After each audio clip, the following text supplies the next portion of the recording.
Alright, that's a good place to start the stream then, isn't it? Goodbye, Booster Tower. Hello, Sherlock. Wait a sec. Why is that coming through? The monitor speakers, but not headphones. Ah, you do everything to prep ahead of time. But then still gotta fix it. Hold on, hold on, hold on. This is gonna be smooth transition, right? You know, had everything up and ready prior to. But now the game doesn't want to be fancy. So, just a heads up. I went ahead and cat-proofed the wires. There we go, now it's coming in headphones. Sometimes programs just decide they don't like headphones and don't want to play along nicely until you leave and come back in.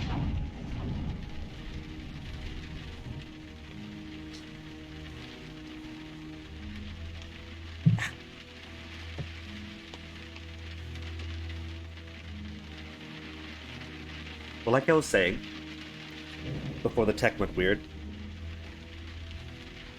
I went ahead and cat-proofed the wires by grabbing an empty box of Shin Ramyun and putting it upside down. So hopefully, we won't have to worry any about that today. So far we've done Black Peter, complete. Riddle on the Rails, complete. Bloodbath, complete. And everything, finding the correct answer first time go. The Abbey Grange affair. Yes, replay. We've only seen previews, so it's only the very intro part we'll have to repeat, which is cool. Also, I've done some light research last night, by which I mean I idly browsed some TV tropes pages, and it turns out I was pretty spot on about Devil's Daughter feeling more like Robert Downey Jr., since those movies were kind of an influence of that one. And this Sherlock is more of like the Granada series, the old ones that used to be on TV way back ages ago. But also, Devil's Daughter is supposed to be something of a reboot or a soft reboot for the Frogware series, which is why the theme and voice actors and everything feel different, going from this game, Crimes and Punishments, to Devil's Daughter, which is pretty cool. The game is afoot, not a word. Into your clothes and come.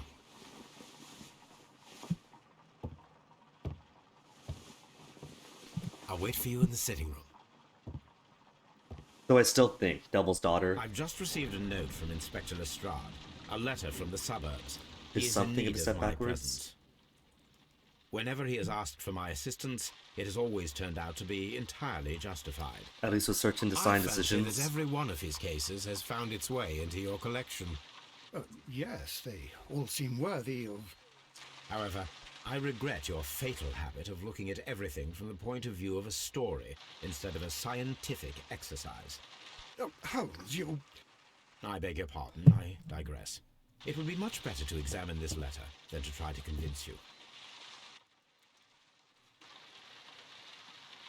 Toby? I agree with you, Toby, that Watson's shoe is preferable to Mrs. Hudson's cold cuts.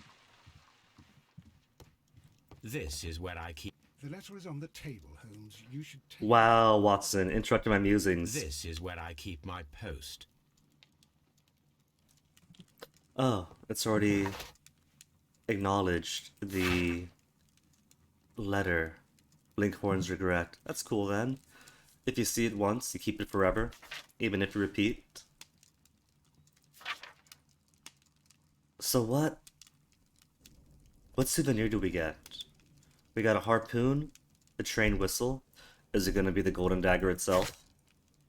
There's my chronicle. I'm a hidden Samaritan. Oh, the silver knife. I don't even get to keep the gold one. The letter is on the table, Holmes. Alright, I'll check the table. I can tell from Lestrade's handwriting that he was in a hurry when he wrote this letter.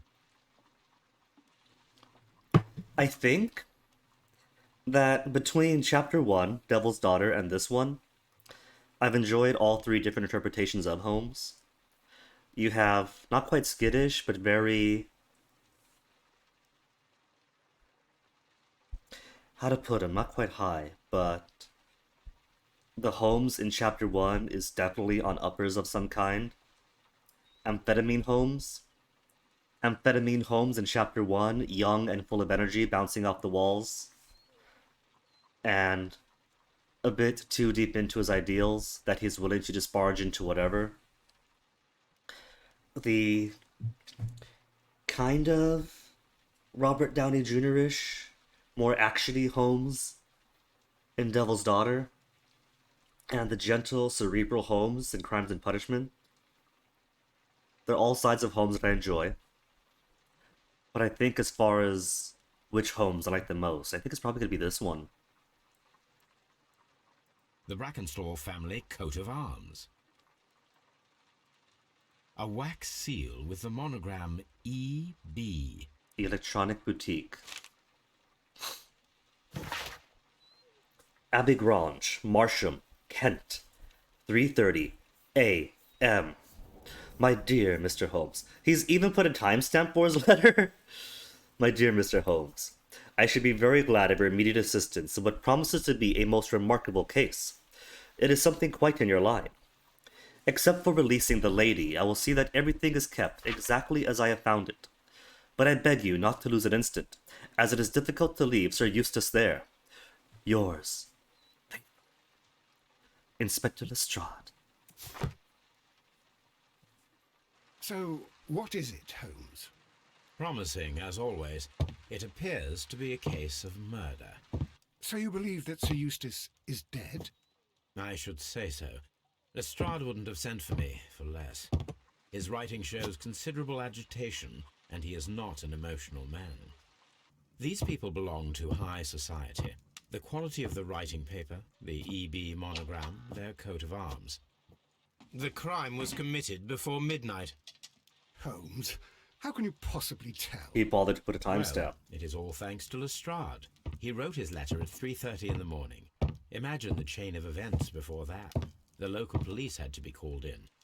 Scotland Yard was notified. Lestrade himself had to make haste there, and finally compose the letter he sent to me.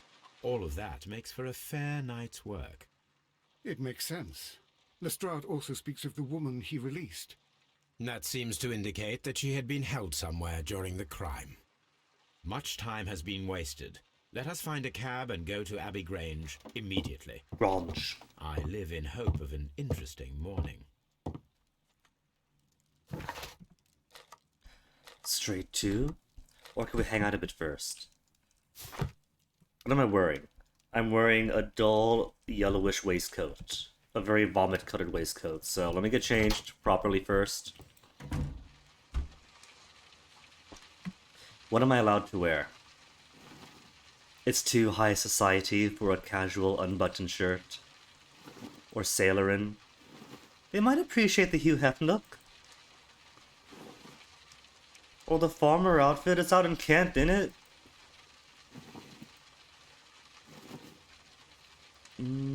I do rather like the sharp red and black waistcoat here, but I don't wear the grey suit a lot. It blends in with Watson very easily if you have to swap characters. A lighter suit, not quite the Caramocha grey, but close. The waistcoat?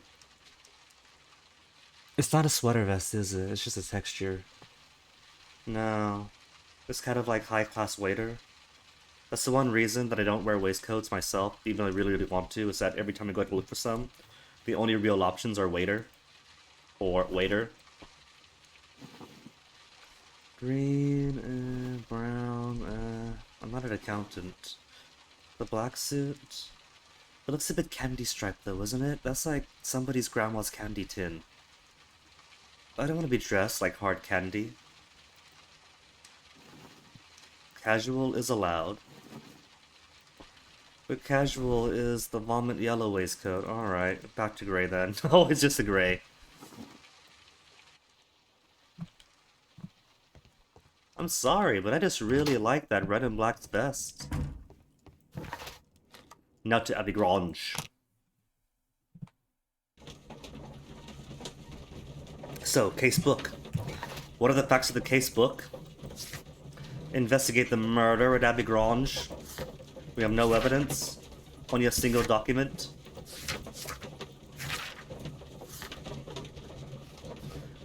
So we're going to meet 3 new characters here. Met in a future case. Do you think it's going to be one last case or 2? At the pace this has been, I'm going to guess it's this case, next case, the case after that, maybe, and then a final case after that one.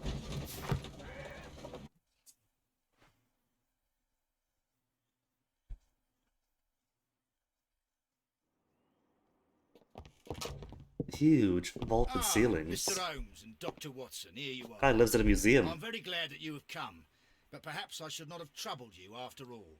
And why is that? Hold on. It's doing the thing again, right? Where there's no music except to punctuate it on dramatic moments. So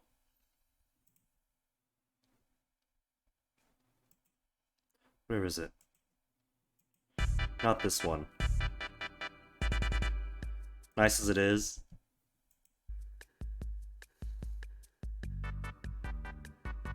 I have a permanent association of this song with an eternal enigma in my mind, which is fine. Reshop channel music is cool, enigma is cool, but I just can't separate them in my head, so... You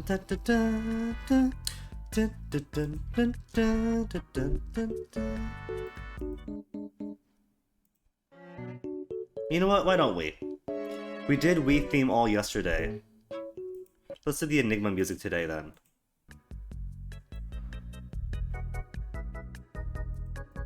And it's a bit more bouncy, right? I really struggled to find different music last night.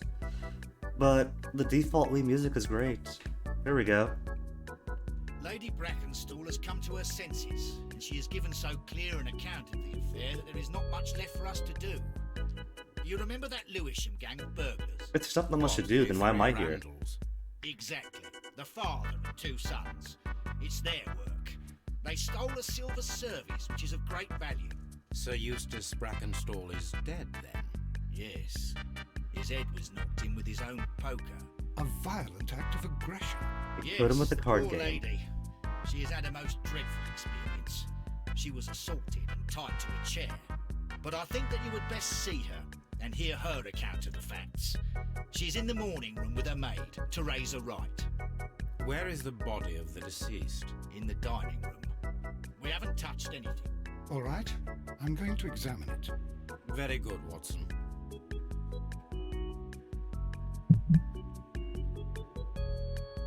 Maybe I'm just boring, but I kind of like this professional relationship between Holmes and John too.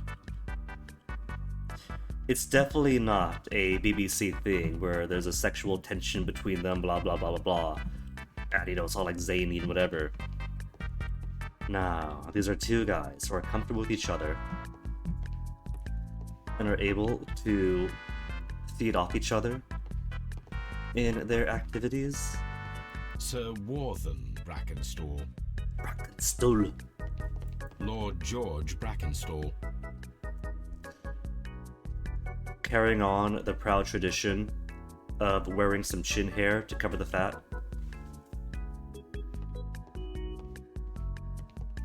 Lord Brigham Brackenstall.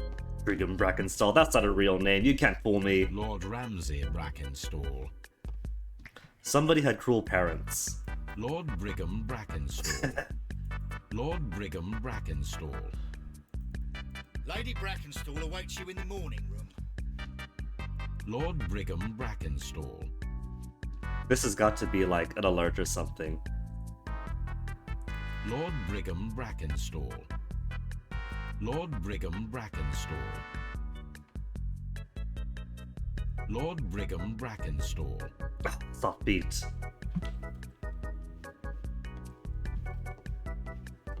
Baron Lyndon You Brackenstall. The can't fool Brackenstall me. family seems rather austere. That's Lord Blackadder Brackenstall.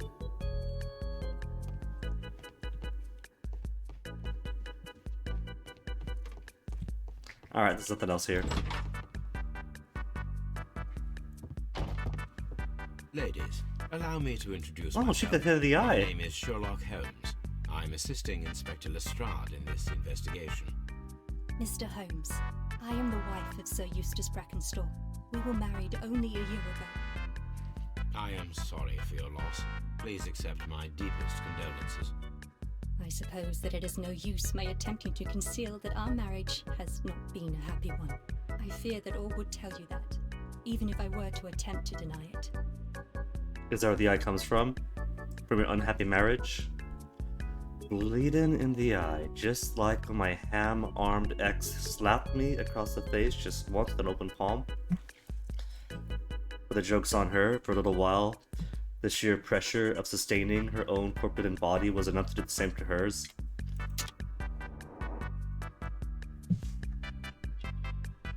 Different exes, by the way, in case there's confusion. When I speak of one old GF, I use the term the old GF or similar. When I speak of the X, that's a preceding one entirely. Just for some Guinea lore. Fresh bruises. And no bruise here. Pale cheeks. I think she might be white. Gold brooch, kangaroo and emu. Of course, that's how she proves she's Australian. She's got a kangaroo and emu being worn. Elegant dress. Rough hands, surprisingly. I was gonna make a joke, but no. Oh, they're bruises. Oh. So she's also a pugilist. She is married.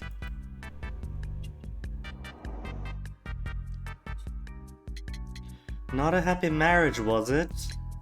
You mentioned that your marriage was not a happy one. Was there anything specific that was troubling you? He was not a nice man when he was drunk, and he suffered from dark moods, but nothing else. Question. Then what about the bruises? The bruises on your hands are at least 1 week old. Your husband caused those bruises? Oh, do you? Yes, he did. He was very angry at the time. Out of control. Again. So he habitually hits Sir you? Eustace was a drunkard. To be tied to such a man for life is worse than death. Well, she killed him. Sympathetic character. Sympathetic character with a hard background and a hard life. And so she killed out of passion or necessity. Clear-cut case, close the book. Can you describe to me the events of yesterday evening? Is it really necessary? I have already told Inspector Lestrade all that happened. But I'm not Inspector Yes, Lestrade. madam, it is. I will tell you then. Sir Eustace retired about 10:30. I sat in this room until after 11, absorbed in a book. Before I went upstairs, I entered the dining room to fetch a candle And then he saw the body. Please, go on.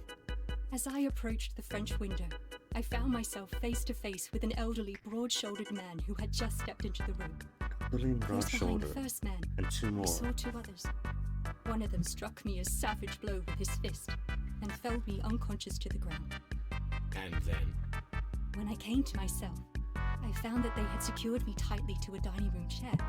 It was at that instant my unfortunate husband entered the room. He fought with the intruders? Yes, I think he had heard them, for he was holding his stick. But they were three, and he eventually succumbed. One of them, the elder one, struck him a terrible blow with the poker. Sounds like a clear-cut case then. Fainted once more. Then why was I called in? Eyes, they had withdrawn. Then my brave Teresa came to my assistance. Did these three villains steal anything? Yes, I found that they had taken the silver from the sideboard. But you can see for yourself in the dining room. That's it? That's all they took? Your ladyship? Oh, what a horrible thing to have happened. Teresa, is it? Teresa, I would like to hear your testimony. Certainly, sir. First, let's see, what kind of woman is she? She dyes her hair blonde, but her black roots are showing through.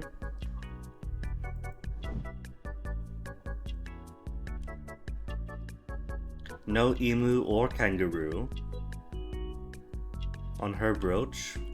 Simple work clothes. A stain. Holmes, there is a stain on her sleeve. Working hands. Handkerchief. Vinegar smell. Resuscitation. Aw, that means she's caring. Oh, hello, what is this? Coffee? Coffee stains. That could have come from anywhere. I don't think it means that she is sloppy in her work, because otherwise she's very primly dressed. And I would assume... Oh, you call that a loop? That's not a very good loop. Hold on. That's only 9 minutes. 9 minutes, and then it just like blares out like that. Where's a better one?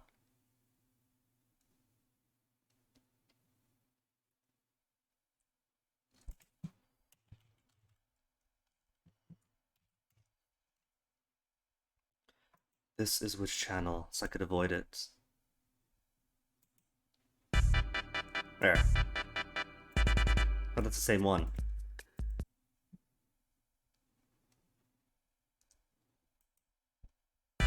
See if Mr. Moore's Mo Float has a better loop.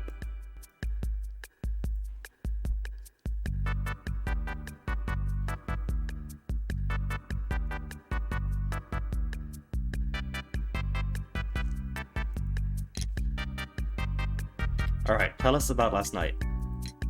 As I sat by my bedroom window, I saw 3 men in the moonlight down by the lodge gate. But I thought nothing of it at the time. If I'd known... And then I turn the volume on this a little bit loud, because that's a bit loud. It's definitely speaking over the game. There we go. Decent background. I went to bed, and it was more than an hour after that I heard my mistress scream. And down I ran, to find her tied to the chair and him on the floor with his head smashed. That's all I know.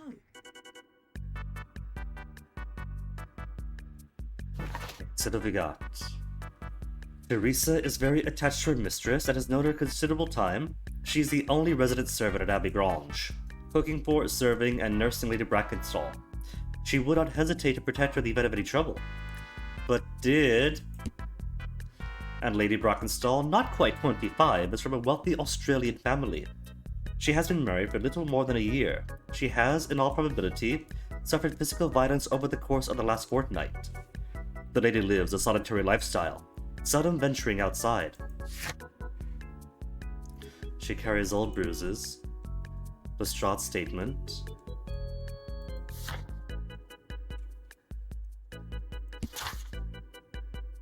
Went to bed, and an hour after that you heard the mistress scream.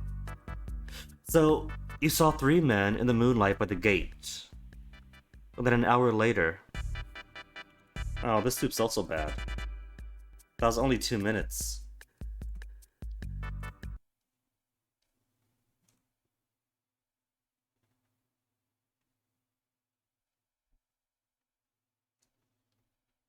"24 Hours of Wii Shop Music" by Show Killer 15. A remix? Not gonna do remixes. Gonna stick with the original. And not step on people's toes.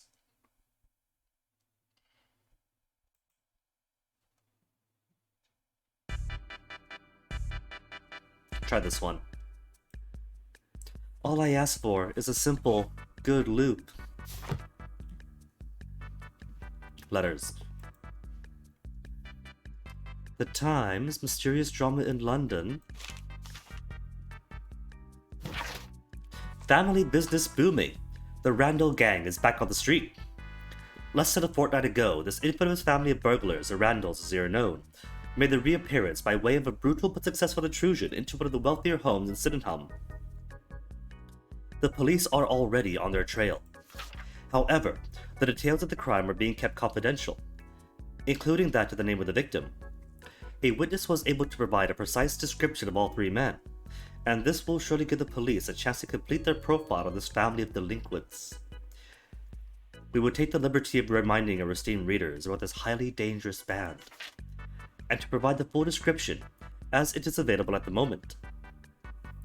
The gang has been in business for some considerable time, being a family of 3, a father and his 2 sons.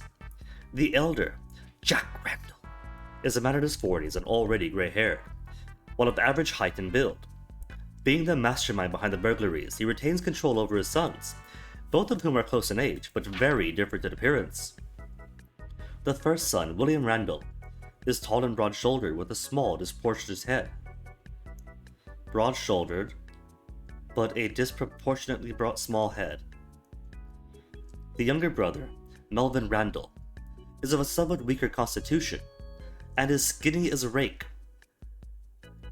The gang is wanted not only for their frequent thefts and break-ins, but the exceptionally brutal pirate career they enjoyed before returning to England. Be alert, and may your valuables stay safe. The description of the Randall gang provided by Lady Brackenstall is identical to the one in the Times article. So that could confirm it? But that could also mean that she's describing fanciful tales she read in the papers.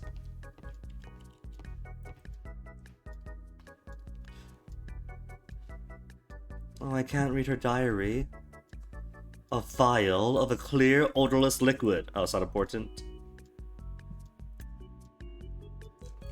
Fine, just a photo.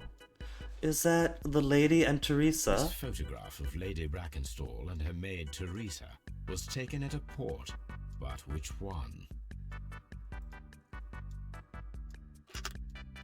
Will it say in the back? Will it be that easy?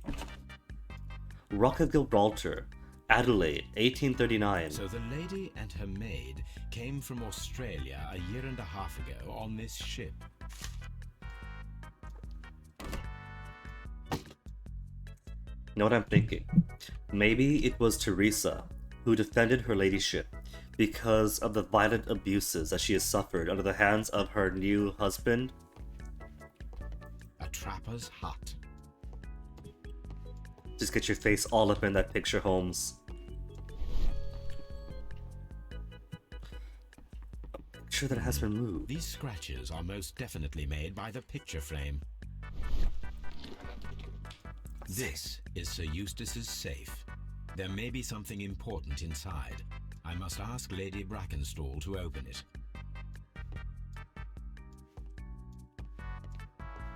This may be a simpler case compared to yesterday's. My mistress is very tired. Tell us about the safe and open it, please. Lady Brackenstall, Min would fadlek. you open this wall safe? No, it is my husband's safe. I do not know the combination. We have to open it. My commission is inside Your there, young ladyship. lady. Is there a way for us to pick the lock ourselves? Let us try to open this safe. Alright. This safe can be cracked. I only have to pay attention. The dial will vibrate when it is set to the correct number. Okay, alright. So in the next game, you use a stethoscope and you have to find the place where the clicks are the clearest. And I guess here's just watching the dials vibrate. He said they'll vibrate when I get to the right number, right?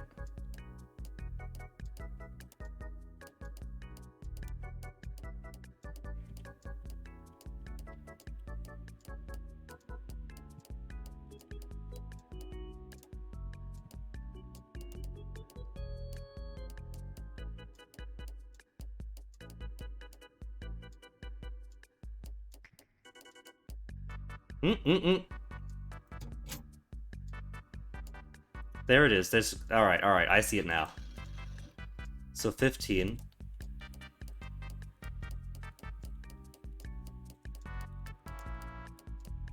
It's a very obvious wiggle too, so not the most secure safe then, if that's all it takes. 15, 5.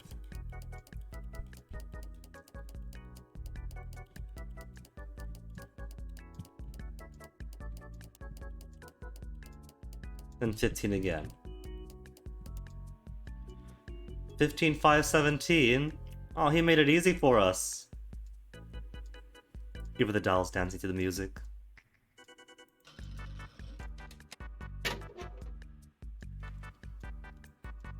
So all the money's still here then.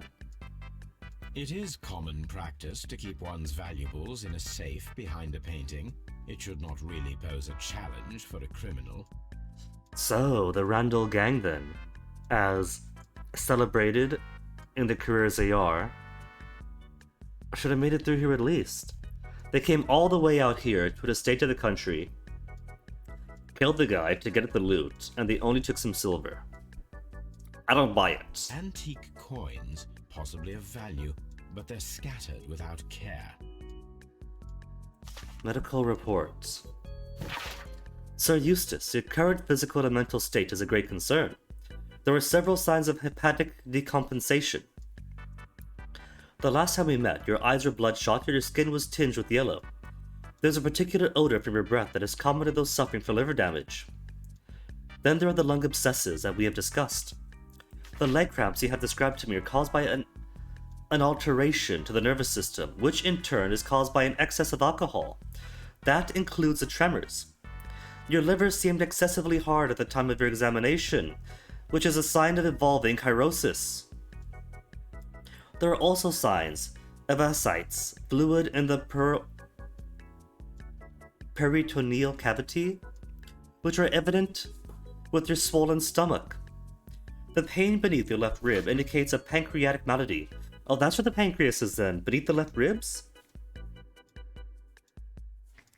Trying to remember, have you ever had pain there?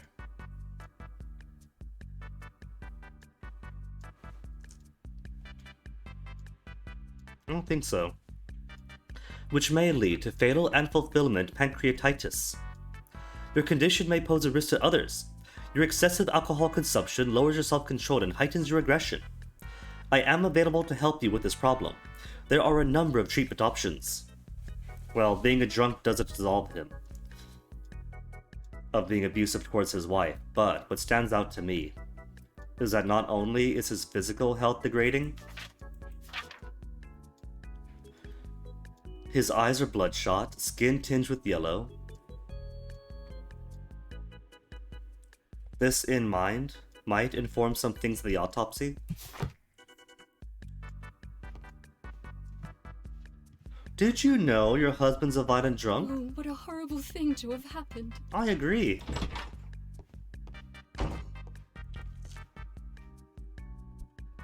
Quick profile. No, we can't profile him. Do you know his reputation as a violent drunkard? What do you know about Sir Eustace, Inspector? What was his reputation?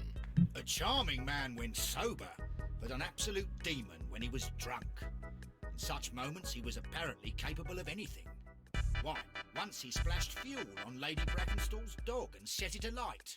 Another day he threw a decanter of wine at Miss Wright's head. The alcohol seemed to madden him. This guy To the sounds point terrible. that we were forced to intervene several times to avoid a scandal. The body is still in the dining room where the murder took place. Okay, what can we put together so far?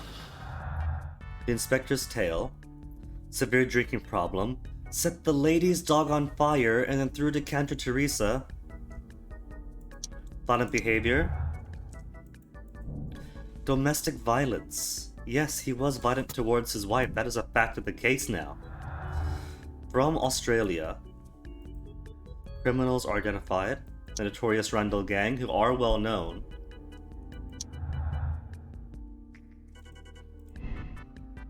Randall's blame. The robbery was faked and the whole story invented. In order to blame Sir Eustace's death on the Randalls, I think so.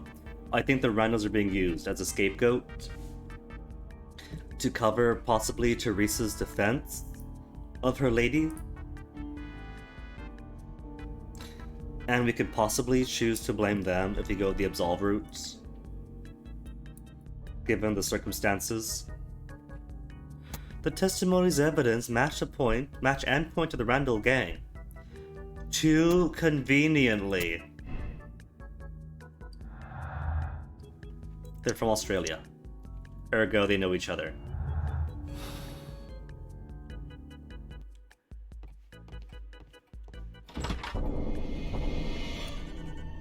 You should examine the body of Sir Eustace Brackenstall. They had the fire going? Are they trying to heighten the decomposition and roast some of the evidence? He's right on the fire too. Could we just put this out? What do you think, Watson? So, Watson, what have you learned from examining Sir Eustace's body? He was Well, warm. I can confirm that the death was instant. Sir Eustace was facing his attacker when he received the blow to his head. There are no other apparent injuries. Okay. Because they've been scorched A away. fur trader's cabin. A hunter scene. We go outside. We can.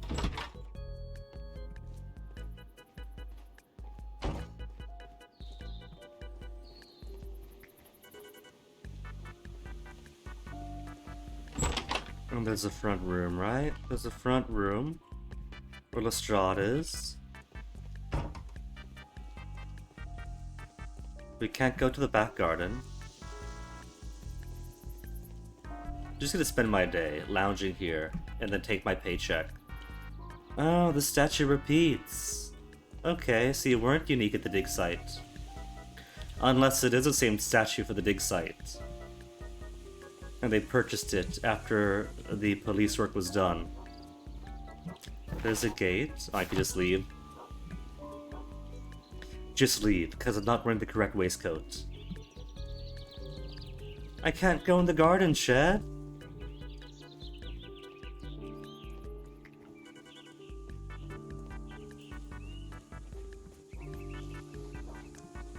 There is some nice tranquil piano going on right now.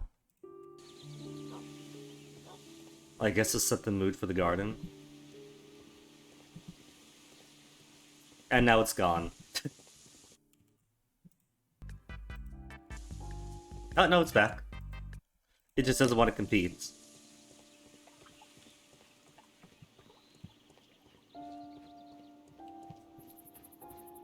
Alright, just want to get a feel for the layout here. And then piano's gone. I guess the piano's only for the garden tranquility. Yeah. Alright, get the Wii music back.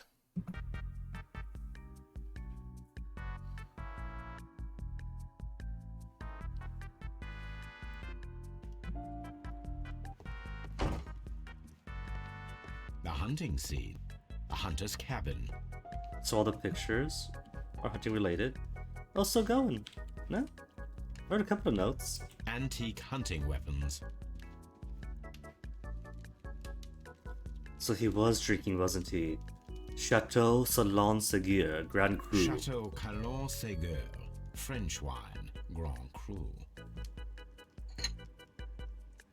What is that? There is a thing on the bottom. This glass has some wine traces, but no visible beeswing.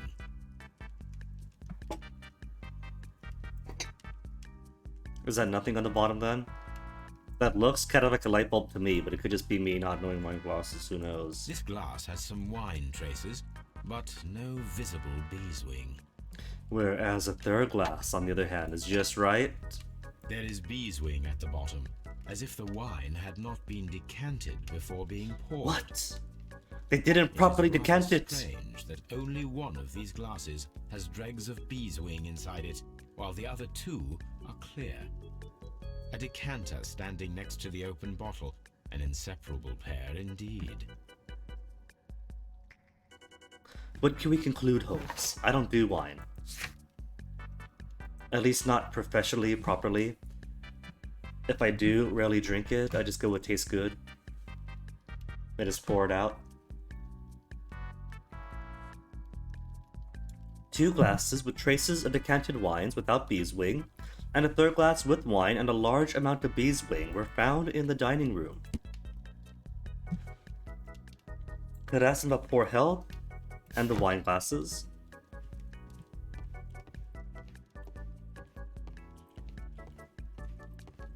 Sideboard, I guess this is where they fabricated the theft. The hunting scene.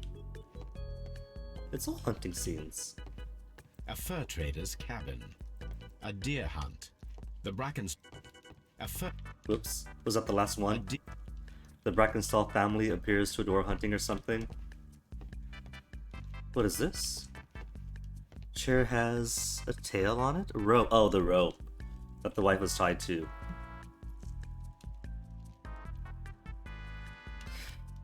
So, husband and wife are having a fight. By which I mean the husband was attacking the wife. Teresa comes to her rescue and slaps him in the face with the poker, killing him instantly. And they're like, oh my goodness, I hated that man, but I didn't want murder. You're gonna get killed, Teresa. My lady, don't worry. We tie you to the chair. And then fabricate a story about the Randall gang. I'll be up in my room asleep. We'll call the police. Yeah? Sailor's knots. That's interesting. This rope was handled by the murderers. We need a scent hound to follow their trail. Toby time! Take it with me. It's gonna be Toby again. Now, Sailor's Knot could mean the Randall gang because they were pirates. But it could also mean Teresa and or Lady Brackenbuckle because they're from Australia. And that's that. But additionally, they have sailed recently to get here. This is the chair that Lady Brackenstall was tied to. Plus it's Sailor's Knot, that's common, right? Everybody knowing Sailor's Knot is like everybody knowing Morse code in fiction. This door leads to the upstairs bedrooms. Apparently the criminals did not venture there. And yet Toby will go up there. This candlestick is valuable. It is interesting that it was not also stolen. This is such a light cover. These wine bottles are expensive and mostly from France. The man of the house was dead. The wife was tied up. All that's left is a servant. They had their run of the place. They could have taken anything they wanted. An empty silverware box. It appears that the intruders have stolen the contents.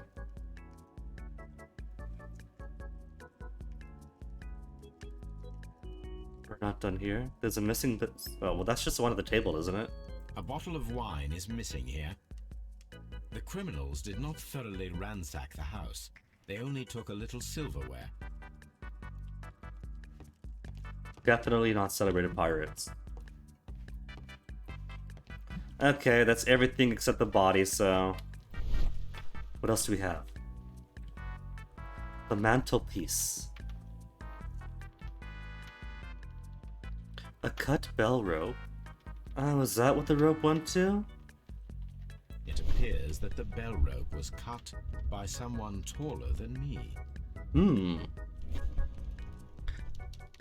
Maybe Teresa was standing on her ladyship's shoulders. You should examine the body of Sir Eustace Brackenstall. What if I don't want to? Alright, I'll go see him. Quite a large stick, a formidable weapon. He was barefoot. Quite a large... No, feet. Oh, there you go. Yeah, he does have feet. Barefoot.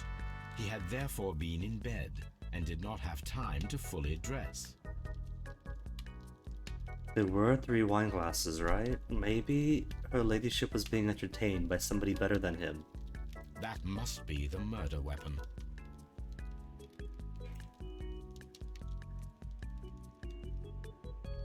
And there's where he was beamed. The head was cracked with the force of the blow.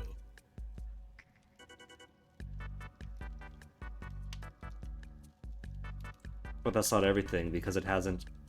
Fireplace grate. Also has blood all over it.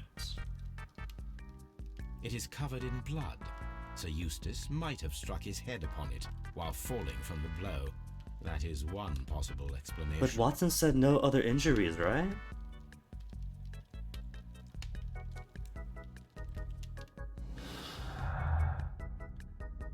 Knotted rope.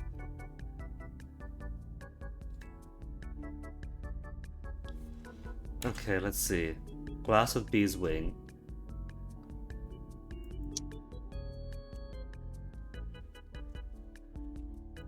And the two glasses? There were 3 people drinking wine out of these glasses. One of the 3 probably prefers wine with beeswing. Or 2 people drinking wine out of these glasses. The remaining glass with the beeswing consists solely of the dregs of the other 2 glasses. Is that a thing? As far as I'm concerned, drinks are meant for drinking. I don't do the whole, like, sniffing and sipping, then pour the rest away, whatever they do. So I have no idea if that's, like, an actual thing or not.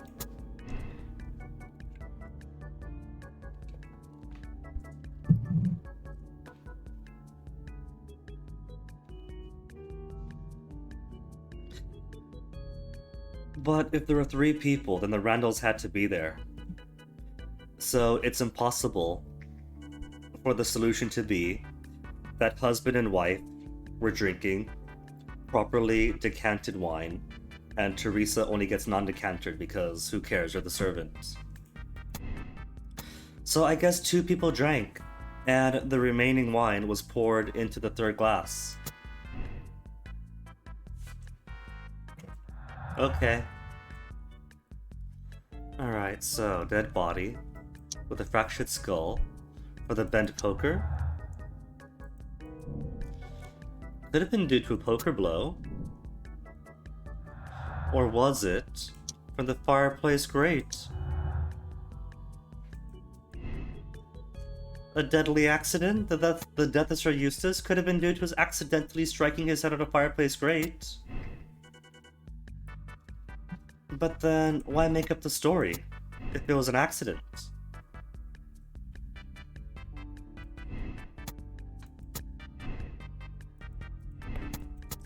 I'm gonna go self-defense, or rushing to the lady's rescue.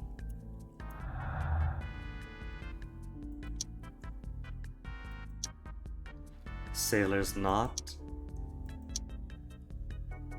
Sailor's Knot is not gonna go to the piratey criminals or the Australians who sailed to get here.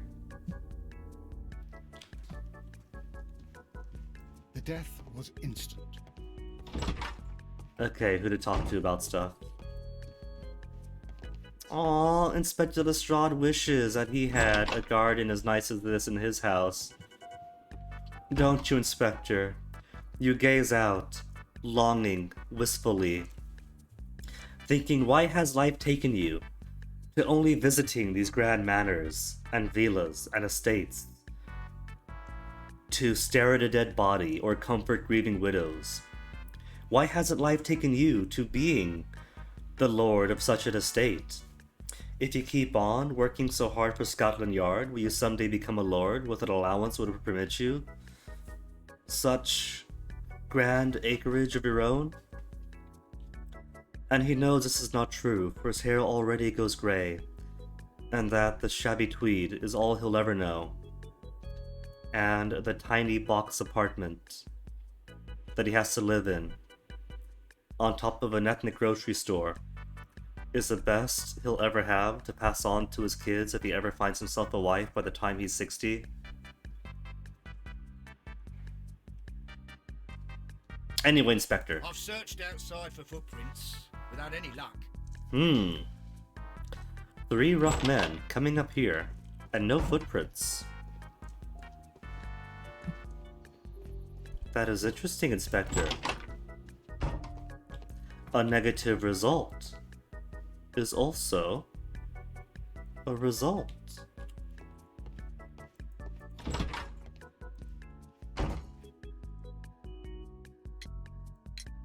There are 3 glasses on the dining room table. I was wondering if... Oh, I forgot. When I came to myself the first time, each of them had a glass in his hand. You forgot, and I reminded you. His 2 sons. They talked together in whispers, and then they left. So they were here long enough to enjoy a glass of wine and talk together.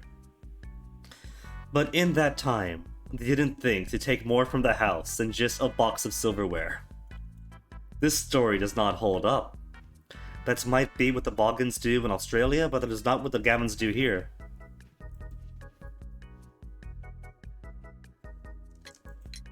Sir Eustace's doctor speaks of his violent behavior. Yes, Sir Eustace was an extremely violent man. A detestable human being, to be more precise. It is true that he once threw a decanter at me, and all because I dared to stand up to him in defence of my... Do you have a mistress. history of standing up for your Sly mistress? devil.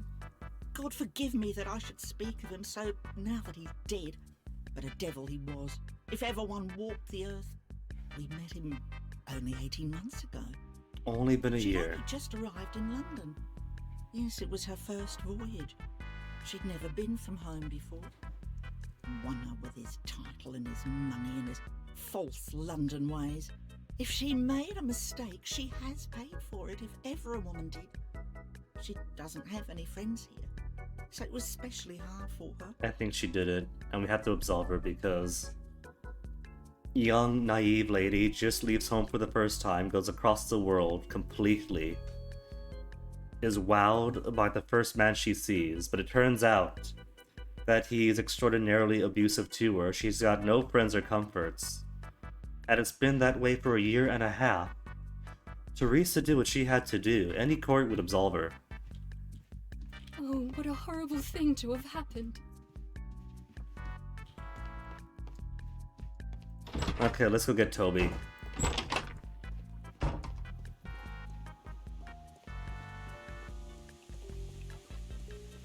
Dun dun dun dun dun dun dun dun dun dun dun dun dun dun.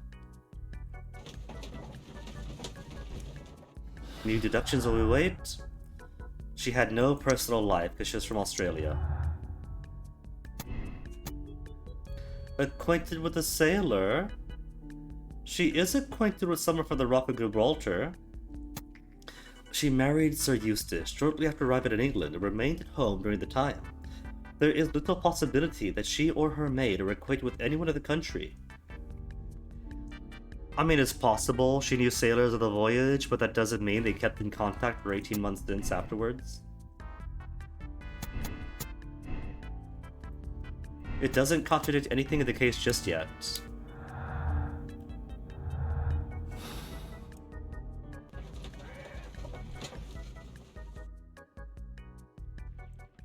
Okay, Toby. Where's Toby? There's Toby. Take Toby! Come on, Toby. We need the best nose in the British Empire on this case. I agree with you, Toby. This. Nothing else to take? Alright, let's go then. Back to Abbey Grange. We've left for a whole day just to get our dog back. Leaving the body roasting on the floor in front of the fire. Oh look, even Toby's here! No, come back. Put your head up, Toby. Put your head up. There you go. He's even looking at Toby. So many screenshots. Ah, it's so cute.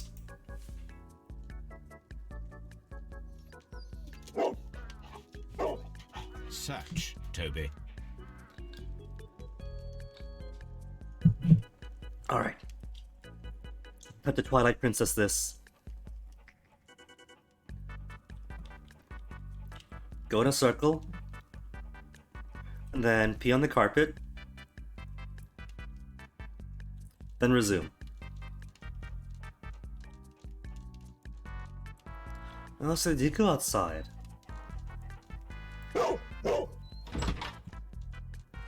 Oh, you call Sherlock to open the window this time. Or open the door, whatever.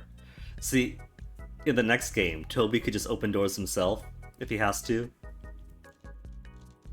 Is this how Toby sees Sherlock? As just this giant stiff man who stares like an android on idle. To just warp over and open doors. So the sense, oh, it's gotta go to the shed, right? They haven't gone anywhere, and all the silverware is gonna be at the shed, because there were no Randall gangs here. The smell splits.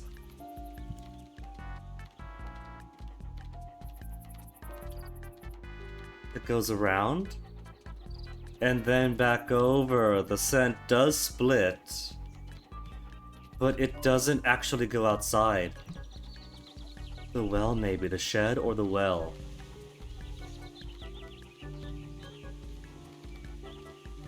They tossed it into... Who needs silverware, right? It's not even valuable. It's just like forks and knives. So they had no problem dumping it. But yeah. The theft was a cover-up, a very sloppy one. The scent leads to the well. I should check it.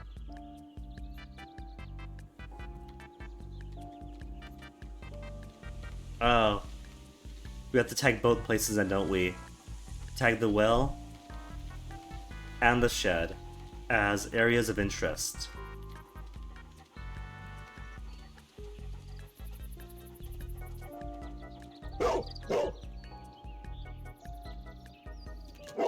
The intruders entered the shed for some reason when they were making off with the silverware. Intruders. But that's not all. That's not all. That's not all. I saw mommy drinking alcohol.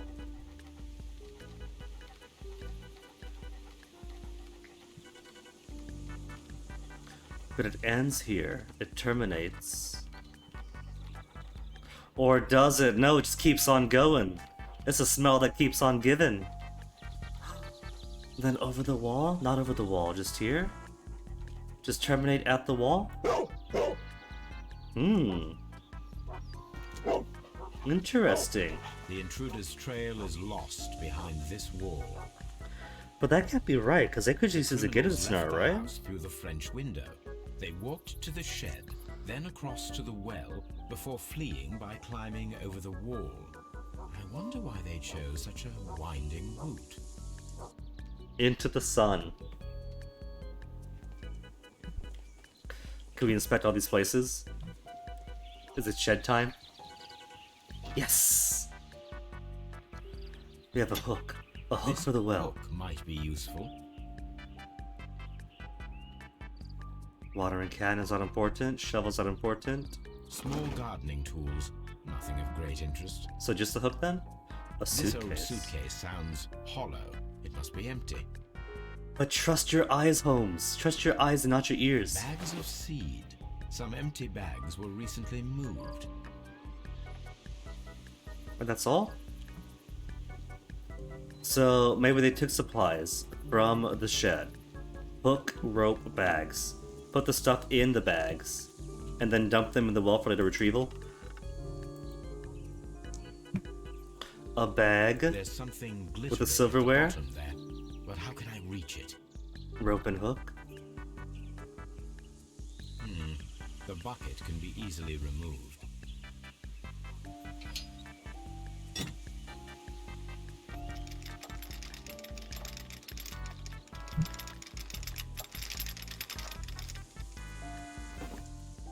The missing silverware theft solved. Silverware. This is hardly a coincidence.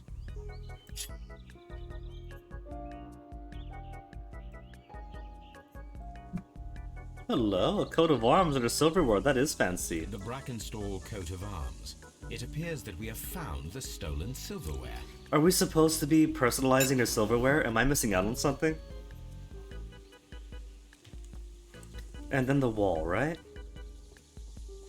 Toby determined. The intruder's trail is lost behind this wall.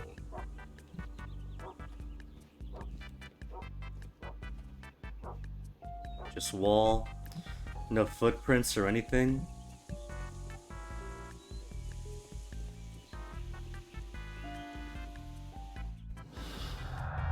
Let's see.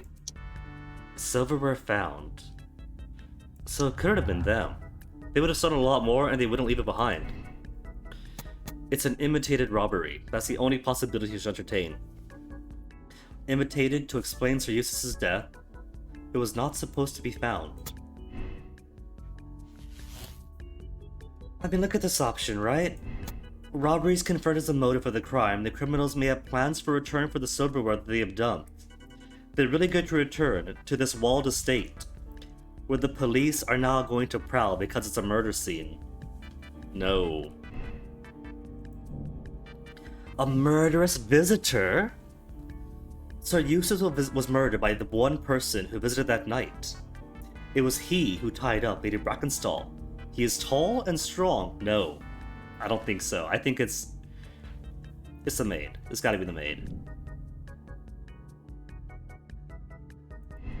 And if they were acquainted with a sailor...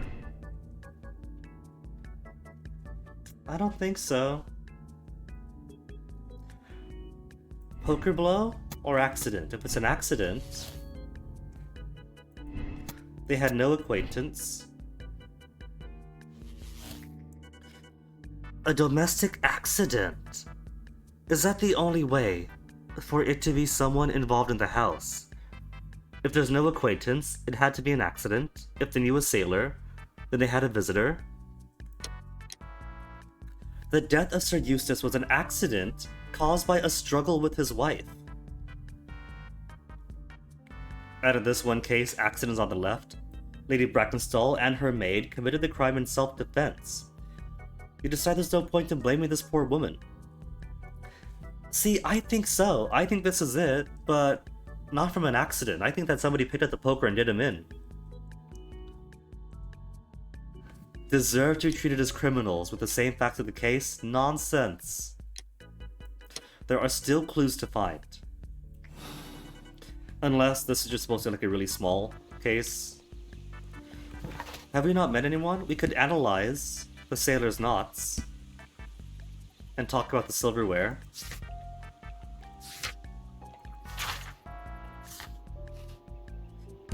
Oh, there is one more person to be met in the current case. Looks like a beard, a cap, uneven shoulders. Maybe they did know a sailor. Okay, Toby, let's get you home. This is no place for a doggy. We'll be back tomorrow to Strahd. Just keep the body out there for us.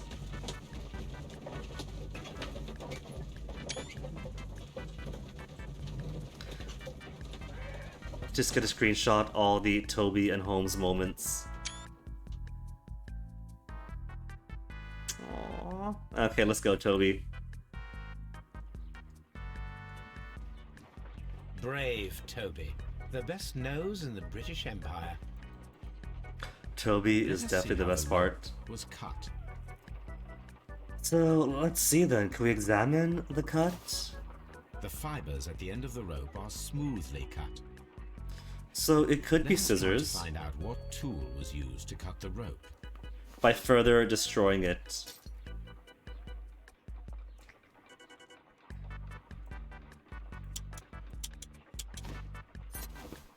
The fibers from this cut appear to be different. It's also a different part of the rope with its own history. Cutters?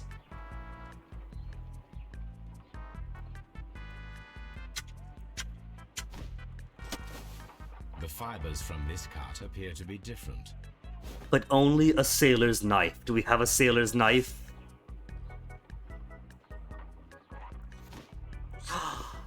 If I cut the rope with a knife, A perfect it matches fit. the original.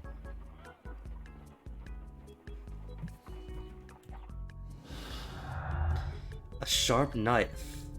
Was not torn, but cut with a knife as sharp as the type that sailors use. Did they know a sailor? The rope was cut once with a sharp knife and tied quickly in sailor's knots. That could indicate the intruder had a sailor's background. So maybe it was the case that they did have an acquaintance. And for 18 months, Teresa did stand up for the lady, but neither of them could dream of fighting back physically against so violent a brute. But they had a friend who visited. A friend who visited. And the husband is drunk and enraged. And he did what had to be done to protect his lady. Look for a sailor.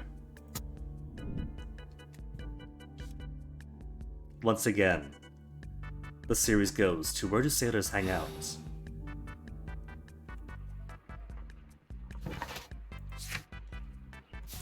Possible sailor suspects. What do you think, Watson? What should we do next, Holmes? Can we archive where sailors hang out? Rock of Gibraltar. Well, he might be in Australia. Or Shanghai, or wherever else if he's a sailor going across the world. Research. No. Wounds and injuries, criminalistics. Martial arts of Gibraltar. Marks and symbols. Nah. Oh, you can go between the different archive shelves. Okay. See, I was gonna press exit to leave and go to the next one, but that's convenient. Encyclopedias. Economic science. Technology. History.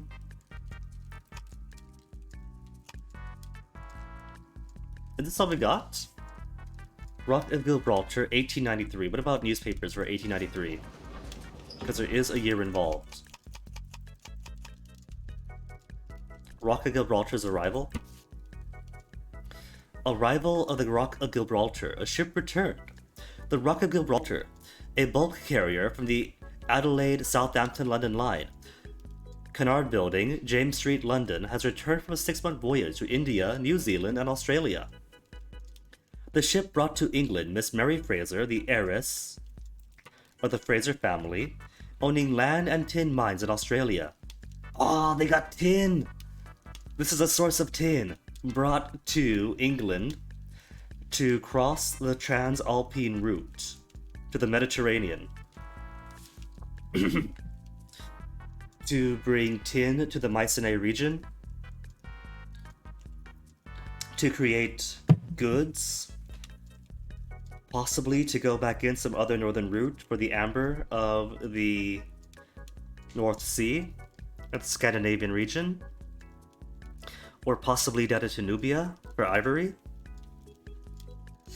This reportedly beautiful young lady is presently engaged to Sir Eustace Brackenstall, one of the wealthiest gentlemen in Kent. But what about the sailor? We got the company house. Cunard Building, James Street, Here London. it is.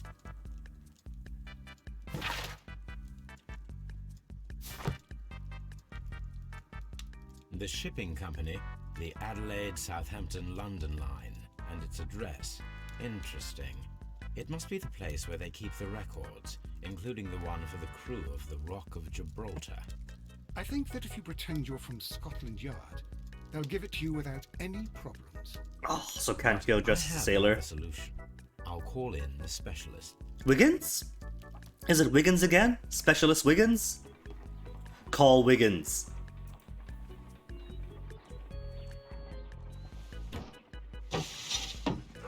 Wiggins, could you come upstairs, please? You're just gonna leave your tools on the street. You are never seeing that wrench again.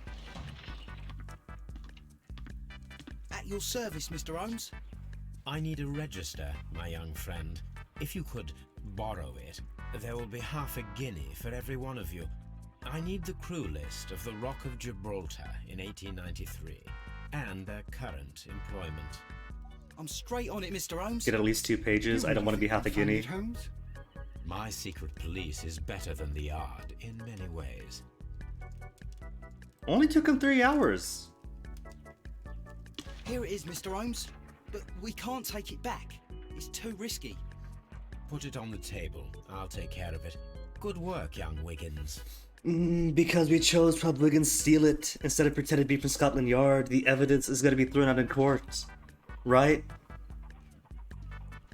On the table. They mean this table, right? The register. This list shows the senior officers of the Rock of Gibraltar, on which Lady Brackenstall and her maid made their voyage. Lady Brackenstall does not know anyone in England. This must mean that someone on this list is our mysterious visitor. And Oh, these we're in are the lists of 1894? the senior officers of the Adelaide, Southampton, London line ships. Let us find out who was in London upon November the 7th. Okay, but what if her beau wasn't a senior officer? What if she chose, because she's Australian, to mingle upon the lower class workers? Okay, so let me see. The Rock of Gibraltar was these fellows.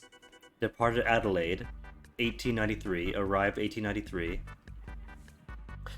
And so, who in 1894? In England on the 7th of 1894. So Gaia is out. Departure from England in October of 1894, so you're out. Depart November 10th. So it's possible that they were on the Bass Rock, and now our suspect is gone. St. Thomas? Wait, hold on. Departed when? Departed from London, November 10th, so yeah, he might be gone then. Departs Adelaide, arrives in London next year.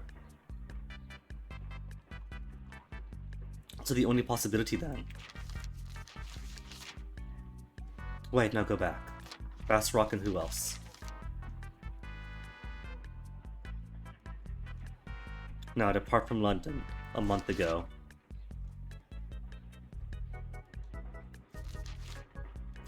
St. Thomas arrives next year, so yeah. So we got Jack Crocker. This list shows the senior officers of the Rock. Yes, I know. Mr. Jack Crocker was in London upon the date of the crime, and he is due to depart in 2 days. Oh, he's still here. Anybody else? Peter Davidson? Neil Harkus? No. Stewart, extra second officer? Wrong Stewart? What is that? Willicay? No Willicay? No Hooper? So Mr. Jack Crocker, Captain Type. This list.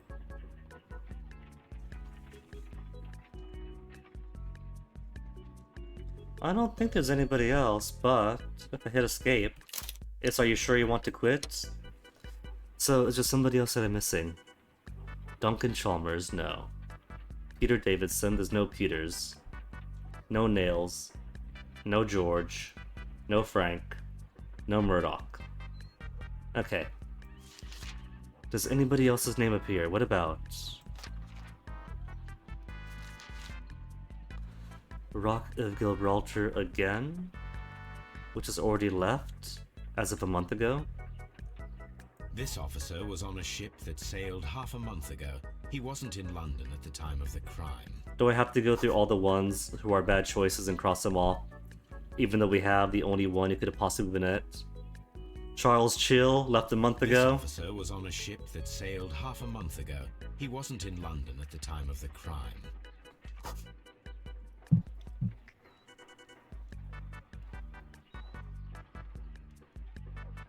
No Hawkins. Williams already crossed out. Bass Rock is the only one that works.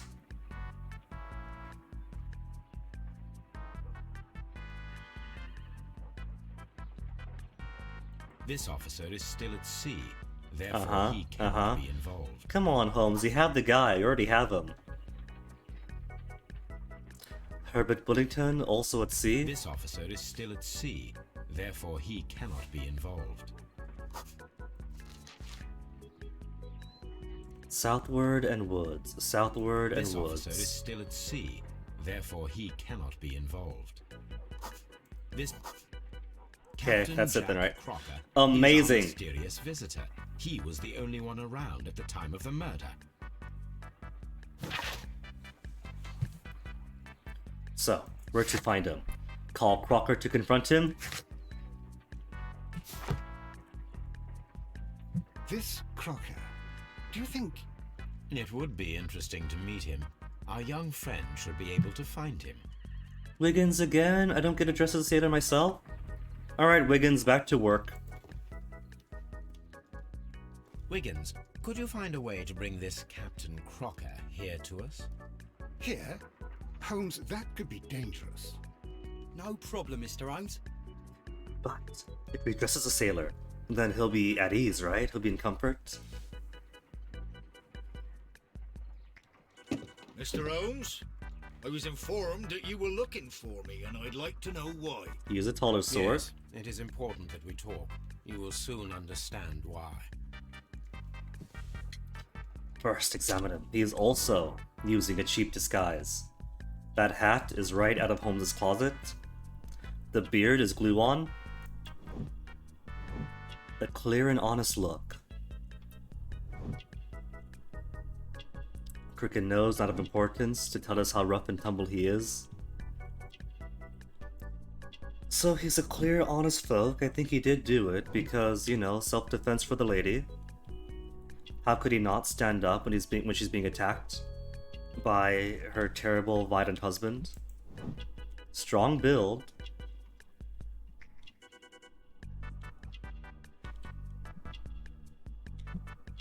Firm, yet at the same time gentle hands.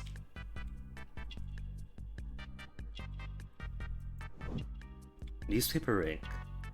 You've recently handled a newspaper, therefore you knew about the Randall gang. It was you, lock him up.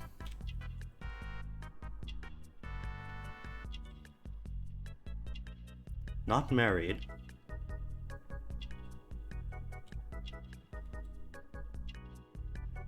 Is that his pant leg? Continuing down. No, that's his boots. I was confused for a second. I was gonna say that, you know, when I was younger, I've had my pants hang down over the shoe, but not so far that it is a shoe. But now that's separate. Clean boots.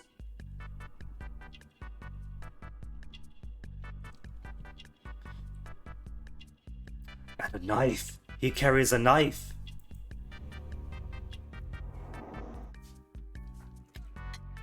Tell us about your history, Lady Brackenstall.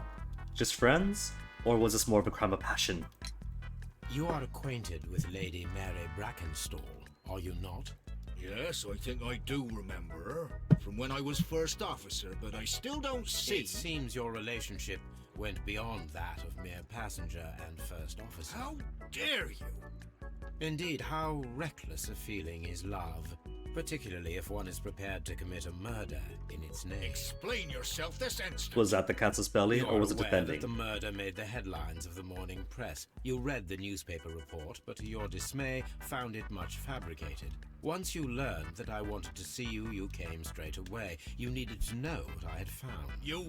And what is do he you wrong? know? That evening, you were with Lady Brackenstall, despite the danger. I'm not afraid, Mr. Holmes. Besides, all of this is just guesswork. You would be right if there was no evidence. What then? Was that also part of the relationship? Accidental murder of the husband, maybe self-defense murder of the husband, let it cover the crime? A bit of the play they're used to? Lady Brackenstall was tied to a chair on the night of the murder. And it was you who tied her up. You monster! You call that evidence?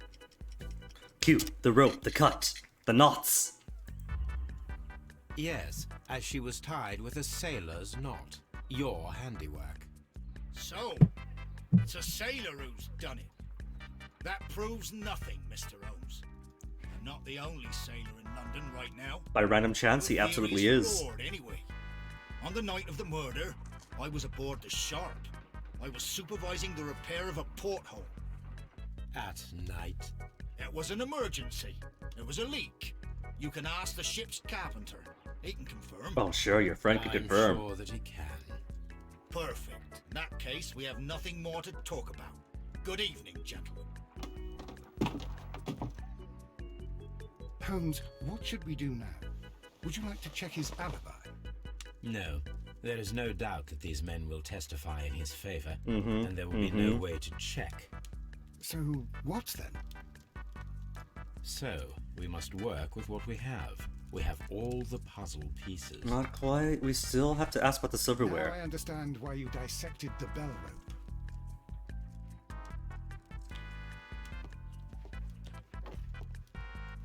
Call Crocker completed. Alright. This is a smaller case then. This is like much easier as far as like things to do goes. So we'll ask about the silverware and that's all the evidence we'll have.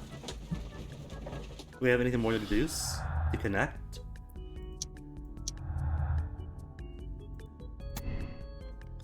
His alibi? He was aboard the Sharp on the night of the murder, and not afraid to confront me. He's got a confident demeanor, because he knows his alibi is solid. He is lying. His involvement is clear. He appeared as soon as he heard that I was looking for him, thus signaling his guilt. Which will confirm this, right? And give us a picture of the murder.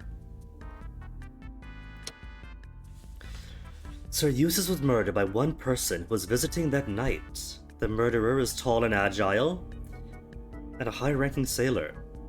He is a murderer. You bring him to justice and his accomplice, Lady Brackenstall, or absolve him. It was a self-defense murder, and he defended a woman against a violent and dipsomaniacal man. The mystery is solved, but keep it a secret. I do think that self-defense from the domestic violence is a heavy aspect of this, so I'm not going to weep for Sir Eustace's death.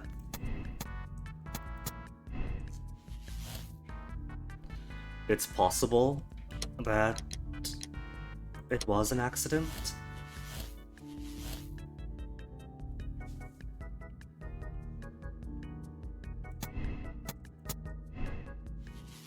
Contradicts. See, here's the thing. Why can't it be a poker blow in a domestic violence scuffle? It doesn't have to be a visitor. It could have been Teresa picking up the poker to defend the lady. Maybe the captain was there, but to help cover up, he might not have done the deed.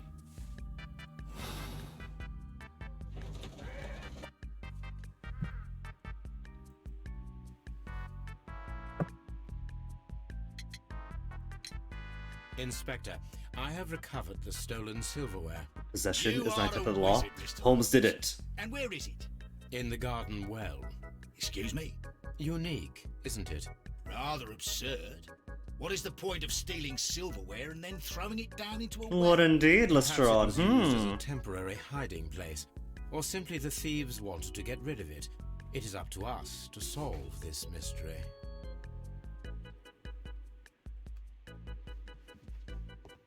Well, given that the person who did the silverware didn't just dump it into the well,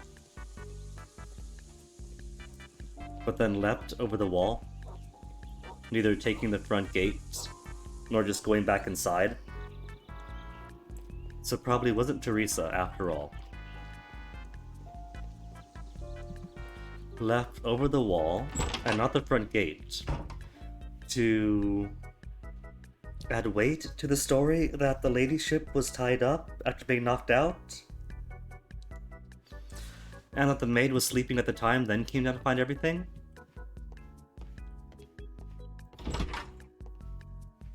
And because it was a sailor captain then, he left from the front, or from the wall. So if anybody sees, it's not just one person just casually strutting out to the front door. Add layers of the possibility that yes, it was a burglary gone wrong. We found your silverware, Lady Brackenstall. It had not been taken very far. Is that true? I am very thankful to you, Mr. Holmes. No, that's not then. Your ladyship? Teresa. Celebrate with everyone that the silverware is here. We found your mistress's silverware. Oh, that's good news. You really are as clever as they say. Indeed. We're not gonna tell them where it was found though. We're just saying it was found.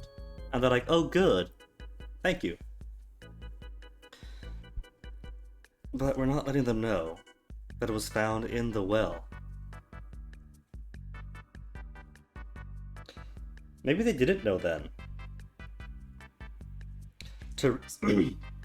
Teresa inside calling the police, prepping her story. Lady Brackenstall tied to a chair, uncomfortably, about to hold up the story. And then Captain to dispose of the evidence, to make it appear to be a robbery. So for all they know, could have been 2 streets down, could have been a pawn shop.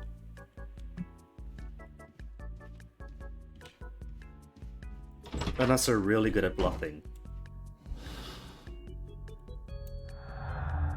Found and utilized all the clues. Wow. So talking about the silver bird is nothing. Alright, so it was a sailor then. Maybe he was visiting for romantic reasons, maybe he was visiting an old friend, but either way, husband is a drunk and violent, so he's got to defend everyone in the house. And so the captain died. Not the captain dies, the husband dies at the captain's hand. But the husband was a violent man. It was self-defense. Absolve him.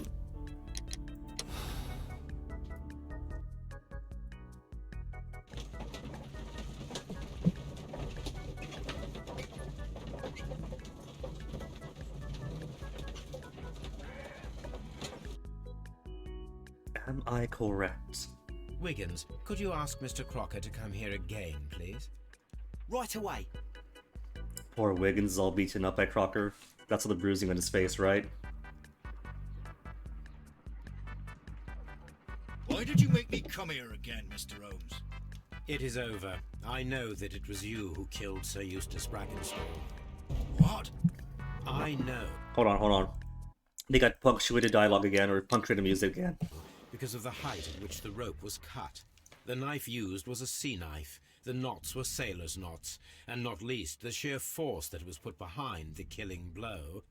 It's And a poker, because though. you are the only one who knows Lady Mary Brackenstall in London. And because you love her. It's true. It is time for you to tell us the whole truth. I admit that I loved Mary madly from the first day that I met her. But I never did come to visit her, for I believed that she was in a happy household. When I talked to her maid, who told me everything, I was insane with rage. I was due to set sail for 6 months away. I wanted only to see her again. But it turned into a damnable nightmare when he barged in.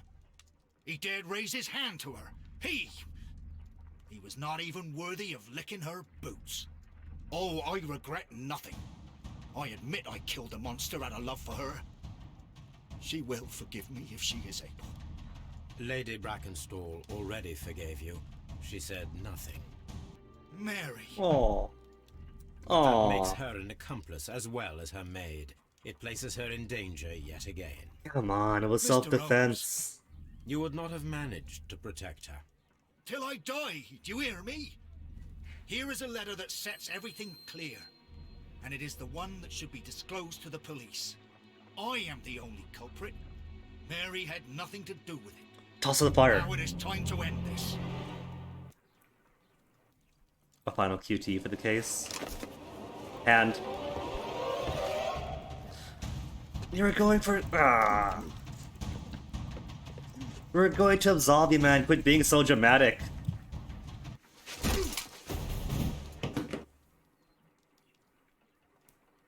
Please Achievement, forgive me, hold your Captain herrings. Crocker. I wished only to test your sincerity, and your words and deeds have far exceeded my expectations. See here, Captain Crocker, we'll do this in due form of law. You are the prisoner. Watson, you are a British jury. Captain Crocker, the evidence shows that you acted without premeditation and used reasonable force to protect an innocent victim from her husband's brutality. Exactly. That's all Your going to become devotion clear. pushed you to attempt to kill yourself in order to protect the one you love. Now, what say you, gentlemen of the jury? Not guilty, my lord. Vox populi, vox dei. You are acquitted, Captain Crocker. So long as the law does not find some other victim, you are safe from me. Mr. Holmes. It is a great responsibility that I take upon myself, but I will give Lestrade an excellent lead, and if he can't avail himself of it, I can do no more. Come back to your lady. Those after all, aren't you? And may her future and yours justify us in the judgment which we have pronounced this night.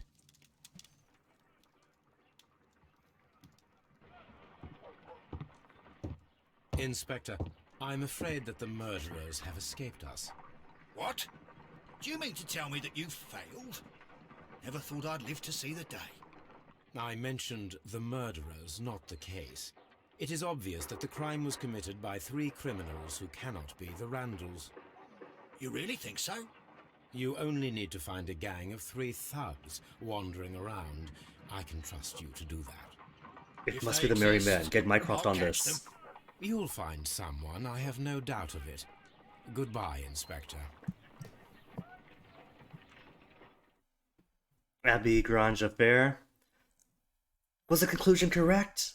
Did it turn out that the captain was just really, really overly dramatic and wasn't evolved after all? No, we were right. Alright, accept the decision.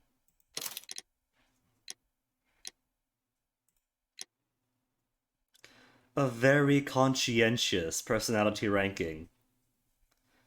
Almost everyone solved the case the same way. But just under 2/3 made the same choice. A solid 1/3 decided no, they must hang. The captain must hang. The beaten wife and the suffering maid must spend their time in prison or sent back to Australia.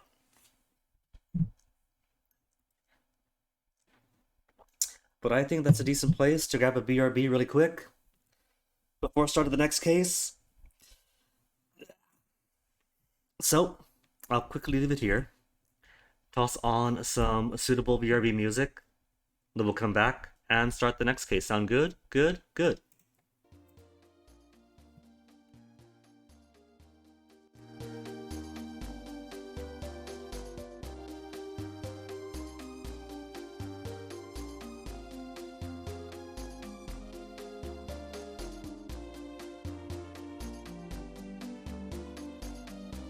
Also, don't mind the mouse switching. It's possessed. It'll do that.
Alright. No more haunted mouse dancing.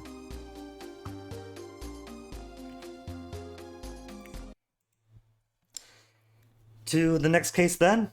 Continue. Also good on 94%, getting the same conclusion. The majority gets the right answer, it seems, on these final... What are these? Surveys? Polls? But never so high up. Though I think that the framework of the game itself kind of pushes that conclusion because there are some conclusions that are already possible if you have incomplete evidence. So you're pretty certain that any conclusion you get early on has to be wrong. You got to play more games to get the right answer right. And they haven't toyed with that expectation yet.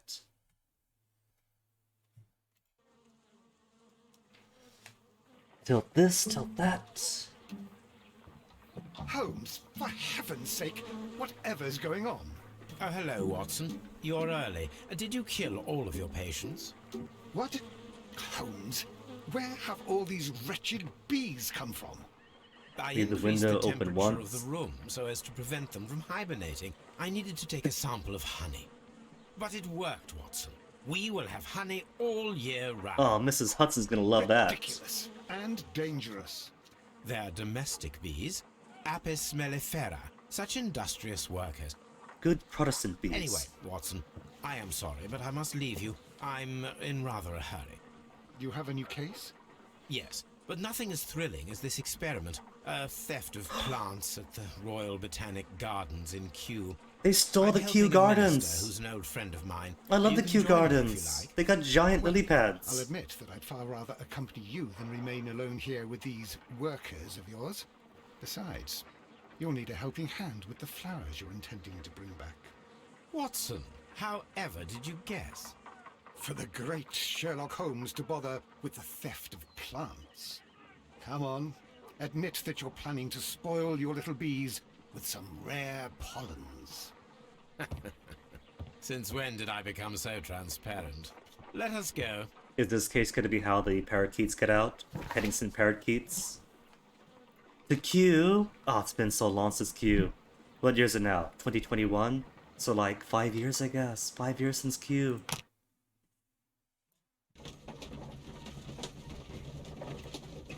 Q was a good trip.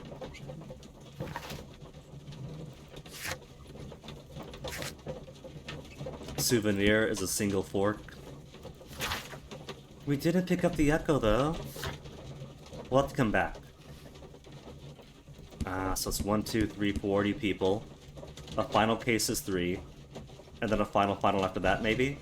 Unless this is the final case. Devil's Daughter had no new people for the final case because it was Holmes, Alice, Kate, and that was it. And the Ghost of Moriarty. So it could be that this is final. Maybe Merry Men, since the Merry Men have been alluded to the entire game, at least once per case.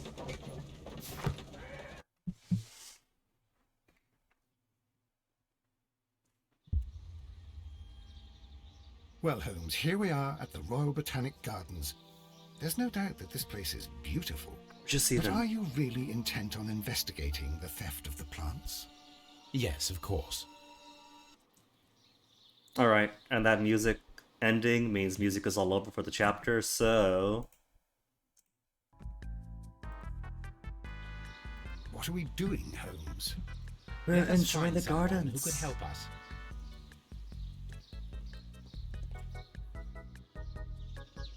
Don't touch anything else, is that clear? Just go and get a bucket of fertilizer. And without turning it over this time. Good day to you, gentlemen. How may I help you? If you are here for a visit, please do come back on Sunday. I am afraid that it cannot wait. My name is Sherlock Holmes, and this is my friend and colleague, Dr. Watson. We are investigating the theft of plants that took place here 5 days ago. A remarkable collection, I believe. So you're the one in charge, eh? A small favor for a friend. Now, to whom do I have the pleasure of speaking? I am Martin Hamish. I am the Deputy Director of Kew Gardens. And that fellow yonder is Albert. He works here. I am delighted to meet you. What can you tell us about the plants? They were rare and exceptional plants. We presented them at our last exhibition. We haven't removed the stand yet. It is still in the large glass house. We only learned of their disappearance the evening after the exhibition, and nobody saw anything. No doors were forced? No, but I would imagine that for a thief it would be fairly easy to gain entry, for there are no guards here. Well, if you don't mind, we will take a look. Now, you say that it is in the large glass house. Yes, the one just behind me. Just a second. since Albert has nothing else to do. Albert, show these gentlemen where the exhibition was held. How many people work here? Just Albert and Albert Only alone. myself, Really? but occasionally 2 students, Albert, whom you have met, and Miss White. I was only joking, but I guess Kew Garden must have been smaller back then. One There and it is. sometimes 3 people This for is the place whole where queue. stolen plants were exhibited. Thank you. Is there something the matter? Yes, there is. All right, the plants were valuable and rare, but it seems to me that the tragedy that took place here only 2 days ago has been entirely forgotten already. There's another What tragedy. are you referring to? The director of Kew Gardens, Mr. Montague Dunn, he died here just 2 days ago. We're very sorry. We were not aware. The two of you were good friends? He was my father. Dun dun dun! Our condolences. We should not be troubling you. Please do excuse us for the intrusion. You say that he died here, in the large glass house. Holmes? Yes, just here, near the door to the colonial collection. He suffered a heart attack, just like that, so suddenly. It was terrible. Excuse me, gentlemen. Oh, but I the cannot giant remain lily here. pads in baby-sized If you need me, form. I'll be in the reserve. That's the room next to the front of the large greenhouse. Of course, we understand.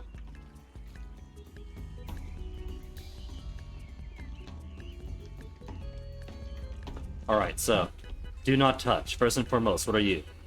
Do not touch. The plants were here. All of them were stolen. Plants from the east and the land of the rising sun. Also, those are the saddest balloons I've ever seen.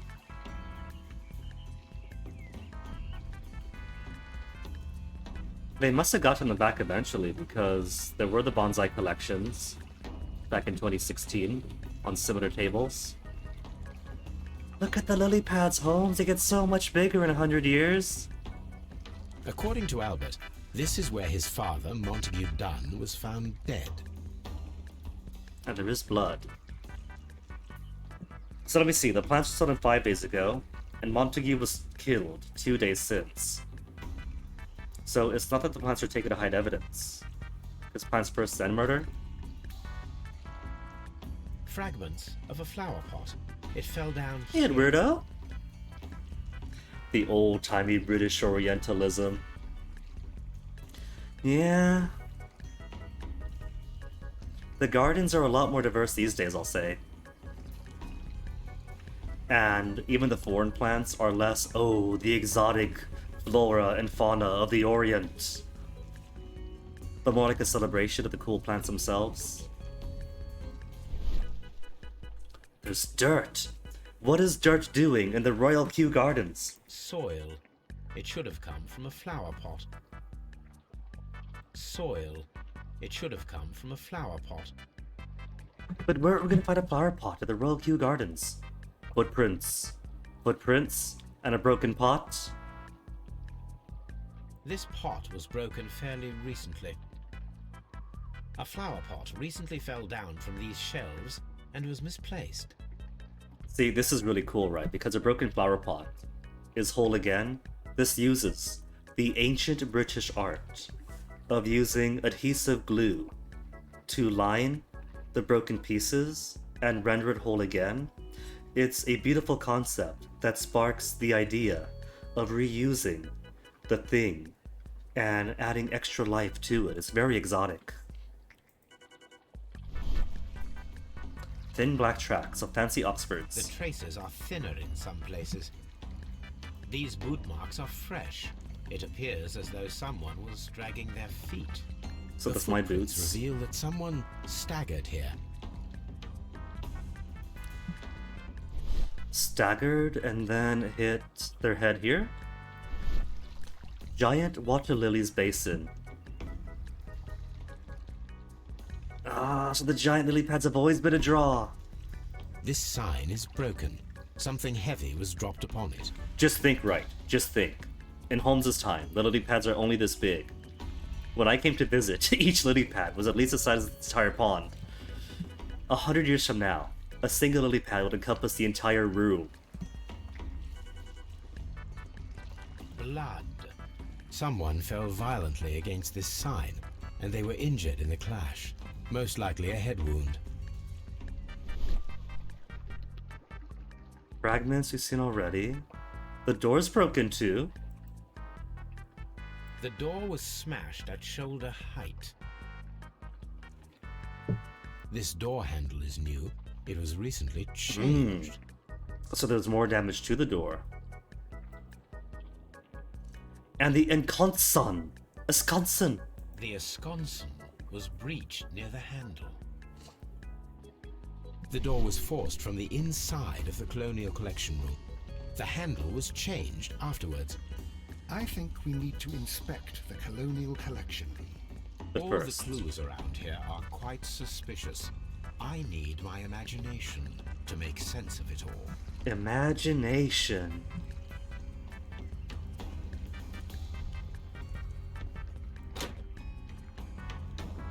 What have we got here? Just the entry? Water Lily House parameters. According to this, they have light and moisture control in some parts of the building. Alright. And a brochure? Can I take a brochure? Water Lily Greenhouse. Well, there you go. Gonna get him to move. According to this, they have light and moisture control in some parts of the building. It seems like there's more music for this chapter. So, what if I give it a chance? And see if they have more music in the game from here on out.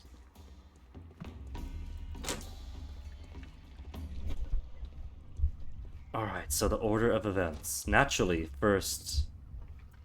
This is just it, right? He broke the door open, knocked the pot off, and fell on the fence. Yeah? That's pretty clear cut.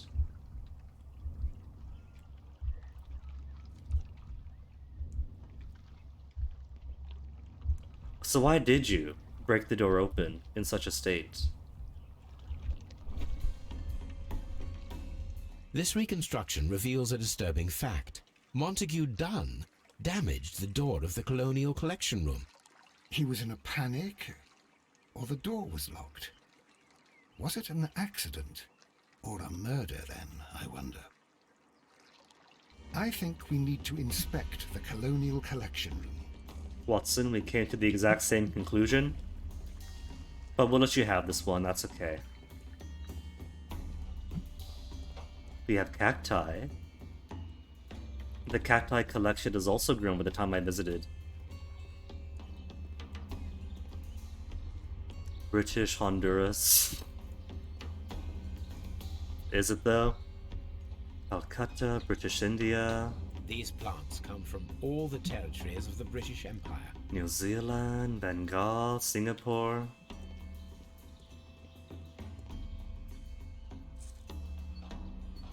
The Cape Colony. You won't find Palau here though, because while Britain did visit Palau briefly and took Libu back, surprisingly they had no interest in colonizing it. Just stopped by once or twice and so on for like trading and resupply. Very strange.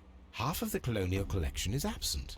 Was it also stolen? According to this, they have light. And moisture controlled in part of the building. This is one of the outlets of the ventilation system.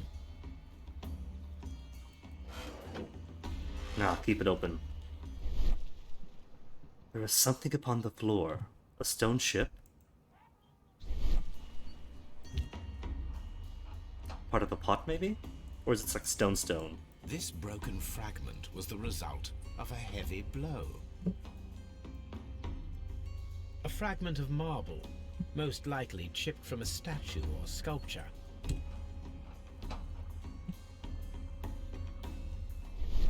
The smell is strong. It is a detergent. Silly Holmes, you don't use detergent for plants. These windows were perfectly cleaned. Part of this greenhouse was emptied and thoroughly cleaned. That's unusual. Emptied Chloe collection. Then was trapped, maybe? Trapped in the Colonial Collection room. forced the door open, and then died. Emptied and cleaned out only part of the colonial collection.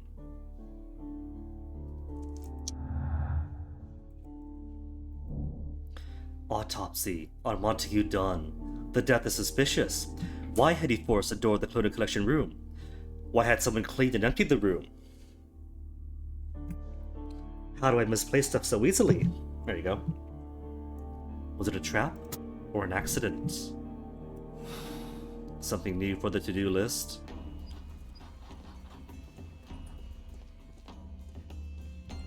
Now what about the palm room? We came from there, right? Then colonial room, then palm room here.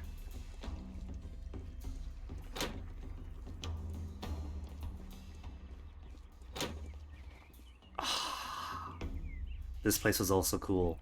And they have like aquariums too. So you got like the plants up top and the fish down below. And the root systems for like mangrove simulations.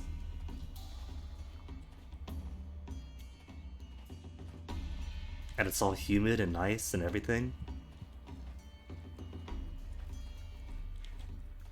Well, there's nothing else in here. Oh, that's it. Can I help you, gentlemen? Is that blood? No, just stones. Interrogate this fellow. He's not talking. Nick, check it out, it's a ladder.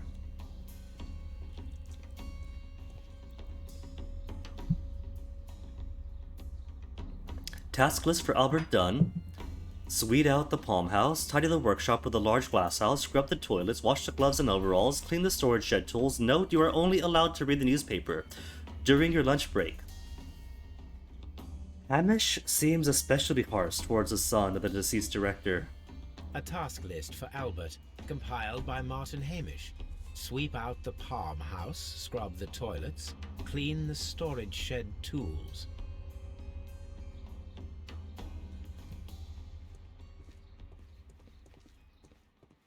Knock it over. Palm house. Let's go to Scott. No, we're talking to Albert.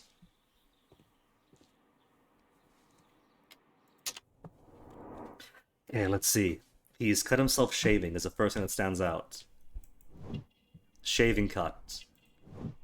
Red eyes. Wept. Consumed by grief. So, he has killed his father. In mourning for his father in the future. We have a time-traveling crime on our hands. Clean hands, so he has not been scrubbing the toilet.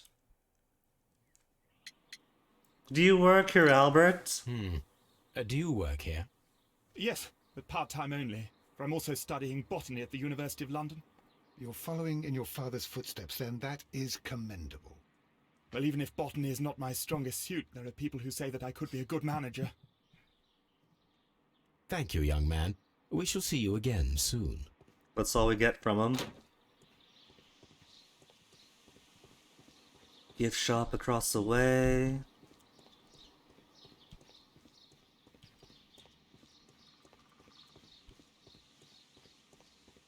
The nursery. Oh, that's sweet. They've only got 3 employees, and they have a nursery just in case they need it. Locked. Oh, all the best clues are going to be in there.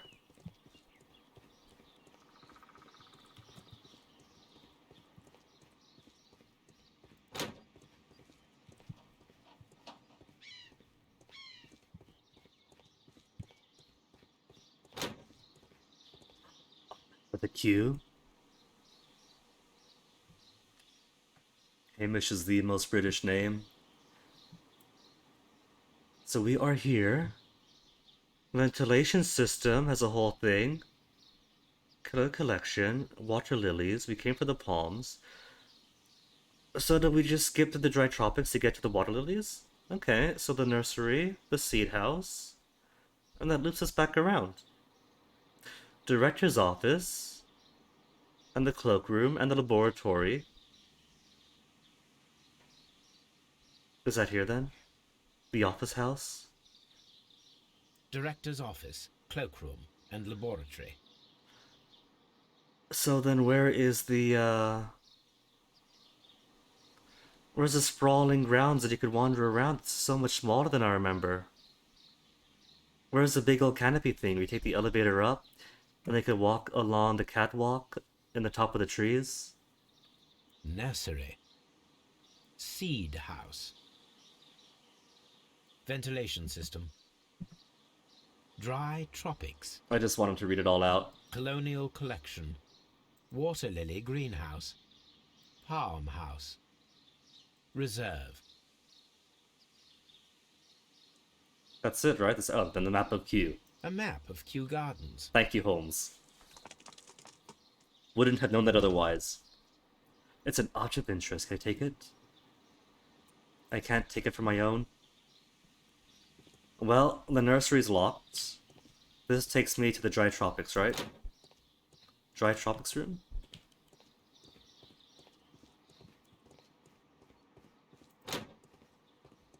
Wait, going backwards. There's a nursery.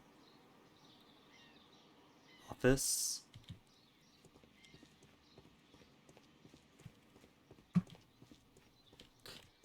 And this is which room? Colonial exhibition? Half emptied?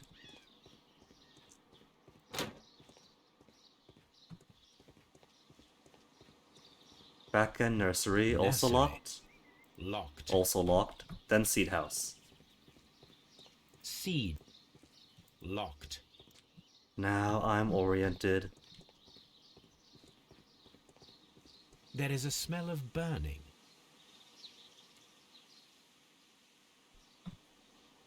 Well, that's just the parakeets at work, isn't it? Kensington parakeets are very notoriously delinquents. Seed house. Locked.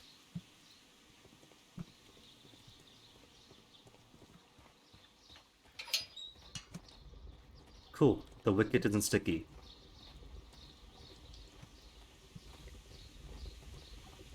The ventilation system engine. A ventilation system.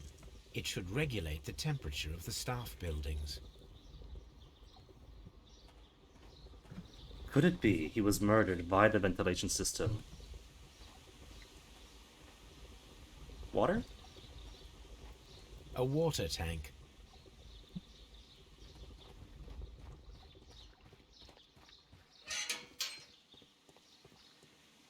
Same map. Except now we are here.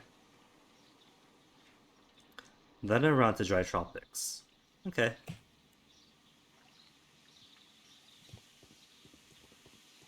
Out of the way, Watson. Before I toss you in the pond.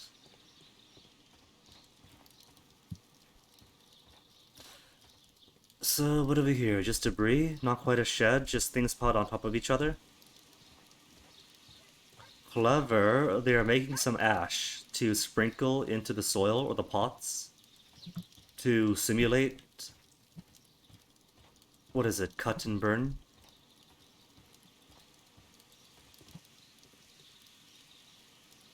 There's a portrait. The remains of a picture frame. Old tools, not needed. A broom handle was half burned. A door handle. A door handle? Why would anyone throw such a thing in the fire? The door handle to the colonial collection and that of the fireplace are made of the same material.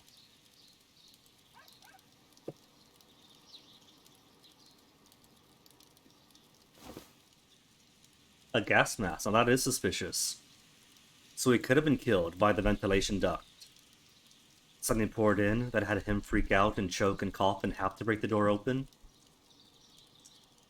And then he falls over and dies, either because the brain's been cut off from oxygen and just collapses over, or it's too late, he's consumed too much. A protective mask. Someone set it alight, but it did not burn. And just toss it back in there. We don't need that.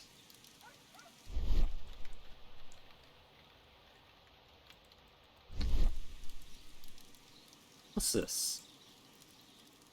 The symbol is not from Kew Gardens.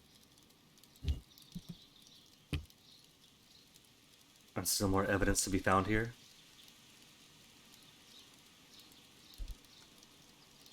Handle. What about this?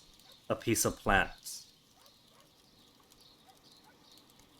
A flycatcher native to North Carolina? The plants were set alight fairly recently. Some have not completely burned.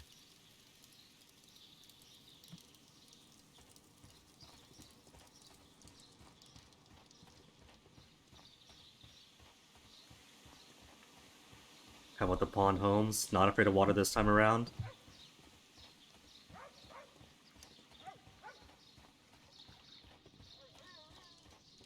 Alright, then the dry tropics, and that should be every place checked except for the offices, right? Dry tropics.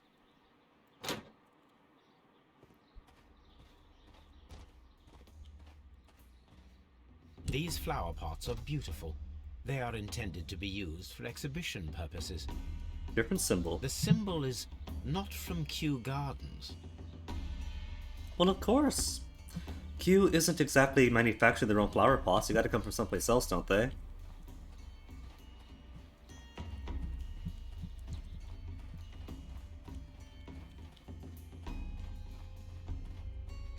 Notes. Nothing on the table is important. And that loops around. Dry tropics. Alright.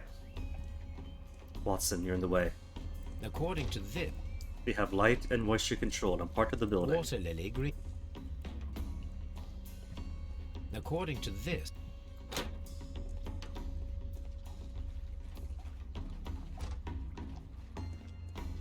And reserves is just where little Albert is, yeah?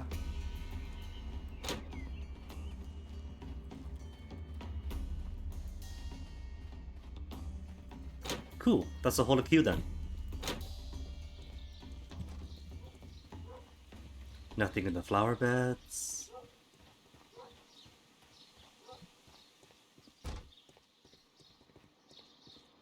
Just leaves the office building. Director's office. Locked? Come on. Hamish, where's the key?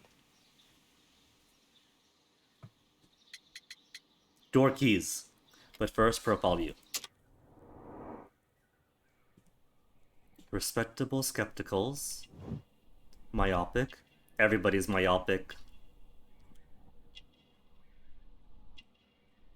Plant material on your collar. If not vomit.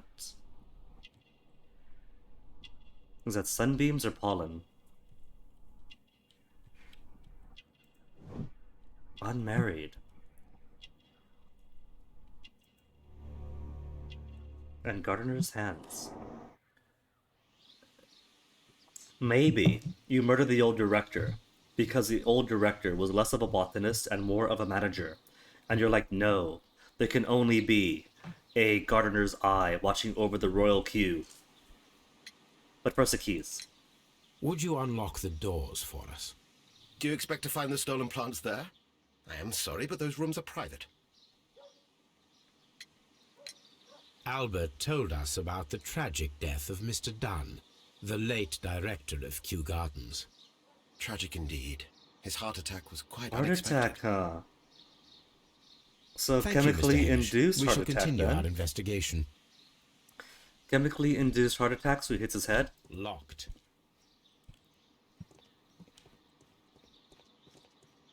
Also locked. Locked. So we go to Scotland Yard. We autopsy.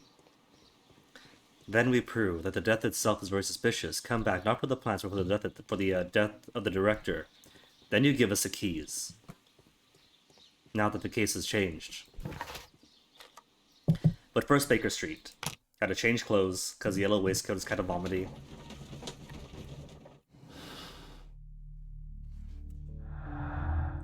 Dunn was trapped. Alright.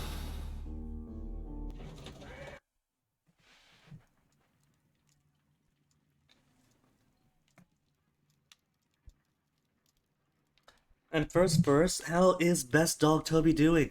Toby? Oh dear, Toby. I wasn't aware that you were Watson's new literary agent. Ah, too cute. And Watson now enjoying the peep show? Someone should take Toby for a walk.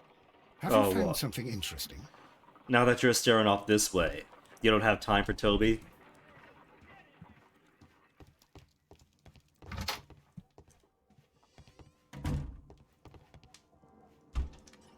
Okay, first. The vomit cloak? Nah. Give me the nice red and black waistcoat.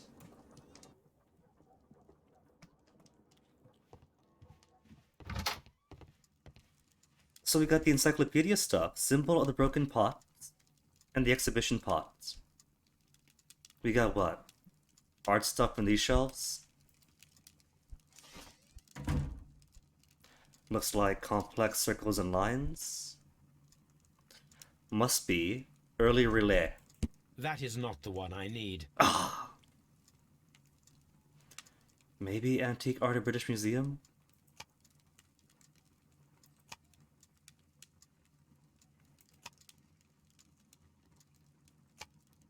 Medicine? Probably not. Botany? No.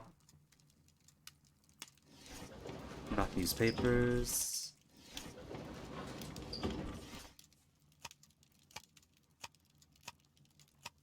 Marks and symbols. London Garden Supplies? That is not the No. one I need. It's not in the supplies of London's garden supplies. Religious symbols? That is not the one I need. Thank goodness it doesn't have the John mechanic from chapter 1, where John's always whining, giving thumbs down if you don't get it correct the first time and stressing you out. The Divine Syndicate. It was. The Divine Scholastic Syndicate for Vegetation Veneration. Members of the syndicate worship Triwin, the God King. They strive to obtain spiritual peace and release themselves from the material world. So generous donations are appreciated. Here it is. The Divine Syndicate is not a supplier to Kew Gardens. Besides, there is no address here. And the other pot, maybe this one is among London's garden suppliers.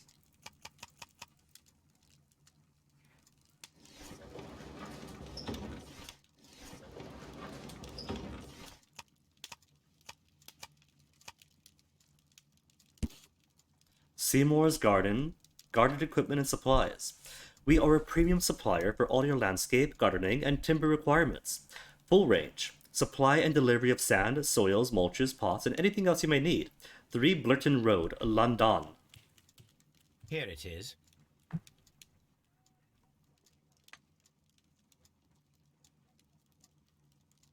And while I'm here, we'll pick up the echo for the previous case. My archive.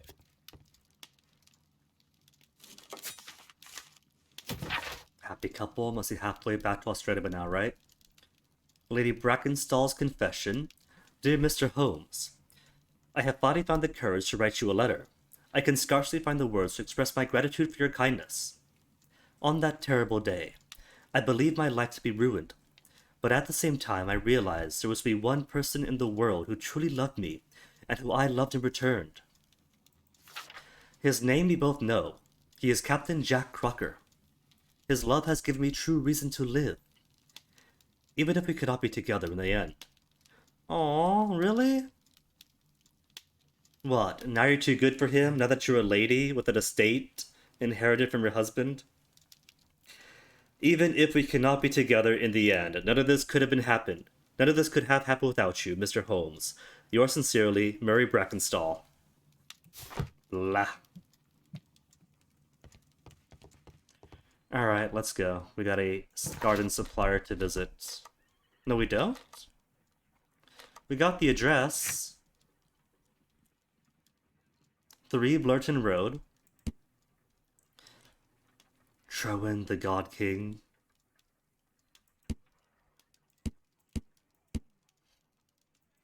Okay, I guess you gotta do the autopsy first. Raise a suspicion that it might be murder.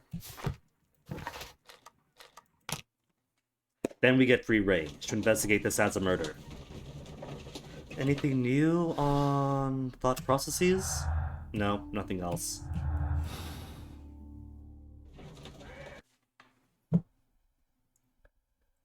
I asked Inspector Lestrade to take Montague Dunn's body to Scotland Yard. It's ready for autopsy then.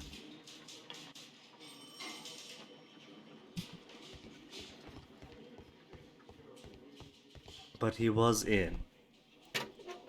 Well, he was dead for 2 days, so... maybe not the best condition by now? A Pen? beautiful feather pen of a good make.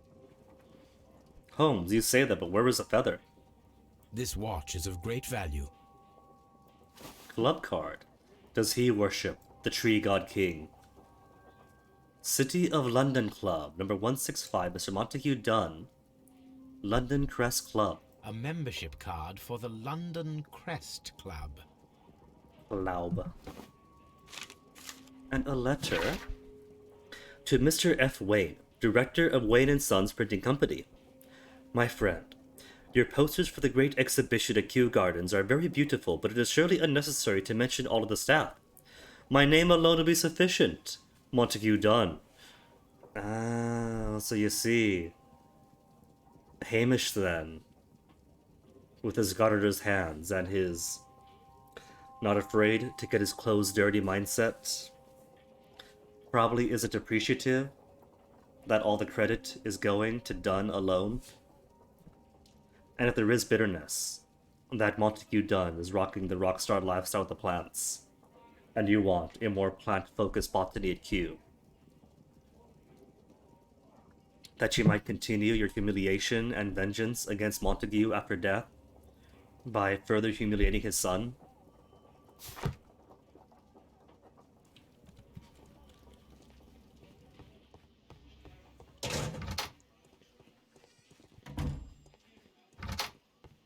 Locked. Constable, put the body in the interrogation room for interrogation.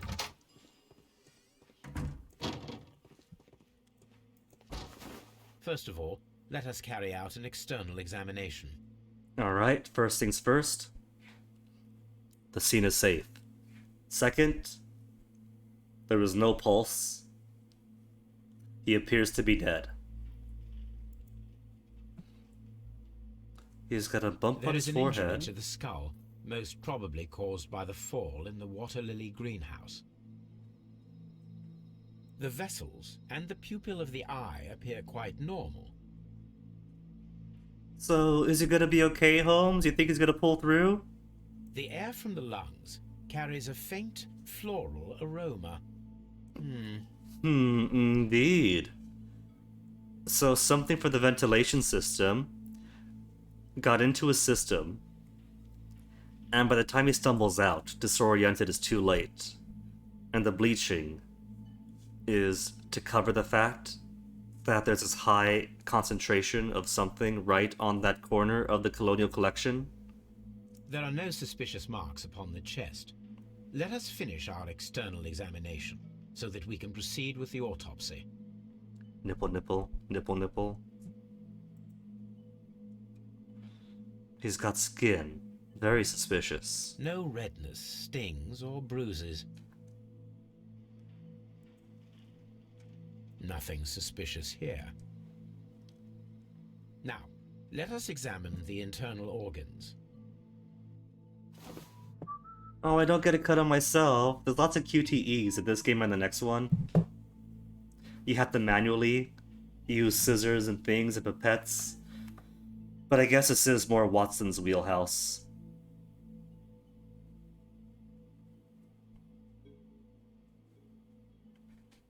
I see you've done him the decency of covering his face so he doesn't have to see this. How's his lungs looking? Just pull them right out. The lungs are congested and edematous. And what do we have here? Damaged area? The tissue on the inferior lobe of the right lung is damaged, most probably caused by toxins from an unknown plant. The Venus flytrap. And as we know, the air on Venus is superbly toxic for human lungs. And so they burnt the Venus flytraps to push the aerosolized Venus flytraps into his lungs, the locked room. The heart's blood vessels show no pathological signs. The heart tissue shows no visible pathological signs. His liver, not hardened like Sir Eustace. The liver tissue is brown. There are no visible... Pathological signs. The liver is enlarged. It would seem that he was suffering from an alcohol addiction. You see, the liver is evil. That's why it must be killed. How's his stomach looking?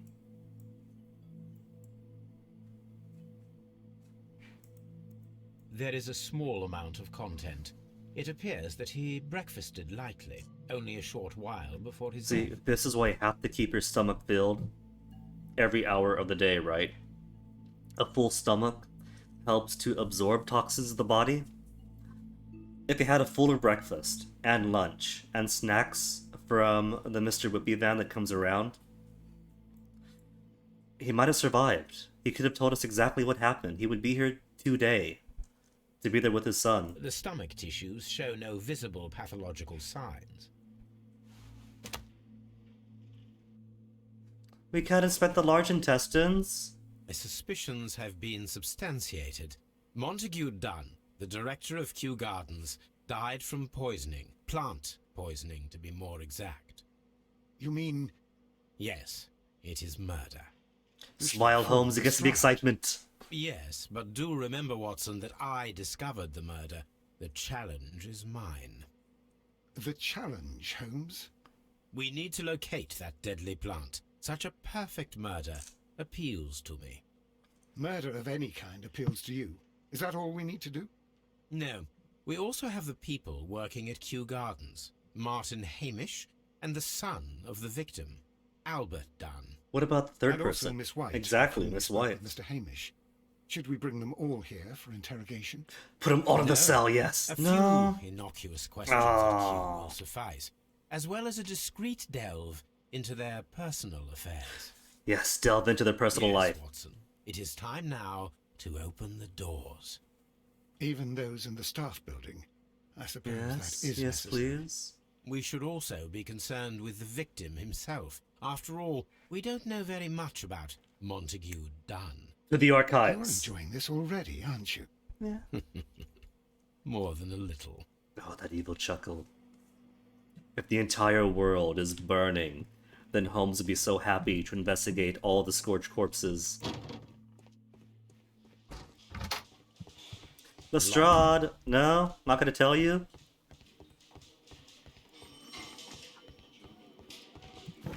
Okay, so what's the to-do list? Find out who killed him, inspect Kew Gardens staff, find the plant, find the stolen plants. Maybe it was Mr. Hamish who stole the plants to disrupt the plans of Mr. Montague, who's gonna take all the credit. And then, I don't know, and then killed him. Martin Hamish is unmarried, hands and nails are the levels of gardener, they're dirty and swollen, he is short-sighted, wearing bifocals, direct his vision, very plain.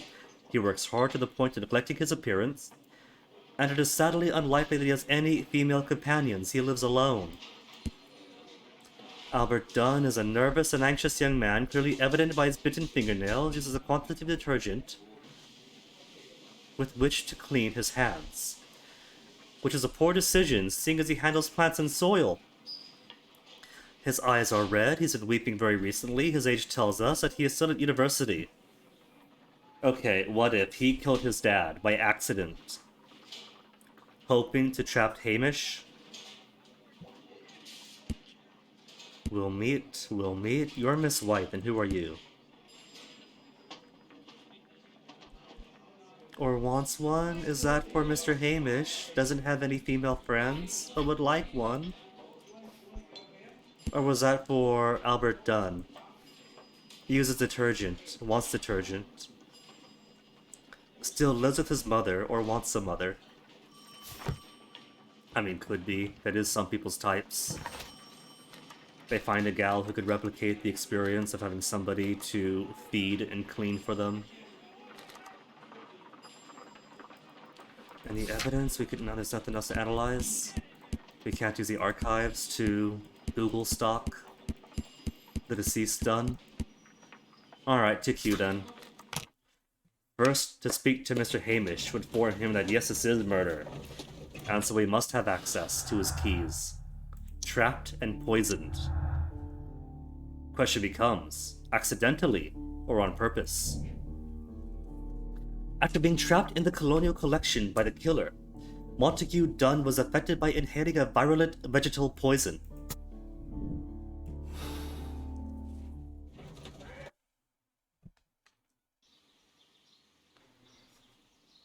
First off, Mr. Assistant Director,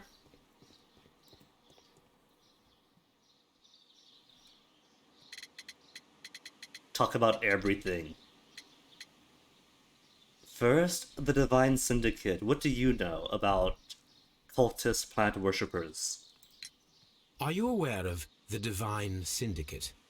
The Divine what? Is this a joke? No, I am quite serious. What a ridiculous name. Anyway, I have never heard of this syndicate. Also, are those like fingernail emoji? Nails. Yes, it is. Tell us about your relationship with Dunn. As Deputy Director, how was your relationship with Montague Dunn? To be honest with you, Mr. Holmes, it could have been better. You see, every Tuesday he would carry out his inspection of the gardens, but it was solely to make an impression. Great pretense that he cared at all. He would give out absurd orders, ignoring anyone else's opinion. He would then disappear for the rest of the week. Oh yeah, that's He was management. what some might call a man of action. I'd say rather he was overzealous and chaotic. Management. So after all, it was no wonder, perhaps, that he ended up like that. If you take into consideration his kind of lifestyle. What about his lifestyle? So he does bear a lot of resentment, and in turn, gives similar chaotic orders to his son. What is your opinion of Albert as a student of botany? He's useless. I often tell him so, and I can only give him cleaning tasks. Botany is not his life's work, and his father well knew it. He was furious about it. He was? Oh yes, he forced his son to work here, and he never missed an opportunity to criticize him publicly. Are you able to elaborate on that? Well, for example, with our last exhibition here, Mr. Dunn had Albert make a presentation speech. But then, while the lad was speaking, Mr. Dunn interrupted him, asking him difficult questions, making him look like a failure. It was with the intention of making a fool of him, Mr. Holmes. Which That you must now have do. been terribly humiliating. Yes, he was crushed, and he had to leave. Everybody was making fun of poor Albert. That is, except for Miss Margaret White, who is such a nice lady and who always takes pity on Albert. A female friend who can mother him. Tell us that about Miss White. You mentioned a Miss White. Would you tell us more about her? She is a student who works here part-time. She is quite charming indeed. She possesses a great talent for botany. You should take a look at some of her experiments that she carried out in the laboratory. Ah, if only she were not so naive. Experiments Why in the naive? laboratory, so she has The a way means. she used to flutter around Mr. Montague Dunn. And he couldn't help but be flattered by all her attention. How could an intelligent woman such as Miss White not see through his game? Could be her I can game. only scratch my head and wonder. Was she naive or a honeypot herself? You mentioned that Mr. Dunn led a particular lifestyle. Well, it's no secret that he enjoyed, celebrating, shall we say? Drinking? He was a member of the London Smart Set. He was famous for it. That and And he had an eye for the ladies, to put it mildly, Mr. Holmes. When he had a snide tone for a man of his lifestyle, I thought he meant the opposite. The empty colony room, plants and then keys. Mr. Hamish, can you explain to us what happened to the colonial collection? It seems somewhat depleted. Oh, that's because you gotta But, colonize more first. Oh, most likely maintenance work, tidying up. Really, You're not Hamish? sure then? But you're the deputy director. Well, I am busy. I cannot be everywhere at once. Clearly, the entire Royal Kew Gardens needs more than 3 workers. Tell me, Mr. Hamish, do you grow the more deadly variety of plant here? You mean insectivorous?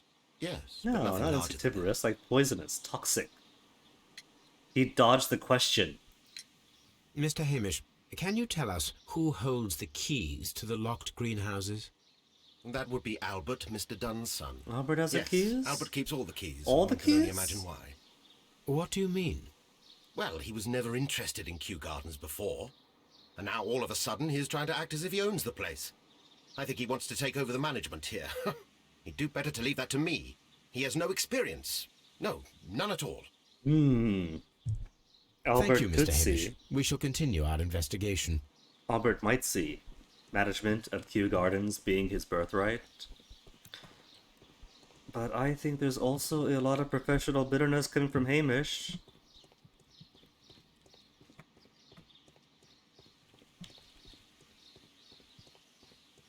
We have to consider the future of the gardens, right? Because if we make a decision that ends up being detrimental to the health of the Kew Botanical Gardens as an institution, then we'll have a time paradox, as I won't be able to visit it, and the entire universe would implode. And we can't have that. It's almost Christmas.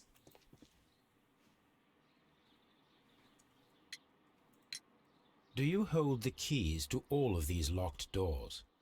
Yes, you can have them. But I cannot give you the keys to the cloakroom.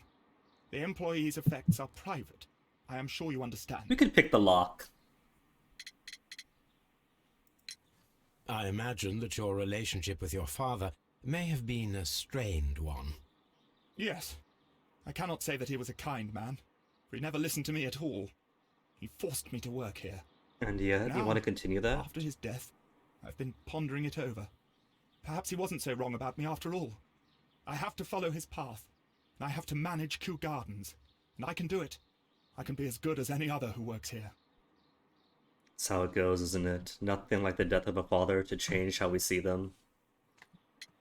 Even Albert, with his confrontational relationship with his dad, I get it, son. I totally understand. Tell us about the Colonial Collection, why it was emptied. We noticed that a part of the colonial collection has been cleared. Cleared and bleached. At the moment, I'm just dealing with the storage room. I don't know much about the other rooms. Albert, you're the only reliable worker here. Miss White comes in how often? Who is Miss Margaret White? Ah, she is the young lady who studies with me. She visits here sometimes to help out with the greenhouses.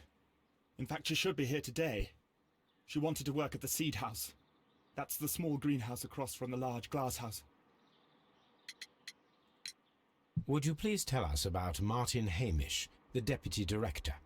Well, I have to tell you that Mr. Hamish is not and has never been the deputy director of Kew Gardens. A My father self-applied would not have title. tolerated it. Indeed. That is most interesting. He told us that he was. Yes, because he believes that the management should be passed down to him now that my father is dead. Chain of But command, in actual basic. fact, Mr. Hamish only has the honour of being the garden's longest-serving employee. He's got seniority, In fact, basic. If we are to think logically at all, it should be me who takes over the management of Kew Gardens. And why is that? Do you not have a good relationship with Mr. Hamish? I suppose so. But we have very little in common. Mr. Hamish loves his plants and Kew Gardens, and I cannot say that I share his passion. Then why do you want to be see. manager here at all And then? how was his relationship with your father? Oh, he hated my father. It was obvious. He would be furious whenever my father boasted of Kew Gardens in the newspapers or at conferences. He was convinced that my father was stealing all of the credit for himself. The My repeat father of the treated Mr. archaeologist Hamish in the case. same way as he treated anyone. Dismissively. With indifference. Tell me, have you ever heard of the Divine Syndicate? No, I cannot say that I have. Thank you, young man. We shall see you again soon. Okay, it feels like music is gone again. So...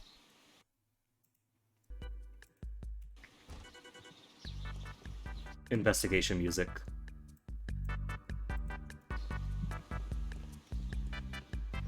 Do we at least have access to here now? Locked. Open. Wait, locked? What? We just opened it. What do we got? Table for experiments. This must be Miss White's table then. This is a table for experiments. It resembles my own. And Acid. this one Acid to kept the you in good lungs. order, Holmes. Oh, that's it? We can't take a good in-depth look? A phonograph used for voice recording. Remarkable. Edison Yes, standard. this is quite a modern laboratory.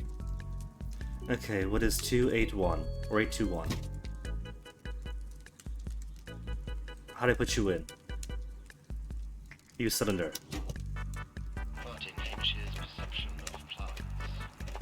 The notion of communication in the plant world has long been considered marginal, yet I remain convinced that some plants do indeed transmit chemical signals in the event of attack. A study report by Martin Hamish. Like when you cut grass, and the grass all release a certain scent as warning to others. Could it be then that the aerosolized plants that were fed through the ventilation ducts were in an agitated state to release some toxin or whatever? 245. And it seems clear from these multiple experiments that plants do respond to their environment and have a form of consciousness. Margaret White, February 1895. Report number 245. Study report. So they're both of the mind that plants do communicate. Chemicals. A sufficient quantity for some serious experiments. Wagner's reagent. Too many to examine in depth. University book. University of Cambridge Botanical Section.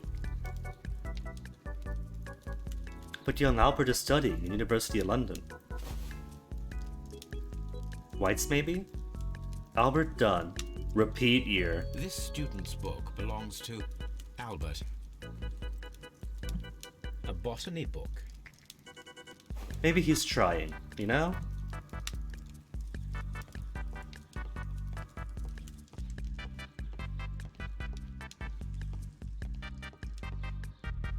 Protective equipment. There's one mask missing. Gloves. Waterproof aprons.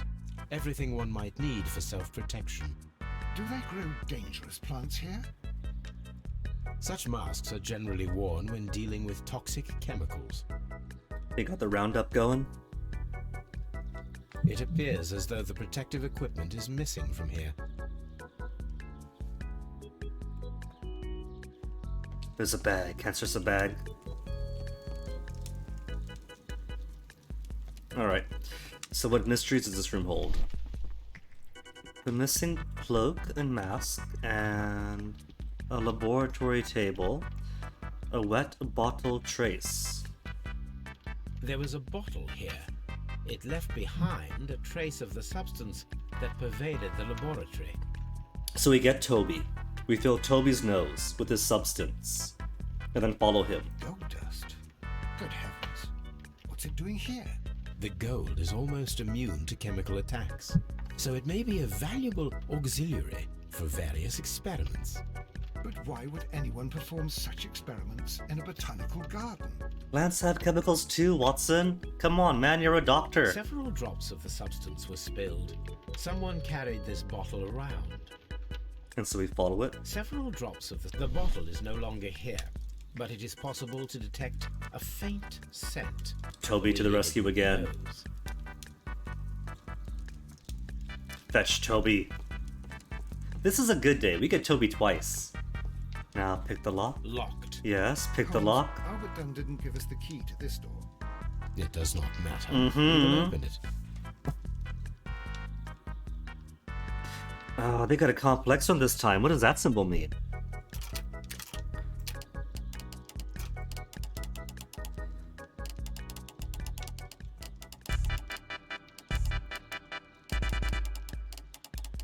Okay, let's get it here first, because that kind of locks into place, right? And if we get everything else looking good. Then maybe we won't need anything else. Let's try to find that line.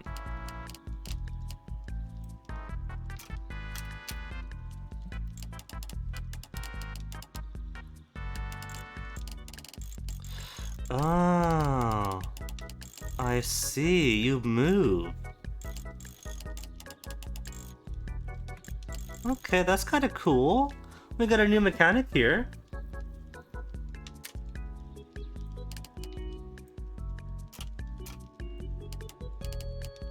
I'm satisfied with that being correct.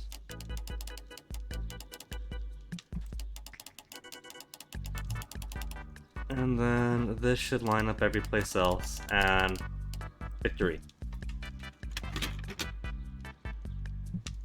Open. Luther stuff. Martin Hamish. Start with Albert Dunn. Albert's locker. Naval architecture. Maybe he doesn't know what he wants to do, and he's using his father's wealth and position to afford him 10 freshman years in university till he finds something he likes. Specialist articles on shipyards and ship construction. Albert Dunn has a great passion for shipbuilding and the sea. Well, that's where he belongs then, not here in Kew Gardens. Refuse a letter. A rejection letter from the British Royal Naval College. What? But this is your passion. Royal Navy School of NCOs, Recruitment Centre, London. Sir, it is my regret to inform you that despite your excellent results within our entry examinations, we are unable to invite you into the Royal Navy School. Your father, Montague Dunn, has expressed his intention to entrust you to the directorship of the Royal Botanical Gardens in Kew. And it is clear that he would not release you for an entire year of naval training. Please accept all of our best wishes for your future at Kew Gardens. Ouch. Yours very faithfully, JM, Junior Major. Lamarchand, Director of the Royal Navy Training Center. Or just name J.M. Lamarchand. So, your dad, despite humiliating you, got in the way of your passion and your desire to go into the Navy? So there's motive, right? Because dad refused you permission to leave and told the Navy, you're not gonna go. And we also have why you feel you are entitled to Q.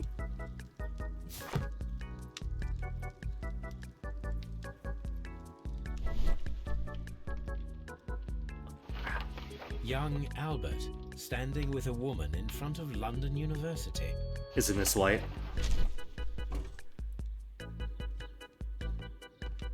Martin? Martin Hamish's locker. Green thumb.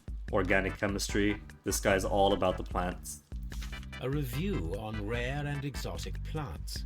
Martin Rare and Hamish has exotic written plants. several pieces. Hamish himself is published. Well, of course, then. This should be his gardens. Martin Hamish studied chemistry. Interesting. A letter from Martin Hamish. Has it been sent yet? Mr. General Secretary, recent events unfolding at Kew Gardens obliged me to renew my application for the management position. As I have already stated in my previous letters, I believe that no one is better suited for the post. While Mr. Montague Dunn was alive, I understood your reservation to my suggestion. Your reasons were political, and so I was happy to comply. But now the Kew Gardens lie in disorder. How could I stand by and allow it? How could I leave them in the hands of the inexperienced people with no motivation? I must urge you to cast your decision as a matter of urgency, so that I may devote myself entirely to the noble task ahead, and free my mind from this uncertainty. And a photograph.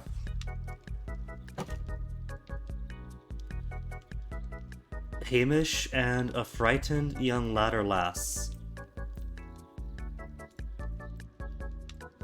Father and I, Kew Gardens. Father and I, Kew Gardens. Cute.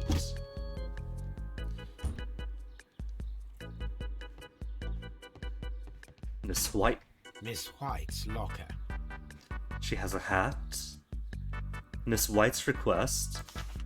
A draft of the letter that Miss White sent to her parents. Dearest Mother and Father, I am writing this letter with reluctance to ask for your help. My studies and my housing costs have proven to be more expensive than I have anticipated. I fear, therefore, that I may not be able to manage in the long term. I know that we have had our disagreements in the past, but would you be so heartless as to allow your daughter to fail her studies due to lack of money? Margaret. So then, she could possibly be more honeypot than naive. Gussying up to Dunn the Elder to maintain her position here. And if she is now gussying up to Dunn the Younger, that could be reason to push him to take on the salary of the Kew Royal Botanical Gardens manager, to keep his honey bunny well supplied with her educational materials, a diploma. Apparently, Miss White is a capable student. Only 5 years to get a master's. It was so easy back then. And doctors just handing that out like it's candy.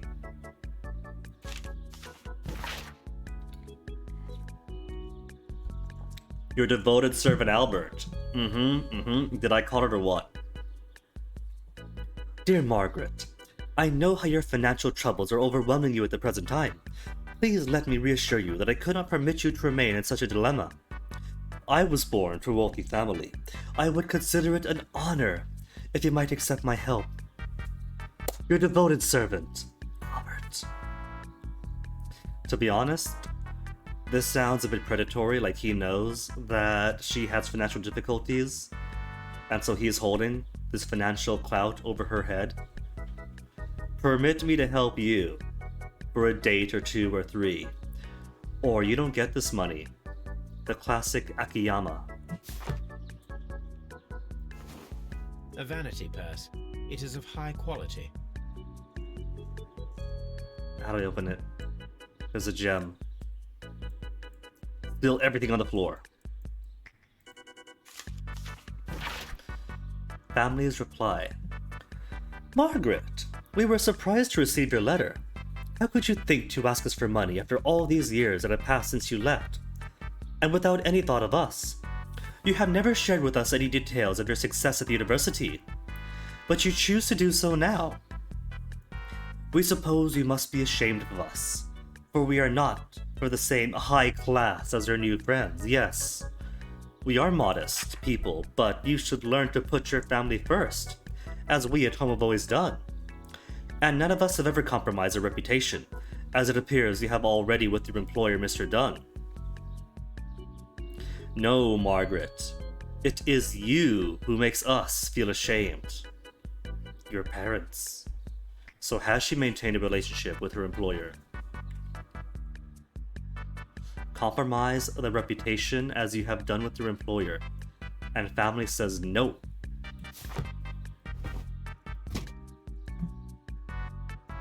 Cover anything on the outside. Can't spill the contents.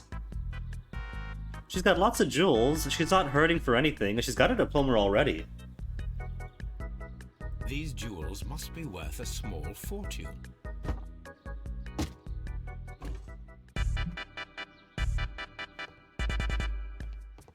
Okay, this paints an unflattering light of both Miss White and Albert Dunn. Hamish becomes more sympathetic. What should we do next, Holmes?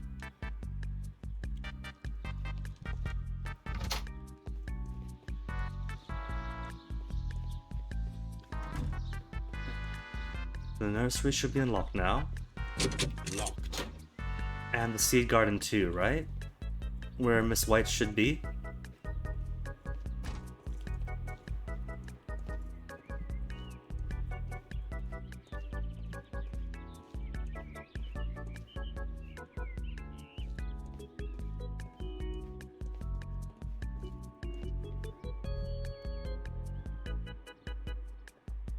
Thesis by Mr. Martin Hamish.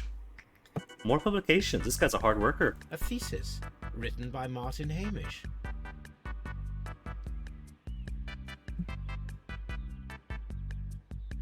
A glasses case. It is empty. Naturally, This area he's wearing them. serves as Martin Hamish's office. Is that window open? Hold on. Exhibition of Garden Plants, April 1895. This poster is for an exhibition that Martin Hamish was directing.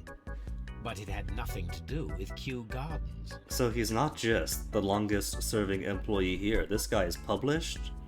He's got experience. This certificate belongs to Martin Hamish. He won a horticultural competition. Once again, right, Mr. Hamish. He truly has a passion for the plants. He is accredited, experienced, he's published.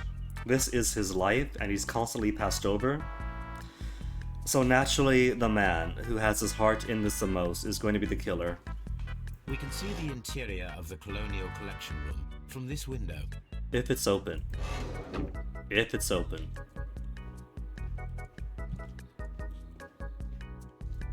My posters, go away. We can see the interior. Oh, it closed on its own.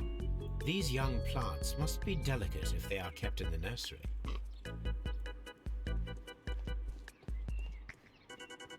And that's everything here. Alright, can't forget to come back with Toby. A bust? What you doing in here? Tossing out the bust of Montague Dunn, huh?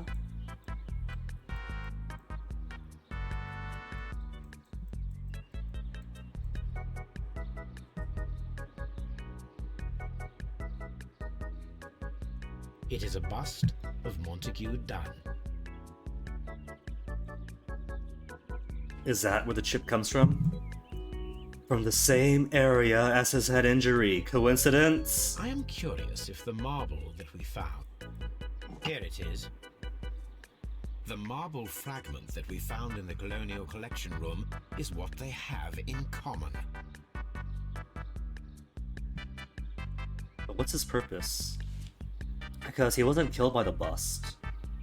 Tossing it out because he disrespected the late director, I get, I understand. Could the chip have been planted knowing to lead back here, and thus implicate Hamish as a culprit? The seeds of plant species are stored here.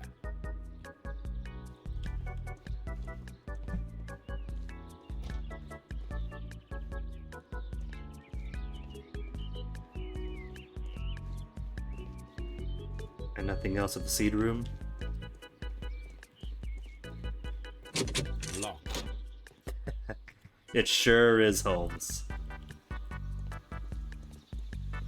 Oh, that's a seed room. Open. So it's a two-room nursery, alright. From here, we are unable to see the interior of the Colonial Collection Room. Could be evidence, or it could be a distraction. Navigation, so this is gonna be Dunn's. A book about Albert ships. Nothing at all to do with plants. These leather gloves are new and of good quality. They do not appear to have been used. Materials for college study. They belong to Albert. This place serves as Albert's office. Third class DF, is that his result? Getting D's and F's back, or is that some University England thing of a different culture I don't know about?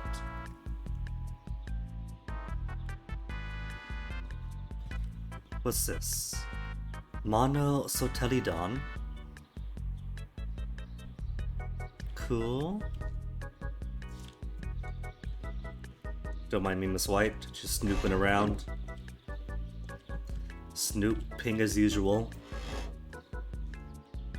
Also, cannot see the colonial exhibition. Collection exhibition.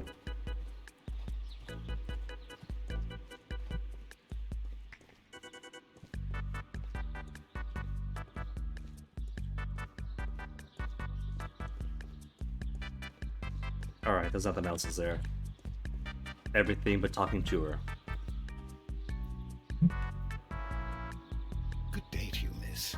You have some very beautiful plants here. Why, thank you, sir. And good day to you too. But Oh, I do beg your pardon. My name is Dr. John Watson. This is my good friend, Mr. Sherlock Holmes. I am honored to make your acquaintance, gentlemen. My name is Margaret White. Excuse me, but are you Sherlock Holmes, the great detective? The very same. Yes, I am he. What a pleasure to see you here at Kew Gardens. Are you working on a case? Acted as if she doesn't know about the stolen plants or the dead director. So, first things, bag under eyes. No, not gonna go with it. Neck. Expensive perfume. The cameo is not kangaroos and emus, so not Australia. Belt buckle is massive. Roughened hands, hello. Past malnutrition, pellagra, poor family. Here I thought it was like either actually does plant work with her hands, like in the dirt, or maybe chemical burns and experiments. But alright, that's just her background. And one more thing undetected as of yet.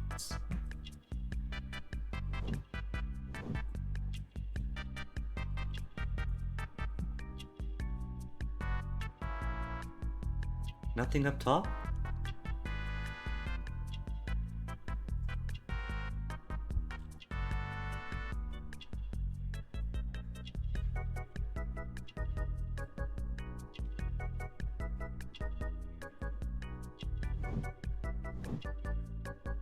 What's missing? Fingernails? No, not the finger. Oh, unmarried. That's it. Well, yeah, it's obvious. Expensive perfume for family, unmarried. Yes, a theft of plants that took place here a few days ago after their most recent Where's my exhibition. laptop charger? Oh yes, of course. I quite forgot about that. Forgot? What with the death of the director 3 days after? Oh, it's quite understandable that you might forget about the theft of the plants, miss, after the tragedy that took place here. Yes. The director was a truly good Was he man. really, Miss It White? is such a terrible misfortune. Relationship with the director? How well did you know Mr. Montague Dunn? He was a master, a great leader. I Really? saw him almost as a spiritual father. Spiritual father or sugar daddy? Exceptional nature. Oh yes, indeed.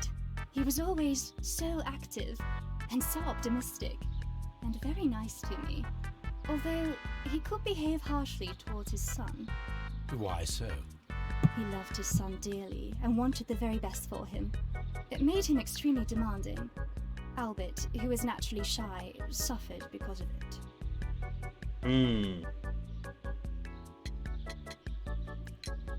Do you work here? Part-time only. I am a biology student at the London University. I attend the same classes as the son of Mr. Montague Dunn. That is how I found my chance to work here for part of my thesis, you see. It is a great honor. So Albert is how you get your foot in the door here. Was that targeted? Did she know of the Dunn reputation? Use the son to get to the dad? Was that at the same time, or is that now that the dad's gone, you go for the son? Most of the doors in Kew Gardens are locked. Do you have a key to this room? Oh, yes.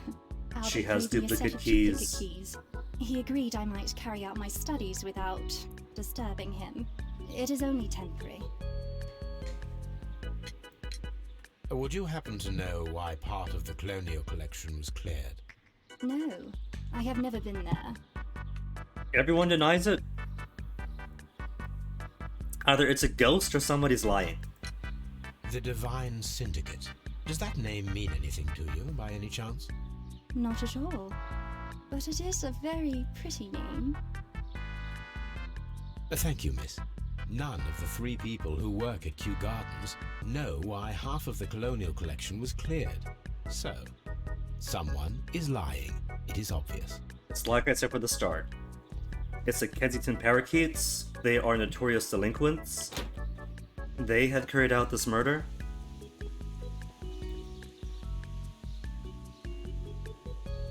Object of interest, but I can't steal this yet.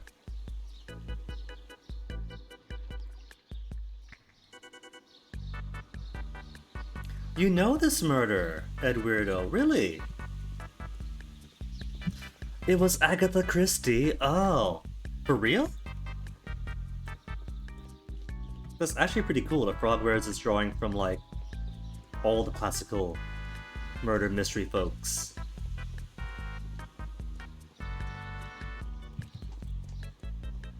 I had no idea that Agatha Christie wrote to the Royal Botanical Gardens of Kew. That's so cool.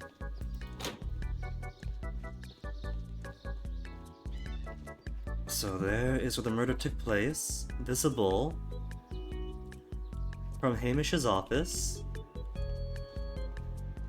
Oh, she's the one to commit this murder. Well, she had to get her inspiration from somewhere. It's like Murder, She Wrote. Are you going to tell me it's a coincidence that every time this kindly old lady goes on holiday, somebody dies, and she ends up being the one who investigates? No. There is no way the universe is that unlucky.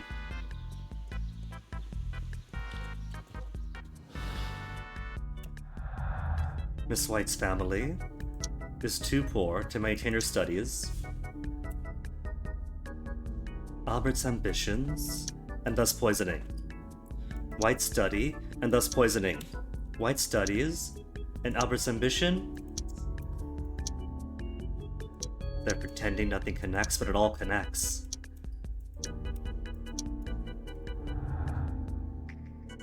We could talk to Hamish. I think first I'm going to bring Toby over. Then we shall re-interview people. Miss Margaret White is a beautiful young lady who appears moderately wealthy. Nevertheless, her hands can be seen to be marked by tiny brown dots. These are caused by pellagra, a condition that emerges after a prolonged period of malnutrition. They reveal that her childhood was a poor and unhappy one. However, the signs of wealth that we see now clearly indicate a significant change in her life. And there's still one more person we haven't met.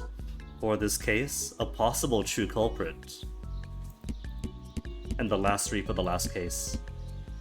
It's only 1 p.m. now. If I'm quick about this, we could possibly squeeze one more case for the weekend, if this is the last one. First, Toby.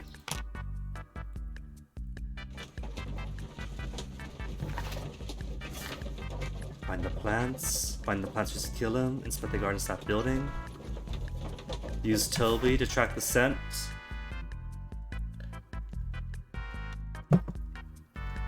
Come, Toby, let's go. Come on, Toby. We have some work for you to do.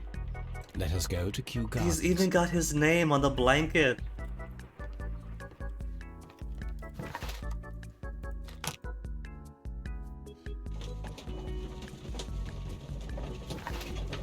Is there any place I haven't been yet? Nothing for the archives, just find a use for all the keys. Talk about the fragment. Albert's hopes. Photograph with Dad.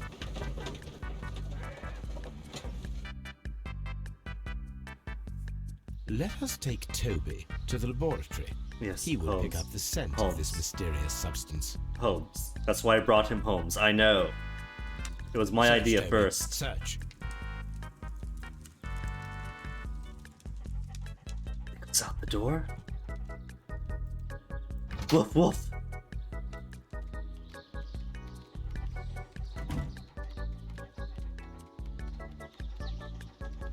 And then first Toby chews on some grass.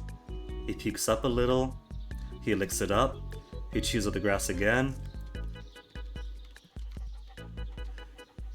Is he doing the thing from like the other games where Watson just follows along? Teleporting. Nope, he walks. Actually walks.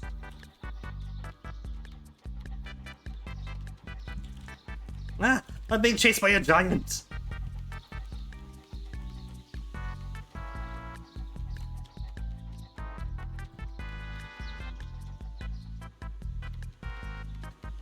Then Toby walks along here, goes in a circle, lifts his leg, takes a squat, then continues.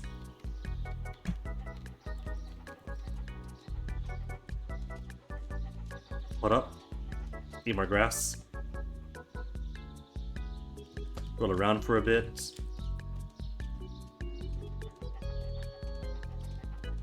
Return this way.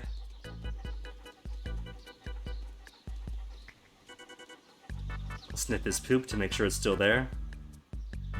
Roll around again. Chew some flowers. Chew some grass. Distracted by a squirrel. Devour one of the last red squirrels on the British mainland. Eat a mushroom, puke up the squirrel. A hidden place.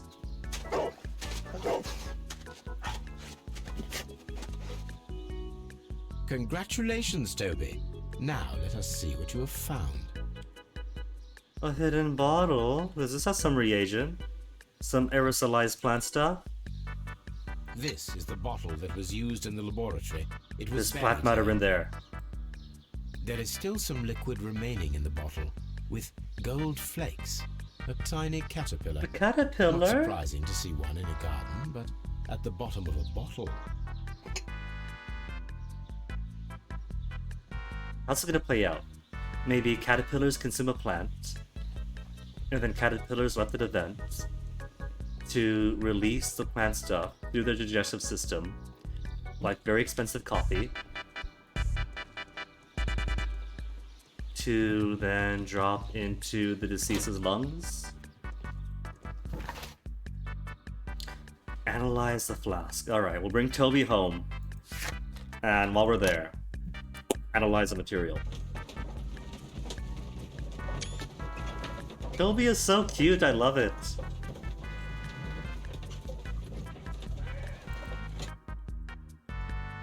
My screenshots folder for this game is gonna be like 95% just Toby. Good Toby! Oh dear, Toby. I wasn't aware that you were Watson's new literary agent. I meant to talk to Watson, who normally is hogging the telescope for this chapter. What should we do next, Holmes? Next is the analysis of the unknown Let gold us and caterpillar determine fluid. just what we have found here. Let us pour liquid from the bottle into a test tube to perform an analysis. Test tube. Where's my test tube? Pour it in This first. is the bottle that we found. Alright, pipette then. It's always pipette. He said pour though.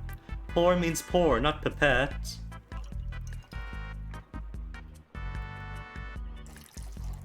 Gold and caterpillar juice.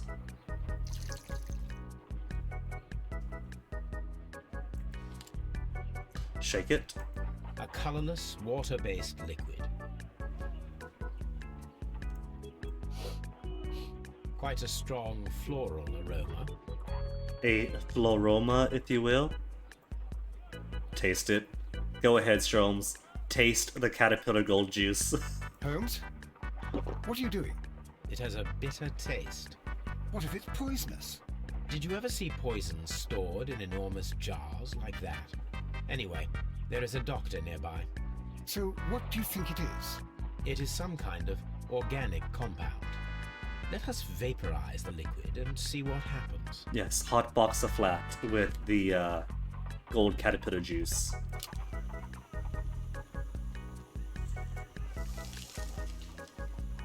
It leaves a salty residue afterwards. Small colorless crystals. Colorless, tiny crystals that are soluble in water, with a floral smell and a bitter taste. Watson, could you pass me that small bottle, please? Of course. Here you are.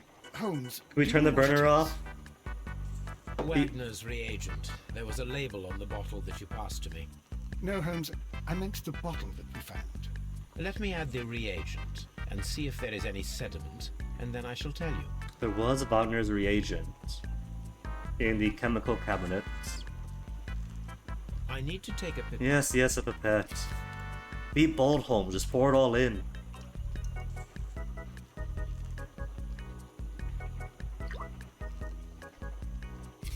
It turns it red. And that is how they made the blood at the crime scene? To mask the true whatevers? Red sediment, just as I suspected. Fill us in, Holmes. This liquid is of organic origin. It contains some alkaloid. Most likely it is unstable, and that is why there is a quantity of gold dust to prevent contamination. And the caterpillars? This mixture is probably a fertilizer. Someone was carrying out unusual experiments in the garden's laboratory.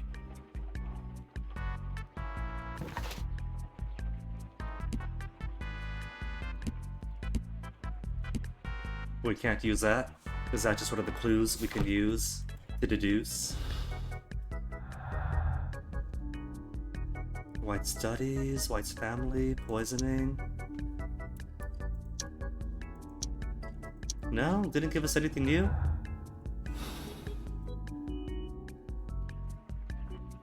My analysis.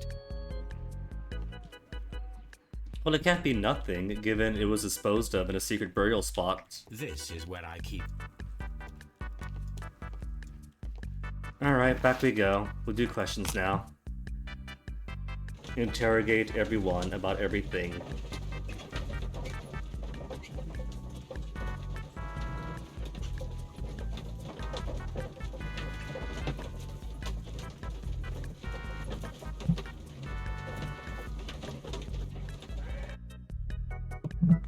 Starting with... The door closed on its own. Who moved? Albrecht? Your dream of entering the Navy, let's rub it in. I perceive that you are passionate about He the Royal perceived. Navy. Passionate? No, not really. I like ships, that's He just likes shifts, that's Are what he you quite applied. Sure? You do not seem to be so interested in plants. It's difficult, that's all. My future is here. It has never been about anything else.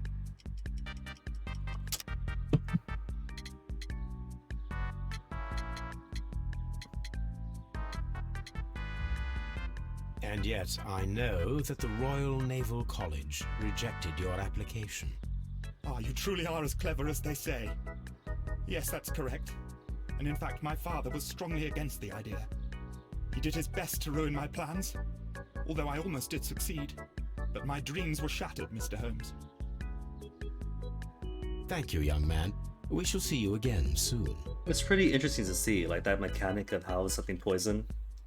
Survival manual Zybread have like a prolonged taste test situation basically, in which you take a bit of the thing. I forget the process exactly, so let's hope I don't have to test food in the wild. But like, you put some on your tongue, see if it's bitter, if it numbs you. You consume a bit, see if you get sick.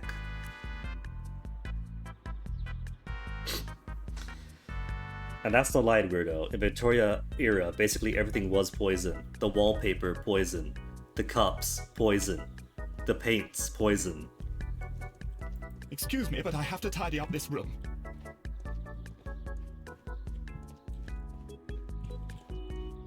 Harm House. Should be nothing else in here. It's just down to like interrogating the people, right? So I guess we'll take the long way around to appreciate the floral beauties.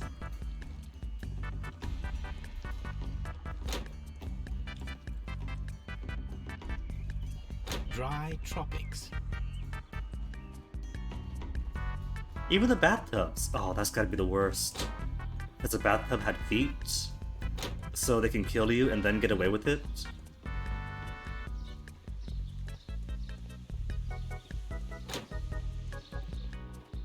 Kew Gardens is... Kew... Nothing to talk to you about? We got plenty to talk to you about, though, Miss White.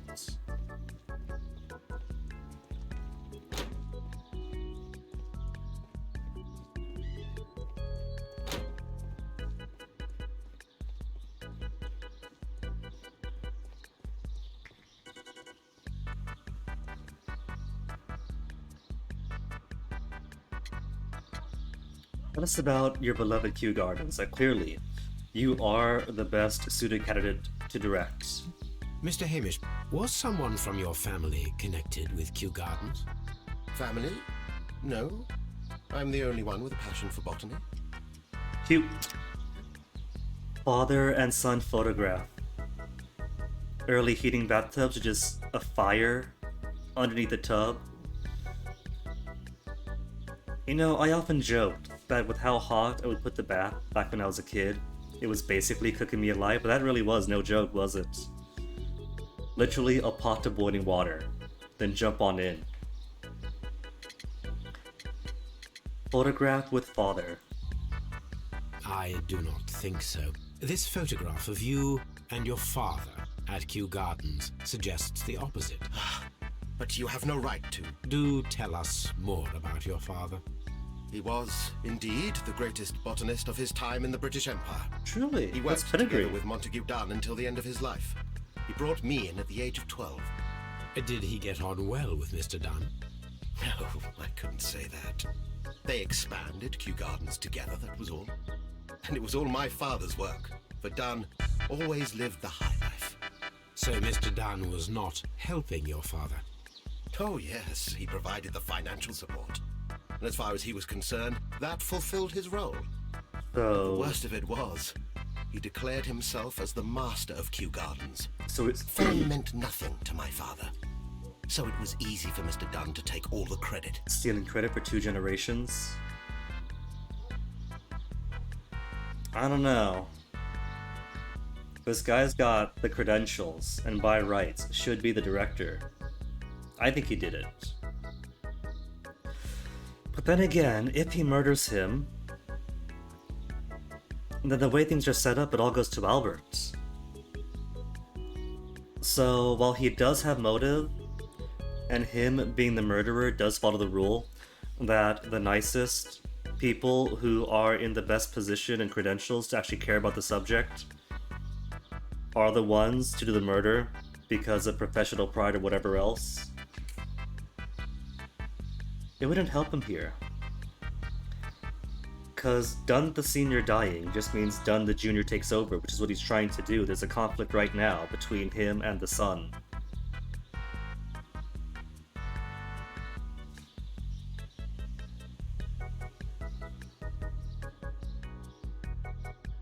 It could be the son who is tired of the dad controlling his life. It could be the honeypots. I don't know. Need more evidence. There is a bust of Montague Dunn in the nursery. A bust? Oh, that old thing. Further proof of that outrageous ego of his. But why in that room in particular? Oh, I don't know. It has always been there. Has it? It's been disposed. And the fragment that was found in the colonial room. It is strange, because I recovered a fragment of the bust inside the colonial collection room. Really? Oh, well, so I am mistaken. It ought to have been removed during the cleanup. This room is so small. Do you know who moved it? I have no idea. Surely Mr. Dunn requested it. Do you have any more questions like this? Because fragments of rock are not my responsibility. Evidently. Thank you, Mr. Hamish. We shall continue our investigation. So the fireplace in the back is clearly the missing half of the colonial collection. But you can't burn fire. Or can't burn fire, can't burn rocks. So the bust was disposed of in the compost.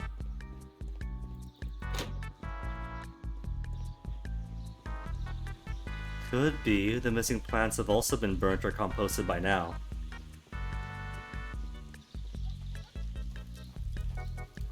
Fireplace is in green, so...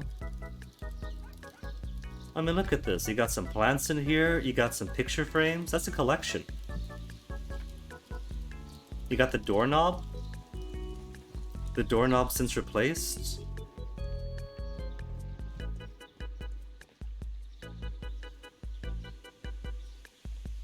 Director's office, cloakroom, laboratory. We haven't checked the director's office, have we? No, that's the first room. That's connected.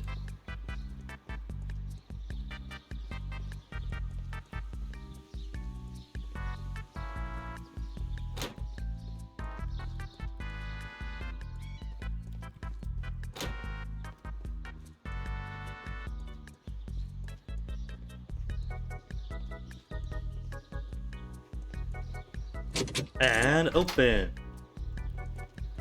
Or locked. The game says it's locked. Was that done? He really did love himself. A safe. The director's safe. A photograph of Montague Dunn and Reynold Hamish. Reynold Hamish with me. Auroch? No, Water Buffalo. Champagne. So once again, they are using the melted ice knife technique. Champagne. Montague Dunn had good taste. French wine. A remarkable vintage. So yeah, more confirmation. Dunn the Senior lived a rockstar lifestyle. Newspapers discussing Kew Gardens. New plant species. The Kew Garden team are pleased to announce a successful production of a new variety of barley. With it retains complete resistance to the cold, they have named it the Siberian barley. Mr. Martin Hamish, the proud cultivator of the graft, will hold a press conference next Monday morning upon this very subject. So Hamish has announced his new plant strain. Could it be that the missing plants are the Siberian barley? And Mr. Dunn was pissed that Hamish is taking the credit, and that this isn't going to be a Q production, and therefore a Dunn production. And so destroys the plants, and then plan hatched, and then Dunn dead.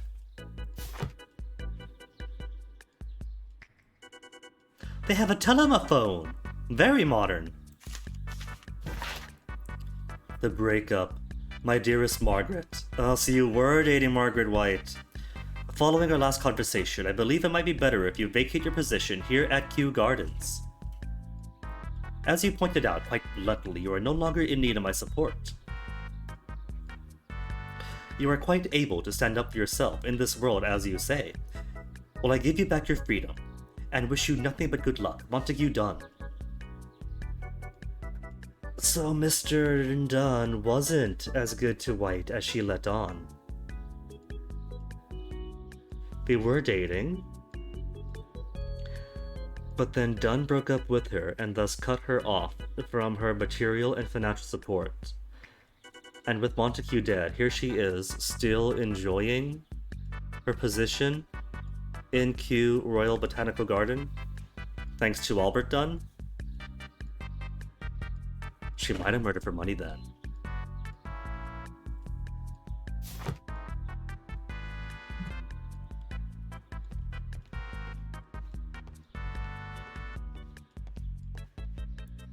With Mr. Oh, this is a different one.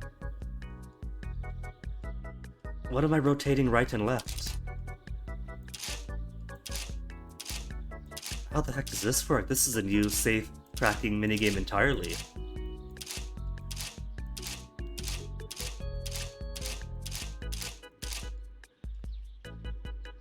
F1? There's no help?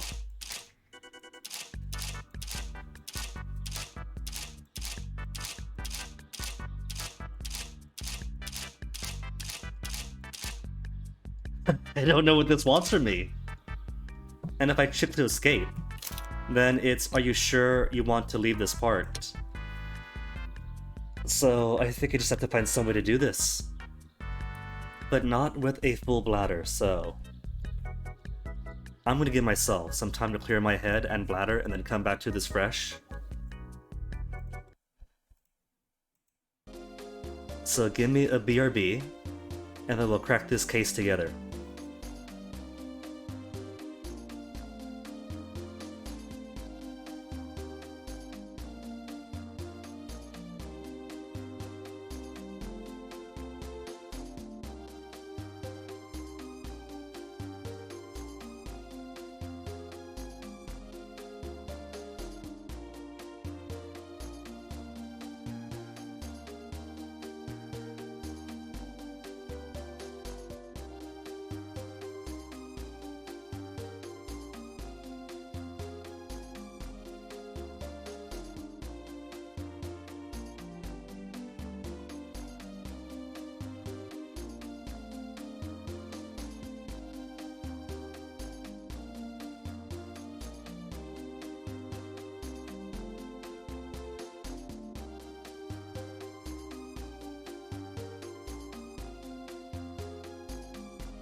Right, back, freshened up, got some baklava into me to get some sugar.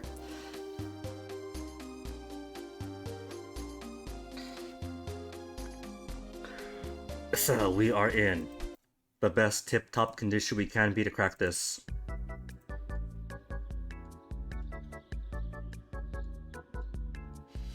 I just realized I forgot my scarf today, but that's okay. Kew Gardens gets hot in the glass houses, so... Wait.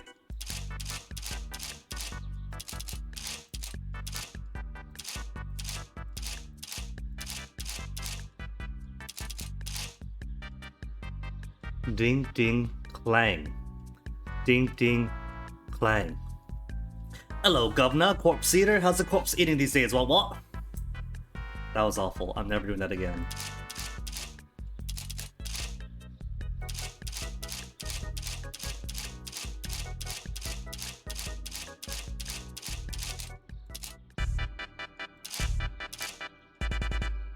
Okay, so clang. Oh. Wait. That stayed up.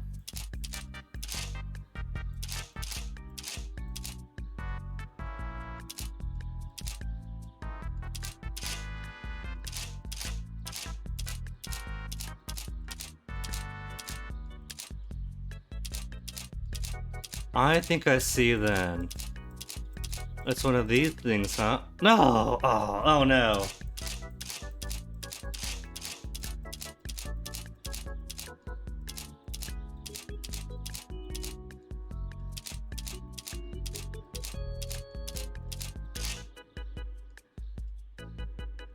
Okay, let me draw this out then. I'm going to need to put my anthropology degree to use and do ample mapping for this one. What have we got? We have a circle. Cool. Now we have 1, 2, 3, 4, 5, 6, 7, 8, 9, 10, 11, 12, 13, 14, 15, 16, 17, 18, 19, 20.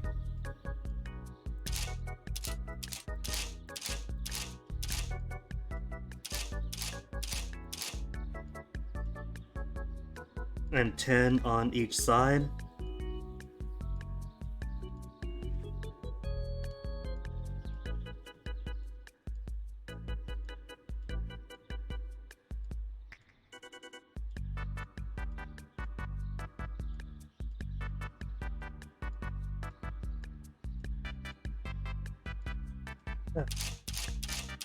How's this map? 1, 2, 3. Actually,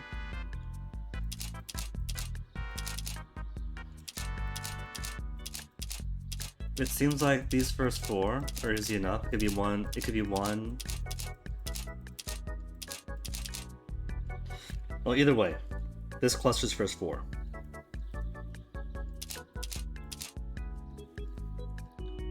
Then 5. 5, then 6. No.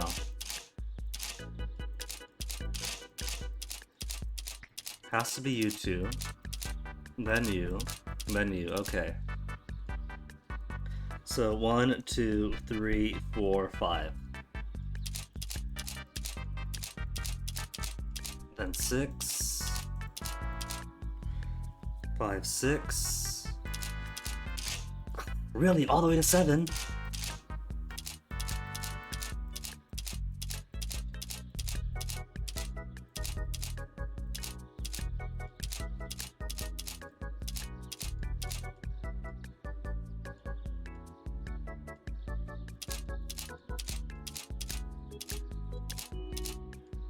Seven. Can't possibly be too 8, can it? Okay, then 8. And then 9 to even it out. And then 9. And because we heavily favor the left. No!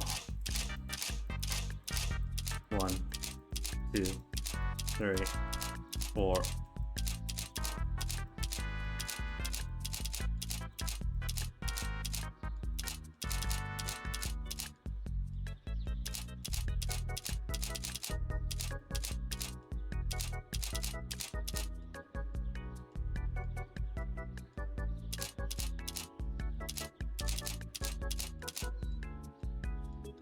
Then 10.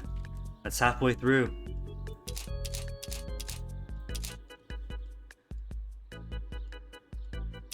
But 11? Crap. Nope, then 11.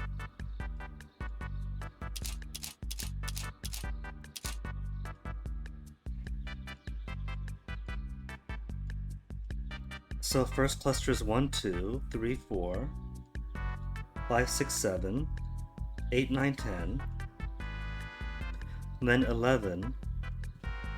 So it increases incrementally. 2 on one side, 2 on the other side, 3 on one side, 3 on the other side.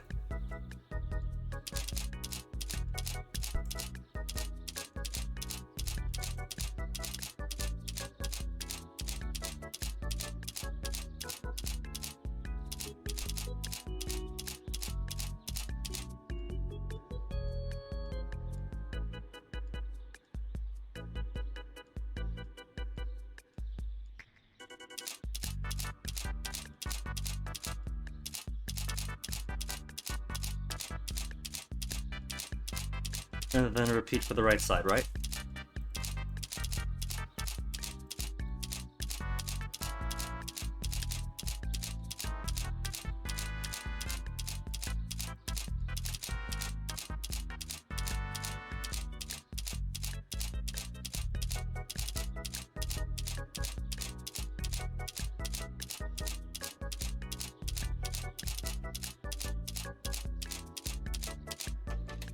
Got it.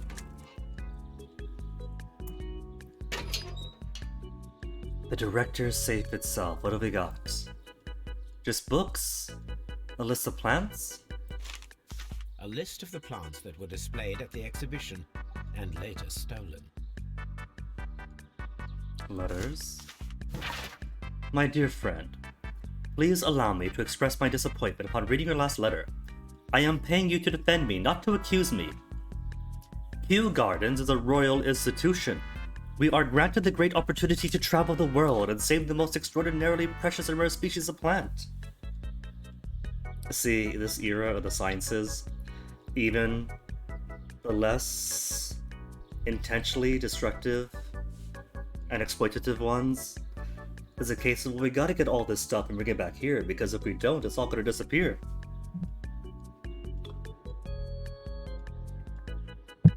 Biopiracy, recording of people, then wiping them out. And they're all snobbish idiots. This is true and weirdo. But those snobbish idiots paved the way. Our duty is to protect such species, and from those who might wish to use them for dubious purposes. You mean capitalists? This divine syndicate of whom you speak have no right to hold those precious plants. Remember the case of June 14th, 1889. So I must respectfully ask you once again to notarize permission on these plants on behalf of Kew Gardens. The documents were sent to you on Monday. P.S. See you in Boodles on Tuesday. As always, Montague Dunn. So now we have an in with the Divine Syndicate, and possibly an address if we look up June 14, 1889. Letter of complaint. Mr. Dunn, June 14 again. We must ask you, for the last time, for the return of our dear sisters.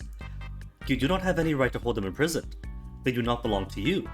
Your so-called permissions are wholly false. You are hiding behind lies. The lie, we need not elaborate, that was reported in the press as a case of 14 June 1889. What you have done is quite abhorrent. Be very sure that we shall never abandon our family members. We trusted you, and regret having done so. The Divine Syndicate. So maybe, while everyone in the Kew Royal Botanical Gardens has compelling motive, it's actually this Divine Syndicate who has stolen the plants back 5 days prior. If they stole the plants back 5 days prior, they wouldn't have to have murdered him 3 days after that, though. Maybe the murder's a red herring. Not the murder, the plant theft is a red herring. And the Divine Syndicate is also red herring.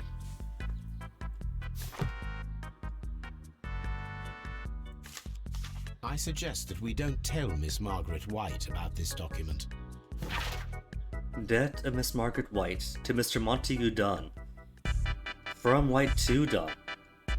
Oh, so he wasn't your sugar daddy. He was keeping track of every single expense. Which could be opportunity for murder then. if it turns out that your sugar daddy was actually being. Well, so you're dating your boss with the pretense that he's paying for your expenses, but then it turns out he's holding these expenses over your head. And then cuts you off in a breakup. Except now you owe him money.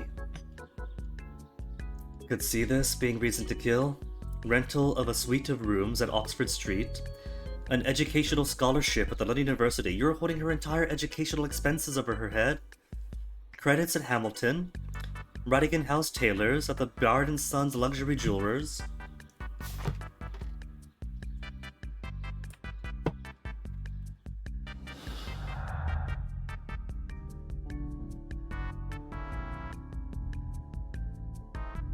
Montague wanted to fire Miss White, in which there goes her studies, but White and Dunn.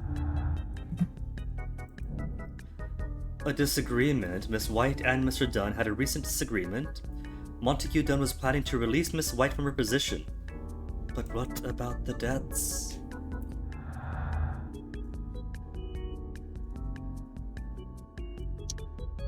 White and Dunn was also a shameful thing for White's family. Margaret White's study and social situation were completely dependent upon Montague Dunn's wealth, and now he is dead. And now she's leaning on Albert.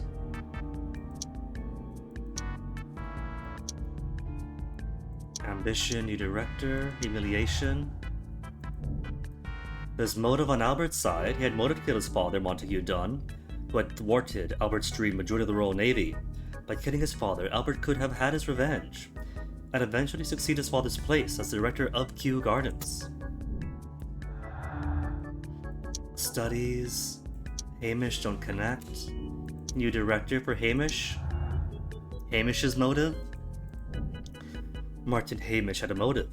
He believed that he and his father's lives had been ruined by Dunn, who had taken credit for all of their work.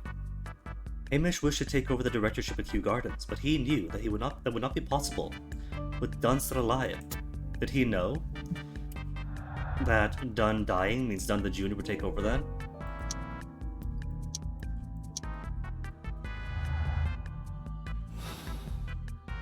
Minefield is still too blank. So, archive and archive. Let's do it.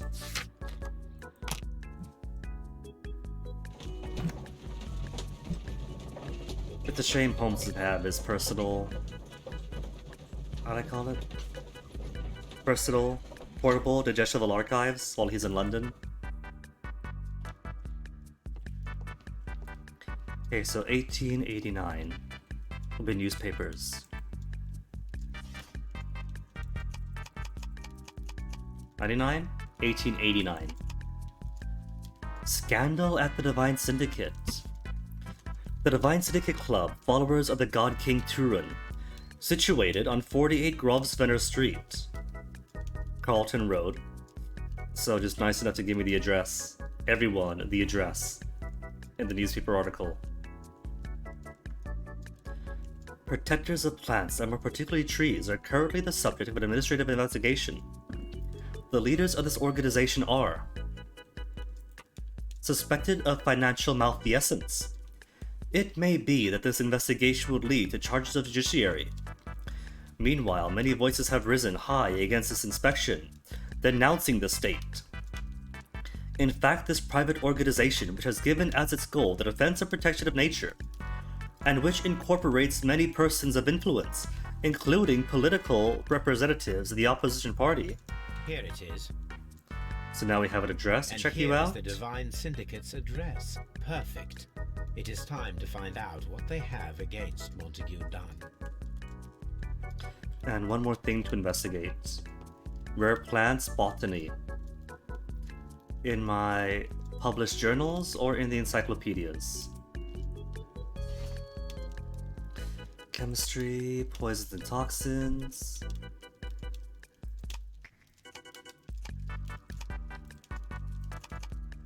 Maybe in poisons and toxins? A list of exotic soda plants. Dionea carnivorus, Cardina inebriae, Florum diabolica. Nah, I need encyclopedias for this one.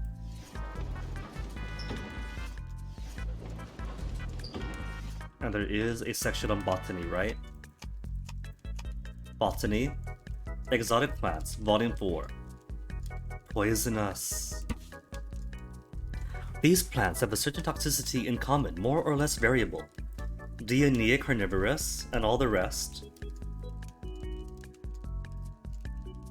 Is it literally everything on this list? It is. It is everything on this list. Only the first 3 can be dangerous to humans, particularly Florum diabolica. But only under very specific conditions. Ooh, do go on. The plant should react to a process of aggression, against which it will issue deadly spores.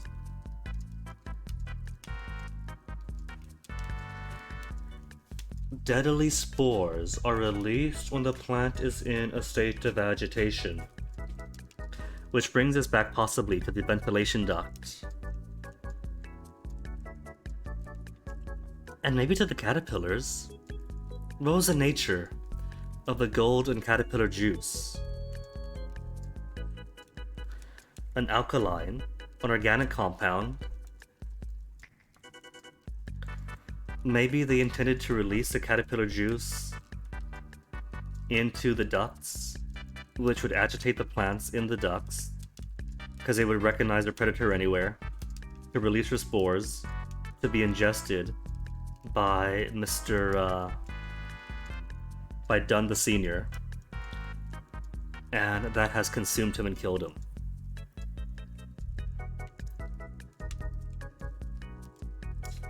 So, whoever has the plants would have the means. But there was also a plant in the fire. They wouldn't need all the plants. Just one would do. And they could have had one hiding in the duct. Because whoever cleaned up the place afterwards would want to destroy all the spore evidence, right? Which is why the entirety of the collection is currently roasting in a bonfire. Here it is.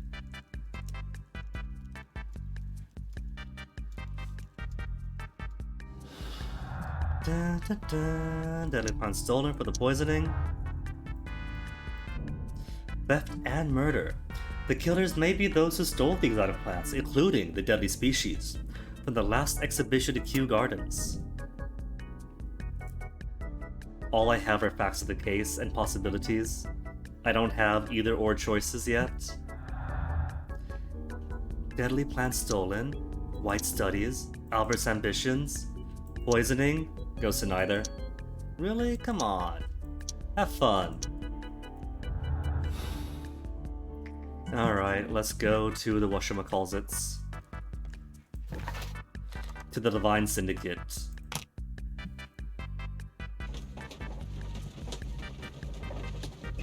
Oh, this copy of Crimes and Punishments is a picture book. That's cute.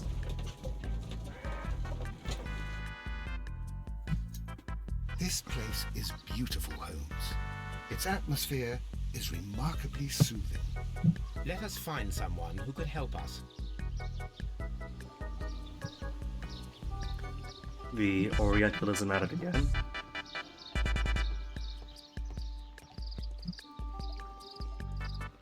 They've also got a garden here, naturally, for the plant people. Bell.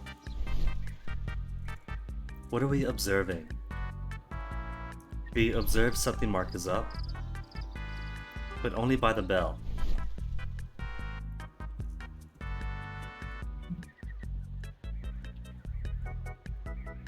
I don't see what Holmes wants me to see. Here also. At the greenhouse, maybe? A pot piece. A fragment of a flower pot. A fragment. But there is still more to analyze.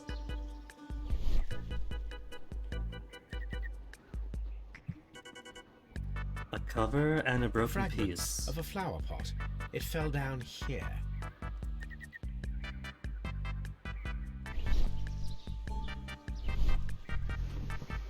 For more pots.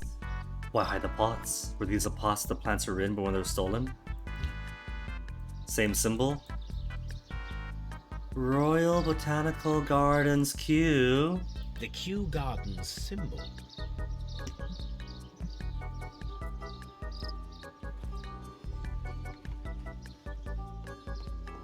Just go in before being polite and talking to the guy out front.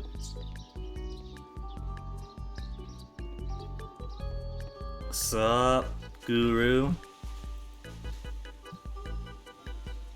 Good The day last to you, person sir. for a profiles My name is page. I am exalting the sun. A while can you wait? From the trace of elements and moreover from the quality of the ambient geotropism it depends. Therefore, please, mind my gravitropism. Its balance, do not disturb. Disturbed is most definitely the word. If he's given me permission to examine as I... Oh, no, he's Completed done. is the symbiosis. Welcome you are. To introduce myself, I shall. I am the Green Grand Mystic. The Green Grand Mystic himself. The very This same. is me. Oh my goodness, you're talking to celebrity? We are two gentlemen who are extremely interested in the vegetation philosophy that is advocated by this establishment. Listening to you, I am. Alright, so.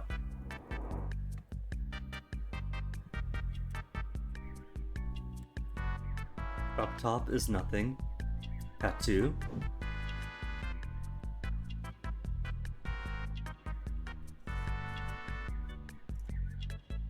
Are those clean nails? Or is it calluses? Fingertip calluses. Fingertip alone. So, he plays stringed instruments. And palm calluses. Palm injury, acid burn, chemical practice. This must mean he plays acid punk. We should like to take a look around, to immerse ourselves in the wisdom that emanates from here. It is a school of anastomosis, the divine scholastic syndicate for vegetation veneration and meditation. So that's a You may yes? say, the divine syndicate. Glory to the eukaryotic. Eukaryotic. Only true devotees, those whose hearts are ready to spermatophize in sharing of knowledge, are permitted to physically enter our vegetable kingdom and its wisdom. And Oh, that's us, right, John? you must earn it. Yes. Do you have friends at Kew Gardens? None. Not worthy there.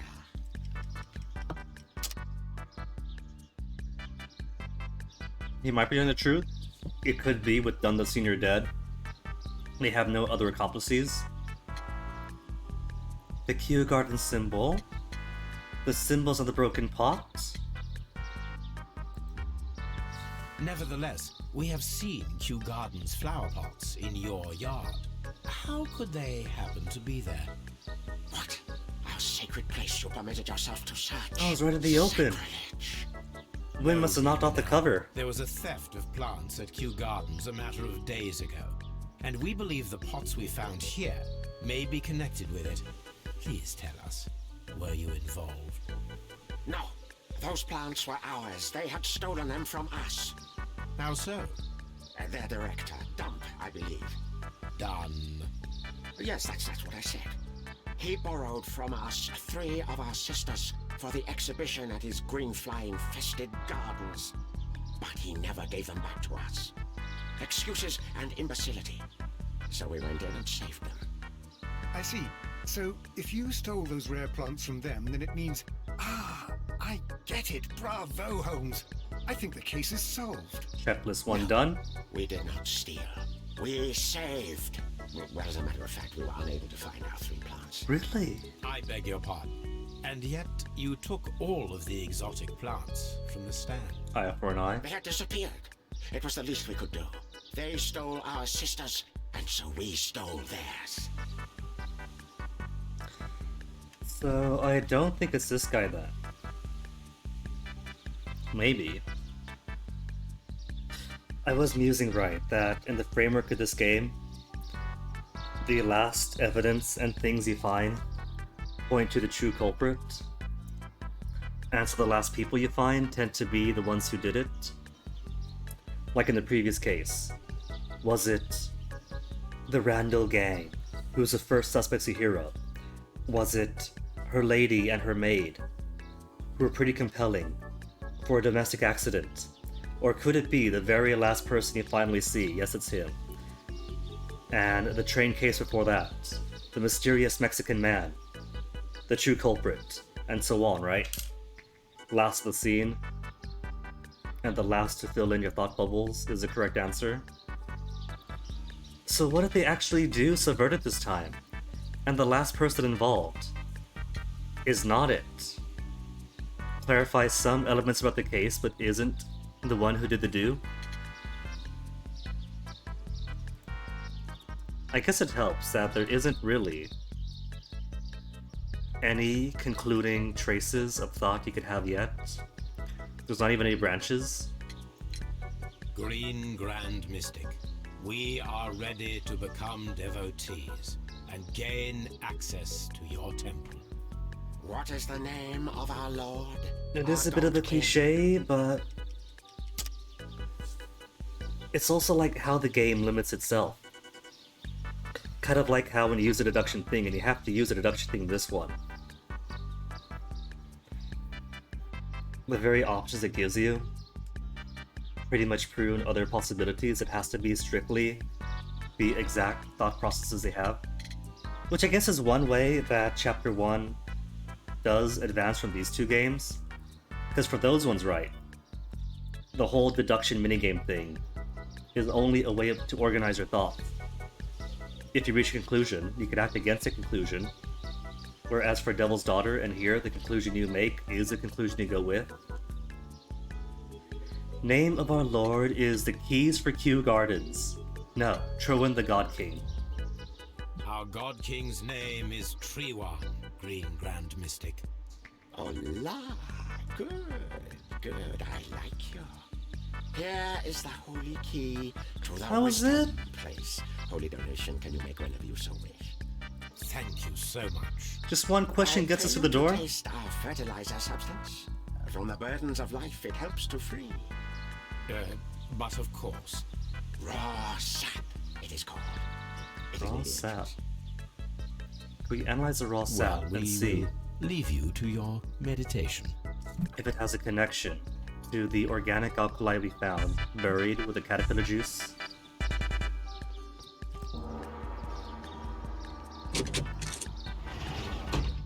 Sap. More devotees? Can we talk to him? Praise the grand tree. Praise it. Okay, sap is where? Benefactors. Lord Sherbrooke, Mackenzie, Stapleton, Spencer, Lieutenant Colonel, the Coldstream Guard, Mrs. A. Elite, Stubb, Alton, Halkett. I don't know these guys. The list of plant friends and benefactors, lawyers, well-known manufacturers, political leaders. I was hoping perhaps I might recognize a name in there to connect someone who denies involvement.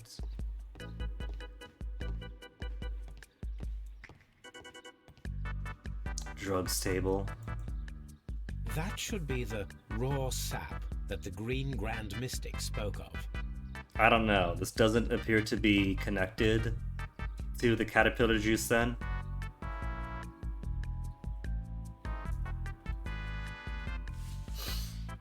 I think this is just a place where the British guys come in to get high and feel mythical. Mystical, maybe? You're just gonna eat it, a whole sugarful. Rather delicious. Whole spoonful, I mean. And of an excellent quality. My word, Holmes. Their sap is like a form of cocaine. I get a sample more. Just feed more to him. This is rather delicious, and of an excellent quality. My word, Holmes. Spoon take is in white, right? Normally, when you finish examining something, it goes to green. So is there anything if I just keep force feeding him over and over again? I'm gonna keep going. My word. My word, Holmes. My word. My word. My word. My word. My How much do I have to take to overdose or start hallucinating? my word.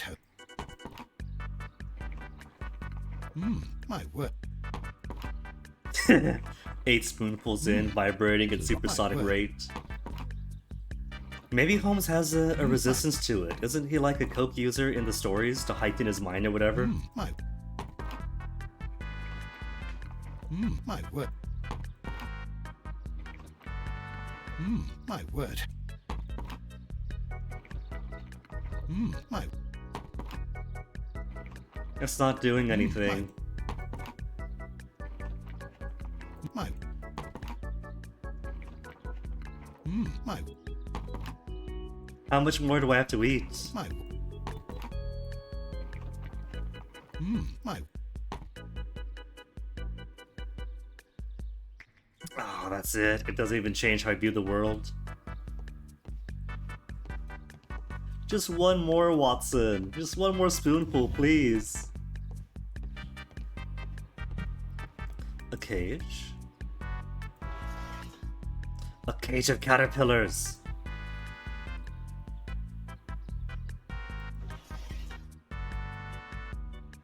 Caterpillars.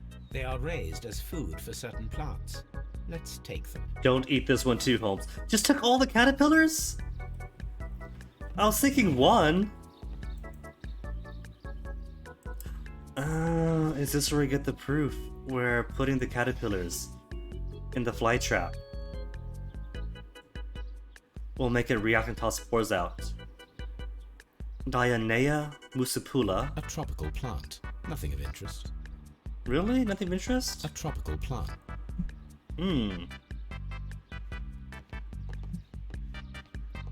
Perhaps we gotta find the right plants. Do not touch. And so he touch. Adenium A tropical bonsai? plant. A tropical. Muscipula?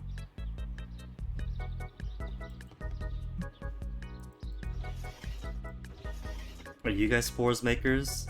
Alisma gigantica? Omphalophotus A petilius? tropical plant.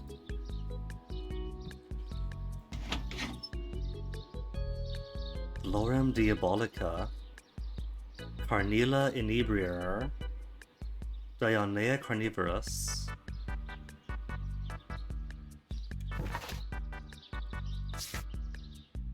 Caterpillars found at the Divine Syndicate.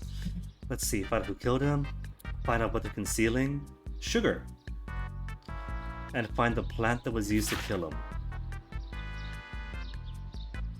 Well, all 3 plants are here.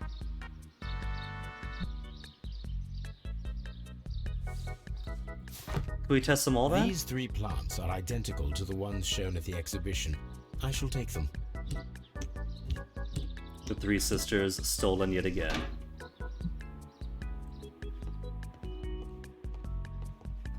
And so now I gotta combine my neural synapses to get the idea to test this, right?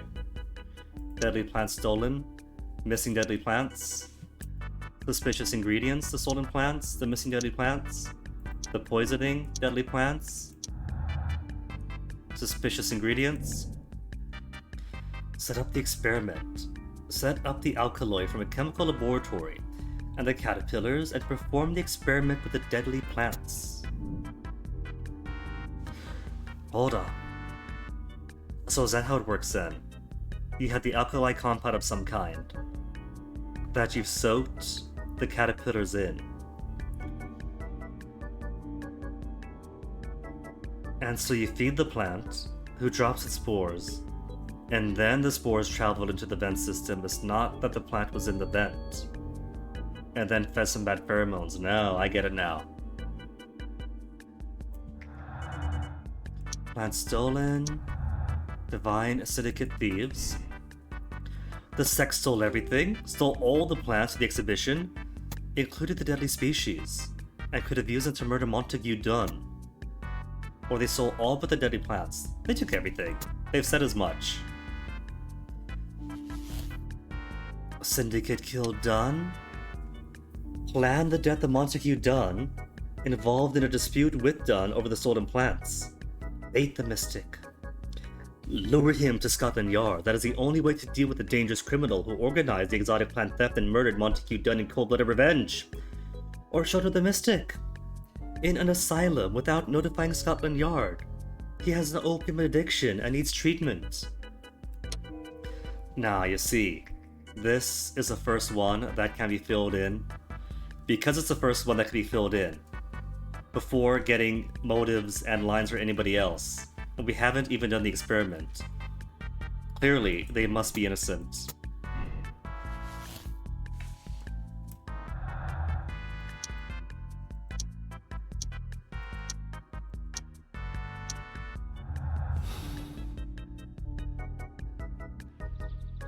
So, back to the analysis table for us. This must be Trewan, the Divine Syndicate's god. That's just what's his name for the first two Fallouts. This door is locked, but I can try to open it. One more lockpick game. Ever more complex.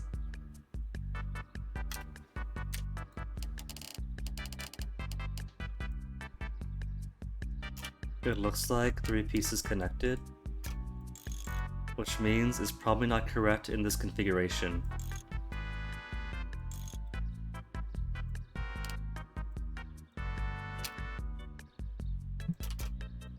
How do I pull you out? Rotate, move.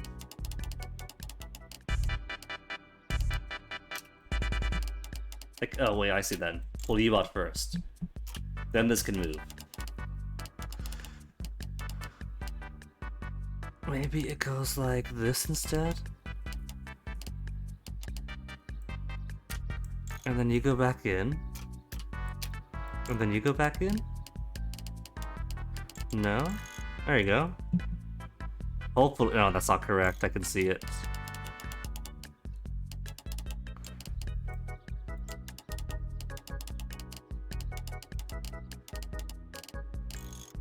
There.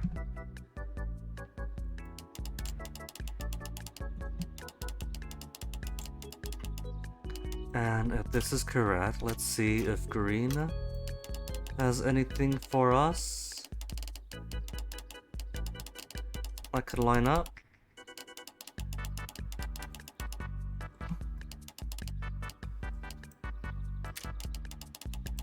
Where's the line?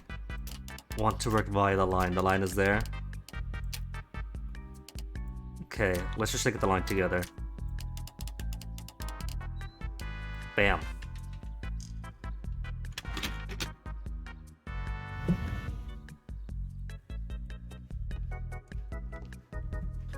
So, your locked room. What are they really hiding in here?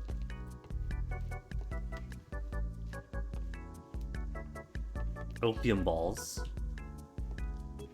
A plate for opium These smoking. instruments are used for smoking opium. So you read at Holmes and Holmes, right?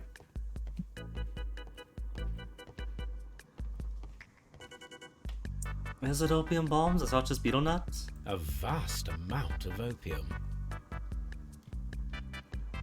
It's always opium dens, never beetle nut dens. That would be enough to perform the most difficult of chemical experiments. So can I perform the caterpillar experiment here? Alkaloids. They do have alkaloids. But is it the same kind? This is an alkaloid, the same as in the bottle we found in the bushes at Kew Gardens. Perfect, Watson. We can begin our experiment. Oh, this is gonna finger them as the killers before we even get lines on anybody else? This cabinet is full of chemicals.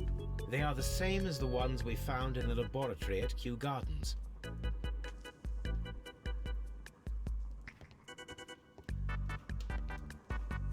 We can't experiment here. That No. But that means that we're done here, right? I guess in that case, one more spoonful.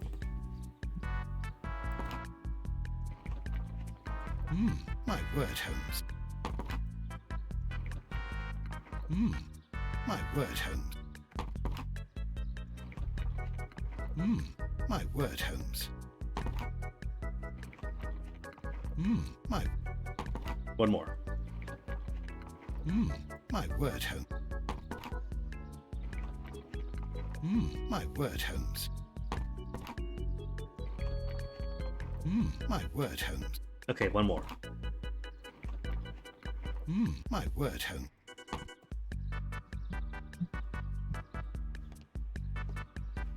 What if there's an achievement for eating 100 spoonfuls?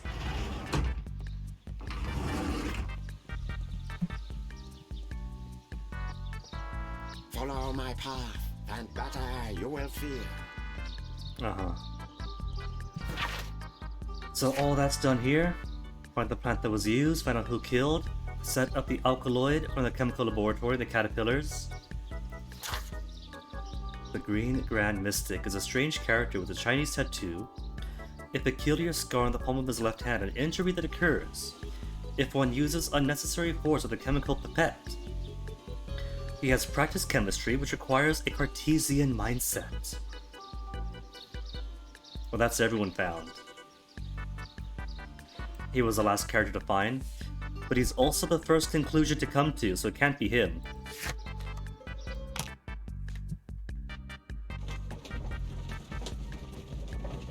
But he's also got a complex conclusion. We could set him up at Scotland Yard and then have him fall for it. Hey Zoku! Victorian London with a cozy, wee-ish atmosphere? That's what the game. If the game isn't going to give reliable background music, I have to fit in with something. Aww, Watson is taking on the lessons already. This Green Grand Mystic fellow seems rather suspicious, Holmes. And what yet, should we do next, Holmes? And yet you mimic his actions. This Green... What should we do next, Holmes? What should we do? More like, Watson we do next, Holmes?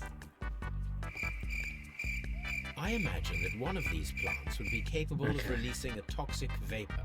I need to find out exactly how it could be done. I shall begin now. Watson, if you are at all optimistic to have dinner this evening, then I'd recommend that you put on the gas mask. But here's the thing, right? The drug den having an alkaloid and caterpillars isn't the smoking gun, because at least 2 other people were also experimenting with plants and things, and fertilizers, and food and whatnot for the plants at the Kew Royal Botanical Gardens. Alkaloids aren't too uncommon, caterpillars aren't too uncommon. You have a couple of smart cookies it could be.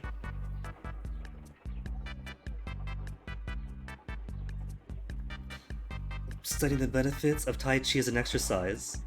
And yet he speaks in ways that are suspicious of the man who he took it from. Which is typical for a man of science of his era. He'll damn the people, but take the benefits of their cultures and plants and whatnot.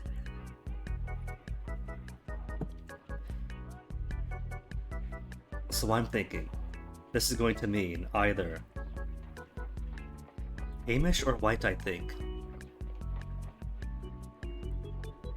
What's the first step? I have no pipettes. Alkaloids of the caterpillars?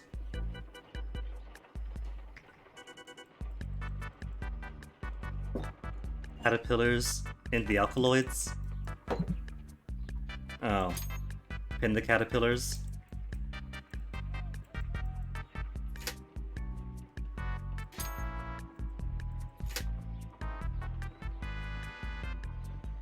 A prickly plant. A carnivorous plant. This is a strange and unusual plant. If any of these plants drop spores unthreatened, I think it's gonna be the florum. Discovery Q. Oh no. Alright. We can get some quick Discovery Q in.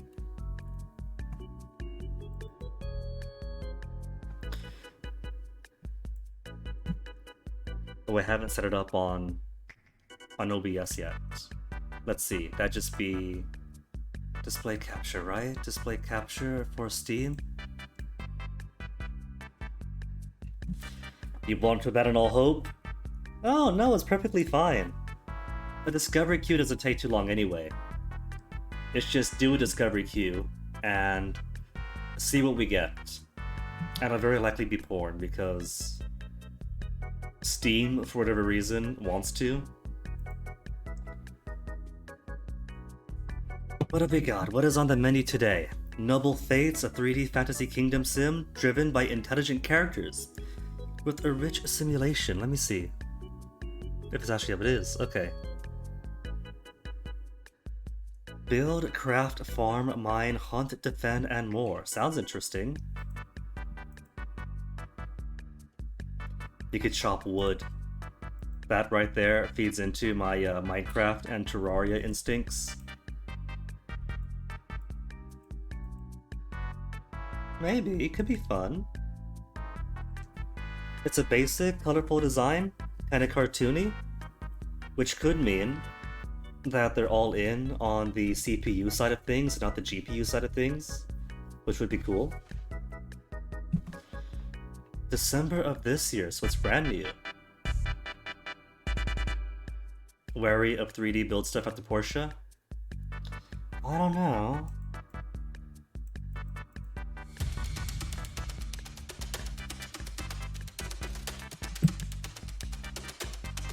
It might be fun.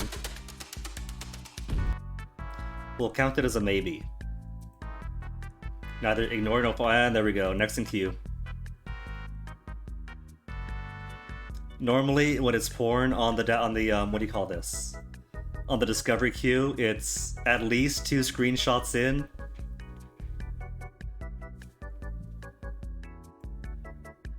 And I normally ignore it, not just skip, but there was a warning right there, Zoku. Abandon all hope. You did not heed the warnings. Exotic Desert will recruit, train, and guide your troops into battle against rival cities and factions.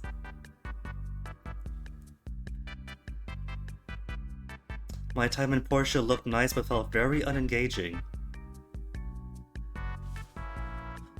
I don't know, this has a mixed response, released like just recently.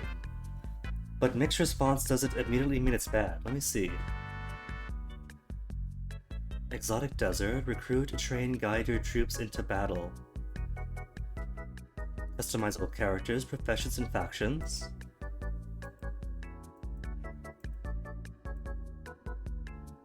Honestly, I'm intrigued already. It's got a tree. What is this, a talent point tree?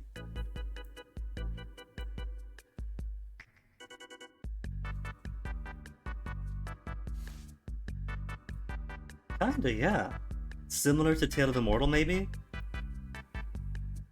But in a different way? It's definitely a different type of game. On Squirrel Studio XD. Sands of Salazar. Alright, we'll take a peek. To see announcements and community activity feed. Don't be born. Icarus session-based PvE. Nah. Ultimate Animal Dreadnoughts, design warships the way you want.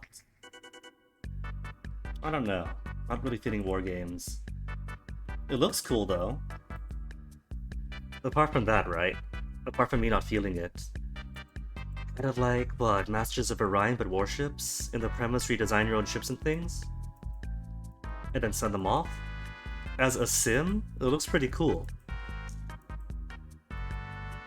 I'm just not the audience. Battleship waifu. It looks cool, but not on the market, so skip. Monster Ranchers 1 and 2 DX. Aw, it's actual Monster Ranchers. You know, a little bit of trivia, but when I was a kid, they had the Monster Rancher cartoon. Had it come stateside the same time as Pokemon. I guess they wanted to like have a rivalry to it or something. But because that was my first introduction to Monster X games, for the longest time, I thought Monster Hunter was Monster Rancher. I thought, wow, this series got so mature so fast. Going from this eyeball guy and this little mochi dude to Monster Hunter. But nah, skip you as well. Ra-A for the Gods. A boss climbing, open world adventure game. Lone hero to the edge of a dying frozen land. So a Shadow of the Colossus like, but with a Kokiri leaf. Grapple, glide, and grab a massive hold of massive beasts.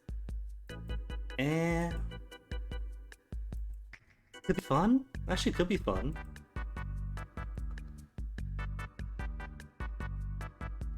Batu plus Shadow, plus a bit of Skyrim. Maybe. Another December release of this year. Have I heard a Call to the Sea yet? I don't think I have, no. Correction Zoku, Eduardo's missed one poor game. Discovery Queue is very good about popping them on, and it's always so disappointing. That's half the gamble of this redeem. Usually it doesn't give you like a massive thing in your face right at the front. Usually it's like, here's this cool new concept, you get to be a demon lord. Look at all these cool screenshots of being the demon lord, lording over your demons. And then like 5 screenshots in, there's the titties. There's riding the demonic cock and whatever else, because it's that kind of game. And it's like, every single time! You can't keep baiting me like this! Century Ages of Ash. Free-to-play, multiplayer dragon battle game. Skip.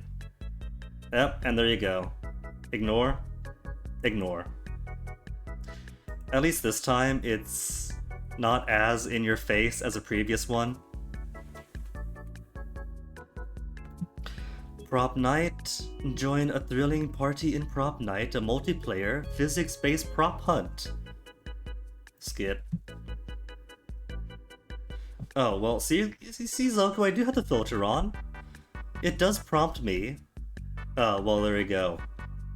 My birthday has been revealed. Oh, tragic, shocking. Prop Night is pretty fun. Prop hunts tend to be. I played a prop hunt over in Transformice back in those days. And it was alright. You're expecting... Wait. The RE porn parody. Really? There's like a RE porn parody on Steam? View page. Another one released this month. Arizona Sunshine. Oh. I'm more into Yorkshire than Arizona tea. Skip. Witchwood? A crafting adventure game set at the land of gothic fables and fairy tales. You get to be the old witch of the woods and explore the strange countryside, collect magic ingredients, brew sorcerer's spells. This looks cute. I could vibe with this.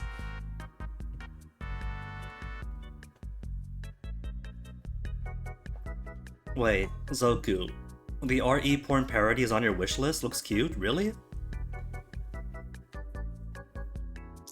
I'll toss a follow to this because this is like stylistically is adorable, thematically, and everything else. Could have fun with this. Okay, that's that. That is my queue queued through. Back to game. And thanks for that, Zoku. That is the first time that the Discovery Queue Redemption has been redeemed. Hope it was everything you thought it would be.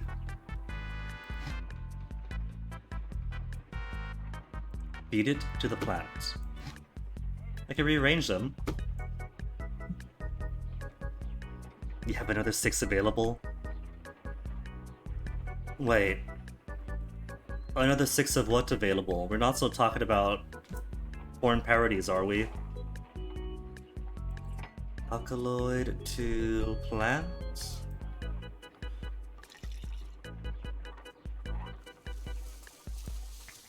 It's soap and flowers. To open after being soaked with alkaloid. It opens, and so you could feed a caterpillar to it, right?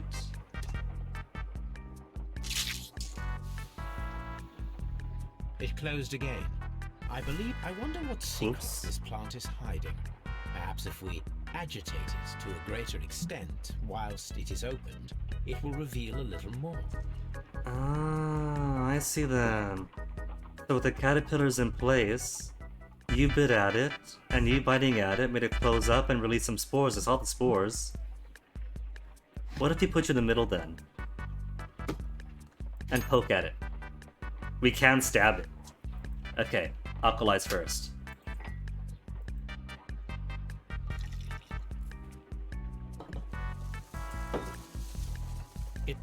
Soak with alkalize, drop caterpillars all over, and then stab it while it's being attacked. Yeah, exactly, Zoku. Lewd Apocalypse Hentai Evil being less in your face than the first game was? Less in your face is what I expect normally when I go to the Discovery queue. It shows you some pretty graphics, and starts off with a not so explicit premise, and it's only after 5 or 10 screenshots that you start seeing the titty and worse. That could be a mark of a quality of the porn game, because it's so desperate as to put the tits right in your face from screenshot 1. Or does it want to debate you first?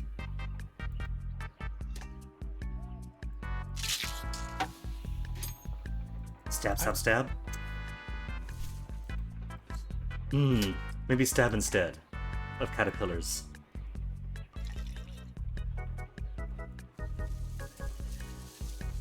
It appears to open. And then stab it. It closed again. I believe I saw a small cloud of gas. I wonder what secrets this plant is hiding. Perhaps if we agitate it to a greater extent whilst it is opened, it will reveal a little more. That wasn't agitated enough. Gothic yaoi? Ed Weirdo for an anime recommendation? Surprisingly, I have one for you that might fit that. I think it was this year. A previous season this year. What was it called? Case Study of Veritas or something like that? Got yourself a couple of vampire boys. Well, one's a vampire, the other's just like inheriting the name and the powers of a vampire, who kind of go off and do like investigative Sherlockian things in their vampire world. Yeah, there you go. Vanitas no Carte. That's exactly it. Dang, Zoku! Still living up to your bot reputation. Mentioned once, and bam, there it is right there. But yes, there's a link. Thank you, Zoku. Expecting something like The Betrayal Knows My Name? I am sorry to disappoint, but I haven't dove as deeply. At least the past few years. If something crosses my eyes, I'll look, but that's it.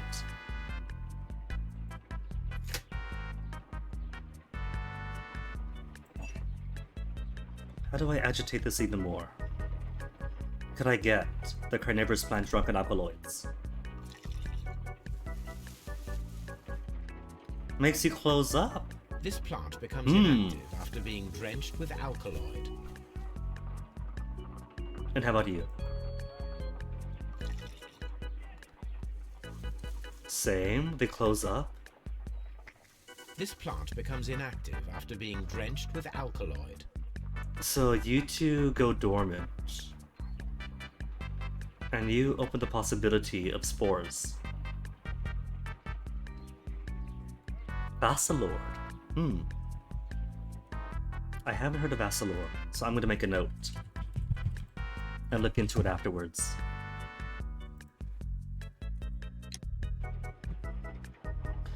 Alright, so is it possible to open this and then close the other two plants?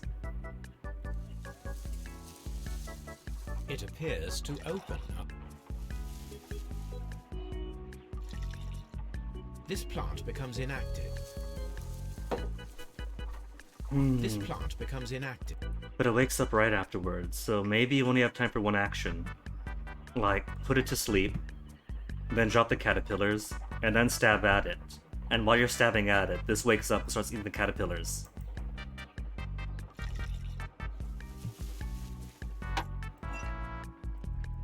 This... Now it's waking up.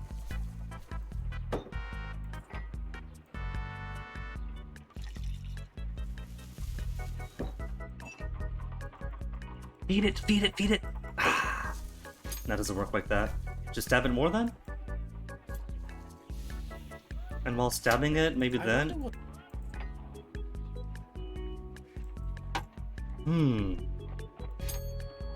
Because I think I have a good idea already. This opens up with the alkaloid, and when agitated, releases spores. That's it, that solves the mystery. No reaction.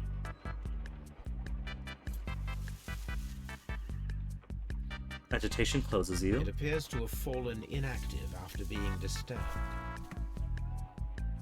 So it's none of these, it's only in the middle. My word. It shot a spike at me after I stabbed it with a pin. After I stabbed it with a pin... ferocious if I increased the strength of my attack. Okay, so what about... So I guess what I have to do is arrange this in such a way where... Caterpillar on this, to be snapped at by that, to launch a spike to this, right? So maybe if I put you in the middle, then you snipe, you bite, and then you lash out to fly to this, yeah?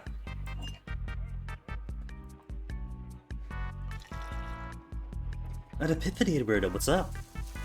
You know why Omegaverse was so readily welcomed in the Yaoi sphere? With alkaloid. Because of the Sex Pistols?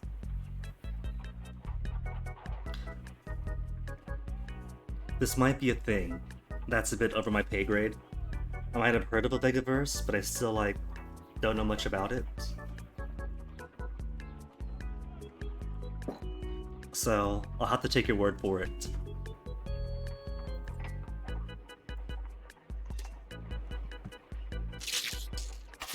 How interesting. What a strong and effective defensive mechanism. Okay. I am interested in what might occur if the prickly plant should shoot at it. So that flew out in all directions. Then do it.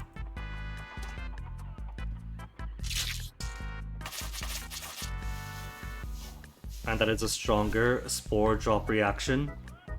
Toxic gas with spores. Extraordinary. You solved the case. Congratulations, Roberto. Cookies for you then. The plants would be capable of killing only if they were directly next to the victim and stimulated at precisely the right moment. Really? Let us take our caterpillars to the Colonial Collection Room. We may see things more clearly there. It is too early, Watson. Our suspects will be there. Let us investigate Kew Gardens one more time and ask some questions. I don't know, Holmes. He kind of makes it sound like the victim was right on top of the plants. Maybe all this could be a tragic accident?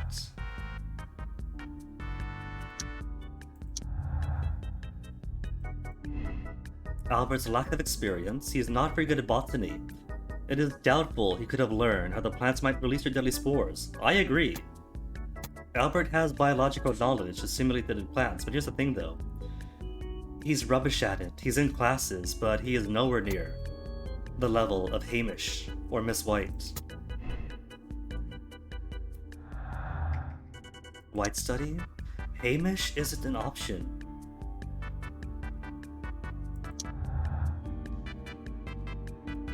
Miss White does have knowledge, botanical knowledge, biological knowledge to stimulate the deadly plants. The knowledge Miss White acquired at university might not be enough to guarantee the correct reaction of the deadly plant. I think it is. But she is only one such suspect. We still have Hamish.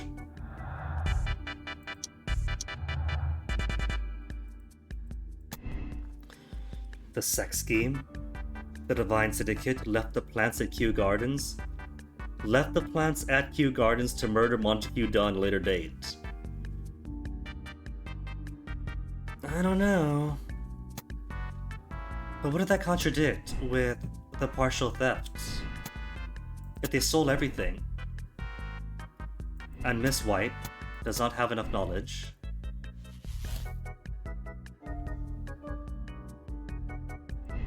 partial theft? Everything but the deadly plants.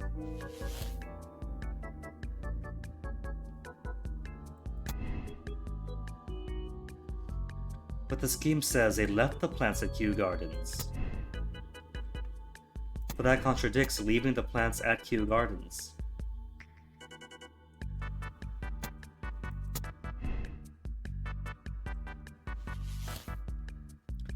And that does not reach here.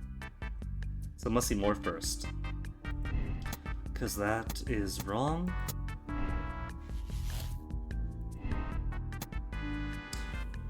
Though I don't know, they might have taken everything. But them taking everything would imply they did it. Sect is not involved.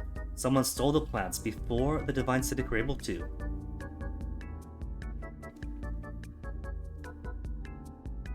Which is what the Green Mystic said, right? That they tried to get their plants back, but they were already gone, so they stole plants from Q instead.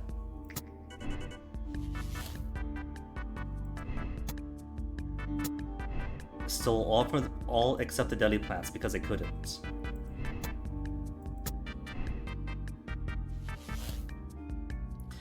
Miss White killed Dunn then?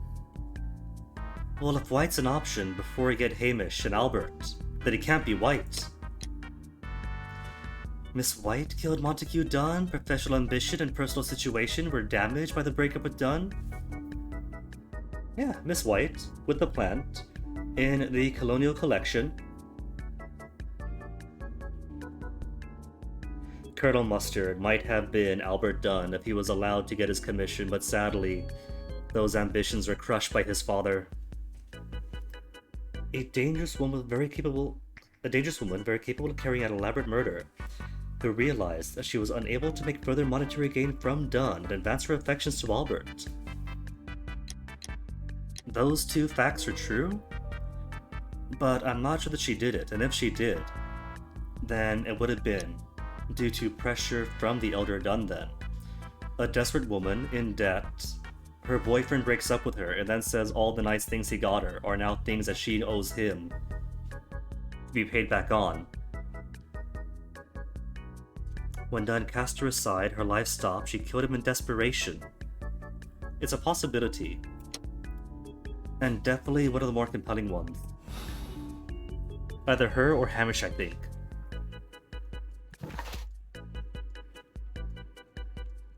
How to simulate the deadly plants of the Colonial Collection. We did though. That should be checked off, right? But first talk to all suspects. Then perform the experiment in the Colonial Collection. Okay. And there's nothing more to analyze or to check in the archives or to talk to anyone about.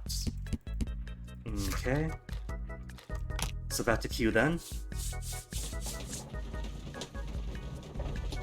Sadly without Toby, even though Toby seems to love it out there.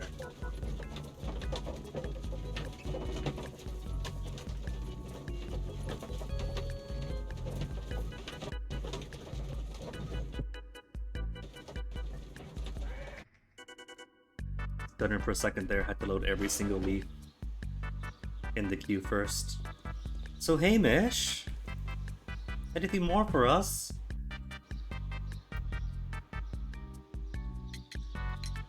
Can you tell me if you saw Mr. Montague Dunn on the day of his death? Yes, of course. I met him, and we went to see Albert, his son, at around 9:30. He appeared quite calm.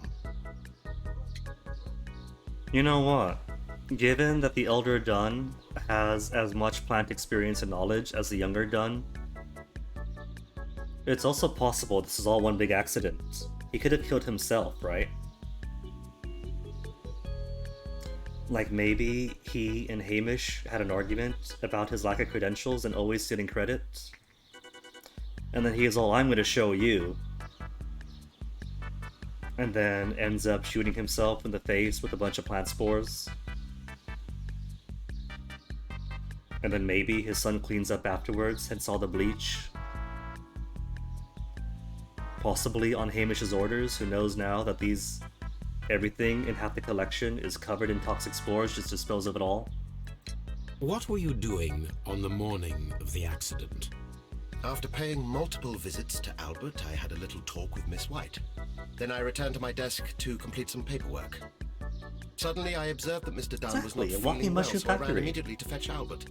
I clearly remember that it was around 10:30, for So I an was hour late later? that morning. Thank you, Mr. Hamish. We shall continue our investigation.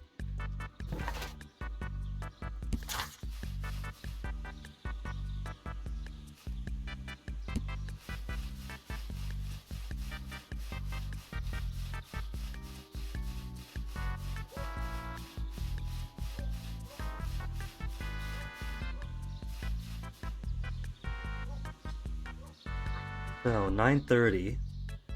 You met him, then went to see Albert at 9:30. He was calm. Multiple visits to Albert, had a talk with Miss White, then returned to his desk. His desk, which can overlook the colonial collection. So if Montague got himself a face full of spores on his own incompetence, then he would have seen it. He subtly observed that Mr. Dunn was not feeling well, and then ran to fetch Albert at 10:30. But good track then.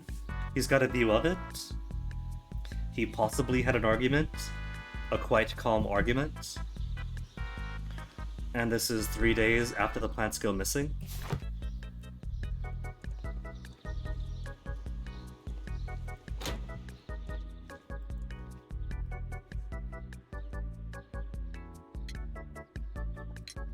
Your father's death does seem highly suspicious.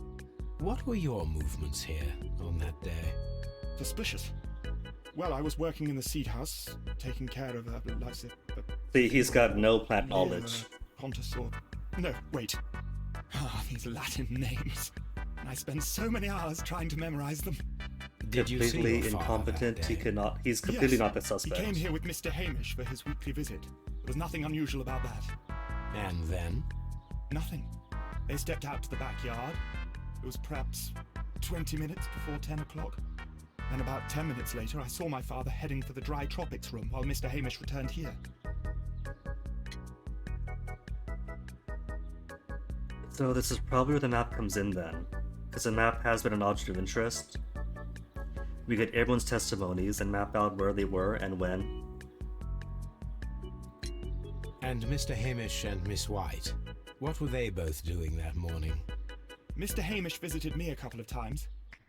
I also saw him returning from talking with Miss White, and that was at 10 minutes past 10. But then he ran back here to me to tell me that my father was feeling unwell. Not so far. We hurried across to the water lily room, and I found my father lying dead on the floor. Oh my God. Thank you, young man. We shall see you again soon.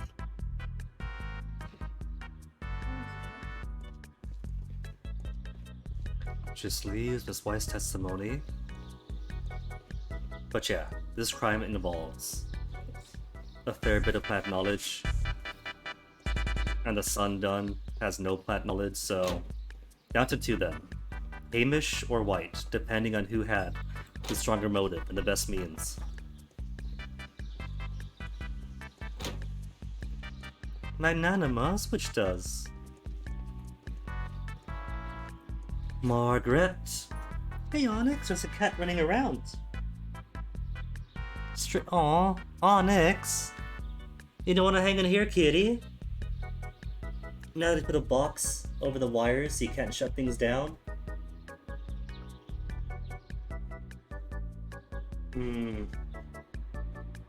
What if I gave you some water? Where's the dish?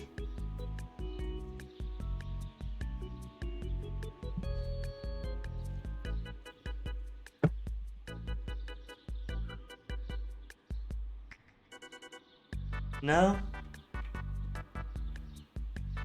Alright, no cat time then. Onyx, come here. Oh, but thank you, young man. See you again soon. Could be threatening. We'll see you again soon with Lestrade in tow.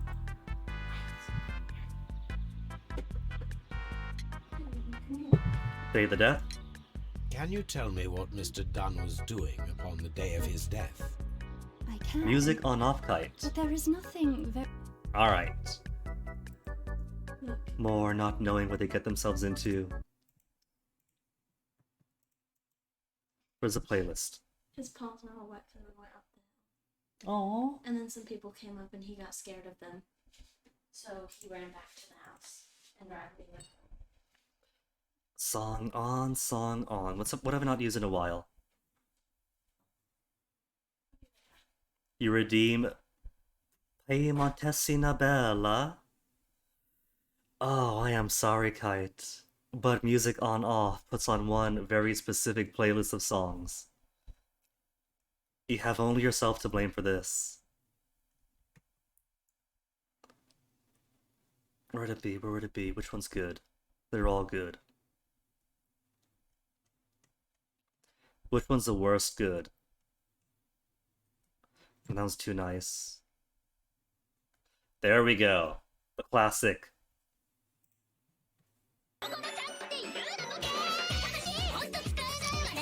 very special to say. I was in the laboratory when I saw Mr. Dunn heading towards me. Tuesday is the day of his weekly visit. It was supposed to be at 9, but he was 10 minutes late. Well, he came to say good morning, and I saw him spend 2 or 3 minutes by the plants outside the laboratory. After that, he ran out in the direction of the nursery, where Mr. Hamish was working. And then they He argued? was always in a rush during the inspection, you see. I would pity anyone who's feeling his way.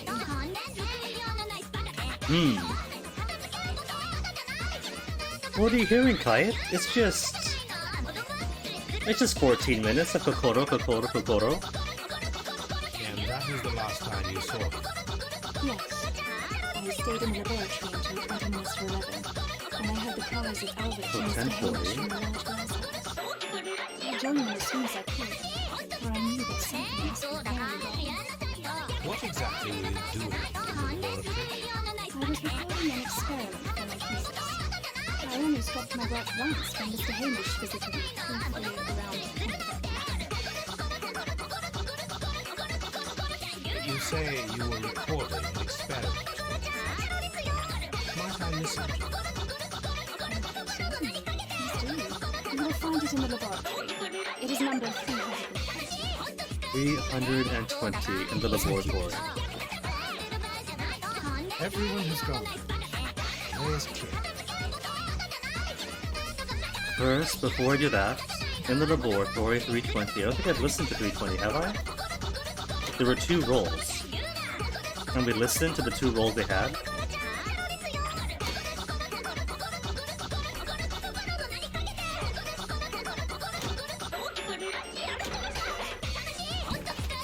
Is it evidence? Are we all ready?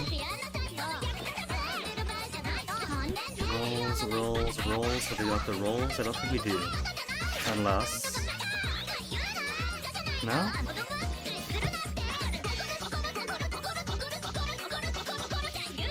Her laboratory. Would be here, right? The windows do not peek out to the colonial room.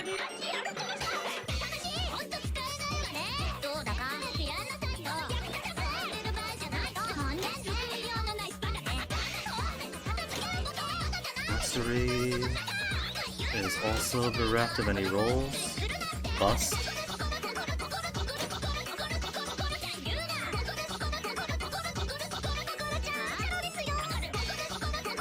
This is Hamish's work desk, hence the window. Interior of the colonial collection.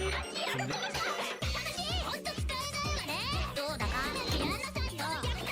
I just remember, that's right. Toby's nose finding the alkali came from here. So whose desk would this be then? Because whoever's desk this is would be very suspicious. This is kind of a shared room.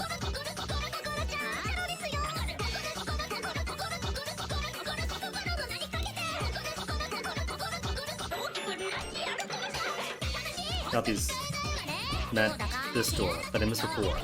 Photograph cylinders. 320. cylinder record. Here it is. So we haven't listened to this one.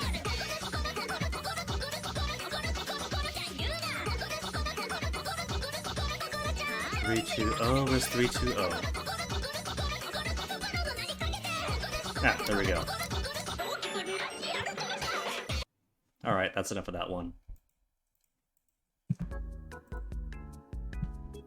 Is just the most amazing playlist you've ever heard, Zoku? Is that how the sentence is gonna finish?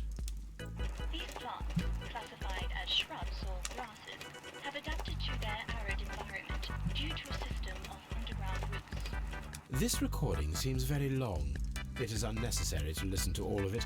Miss White was in the laboratory, as she told us. How do we know that this recording comes from that day, though? She recorded it, she would know which one that is. She could have bored us to tears with some out-of-date stuff. Cause she's also got recordings about... And it seems clear from these multiple experiments that plants to respond to their Plants respond. consciousness. Margaret White, February 1895. Report number 245. You see, she puts a date. So she does know about plants' response to their environment and consciousness. And this is Hamish, right? Hamish. The notion of communication in the plant world has long been considered marginal, yet I remain convinced that some plants do indeed transmit Chemical signals in the event of an attack. Report by Martin Hamish. See, that's why those two are both compelling suspects.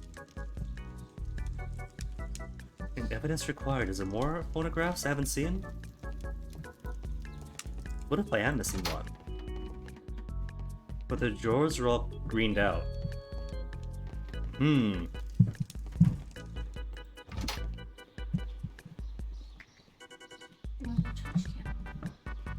No, the trash cans don't have anything. You gotta stick your nose to all the environment, and if there's no dot that says look here, you can't look there. I know.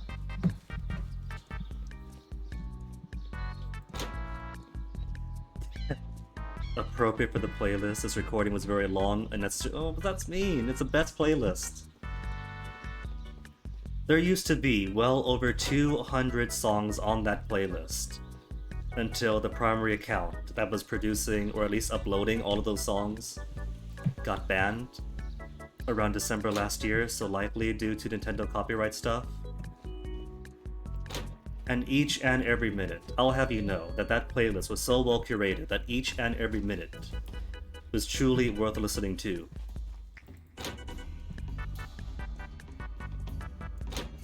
If it was an improper loop that didn't loop correctly, if it was shoddy work or not very interesting musically, didn't make the cut. Determine the correct sequence of events.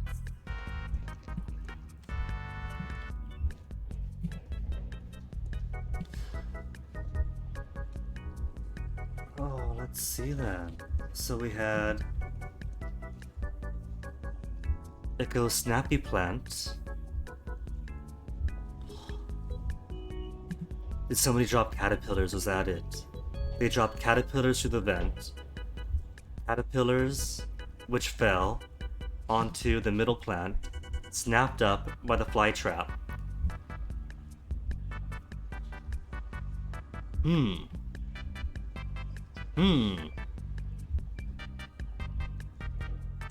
So first step must be this opens.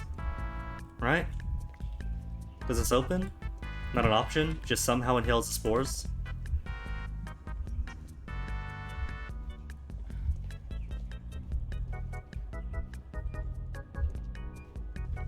And then knocks the bust over? And then escapes the room. Inhale spores, escape room, bash head.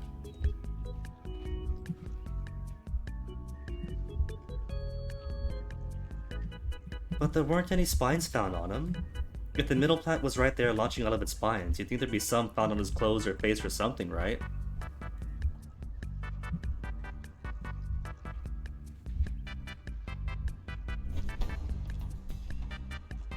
When Montague Dunn was standing close by the plants, the caterpillars were released and caused the deadly spores to activate. Panicking, and likely already half asphyxiated, Montague Dunn started back and knocked over the bust. He rushed to the door, but it was locked. He had to force it open with his shoulder. We already know the outcome. Montague Dunn collapsed and died not far from the pool. Well, it is time to perform our experiment on the ventilation system. Ventilation system. Was the caterpillars dropped in? Or Rockalites dropped in? Place the caterpillars on this grate that's so tight that the caterpillars can't drop through? The caterpillars could only fall from the ventilation duct. Our caterpillars are in place. I'll activate the ventilation system so that they fall down. Watson, stay here and observe. Oh, poor Watson, he's right under it. Watson, you are a doctor. Think, man. If the ventilation duct opens, how are you going to observe it? From this position, if not, watch them fall all over you, man. So, the duct goes where? Duck goes quack. Broken pot.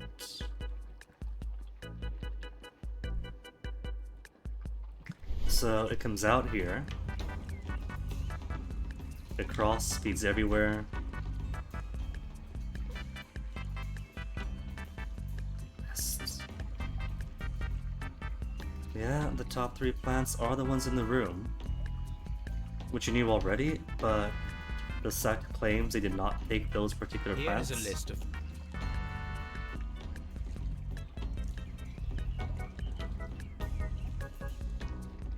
It says to use my T-vision, but I can't seem to look at this unless it goes outside. Outside?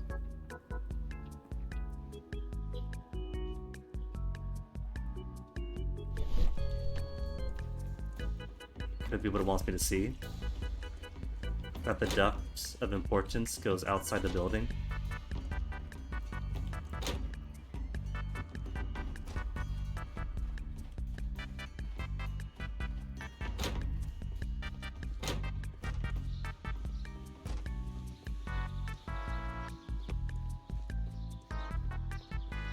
Over to... Is this it? This duct, following out. Whose office then? It would have to be Hamish then. Who would have seen?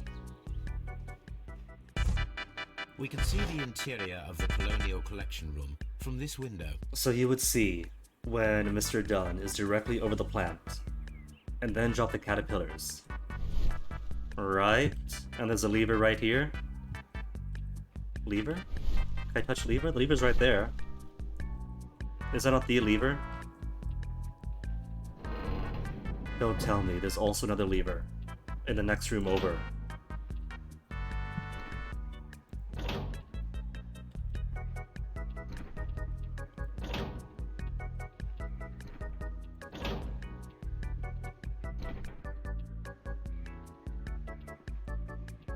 Another possible lever that I can't interact with. I don't know what they want.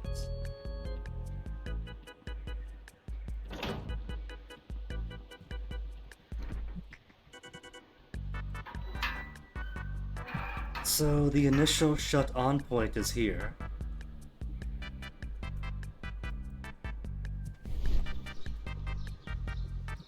Transmission. On. Start. Before starting the engine, the power is on.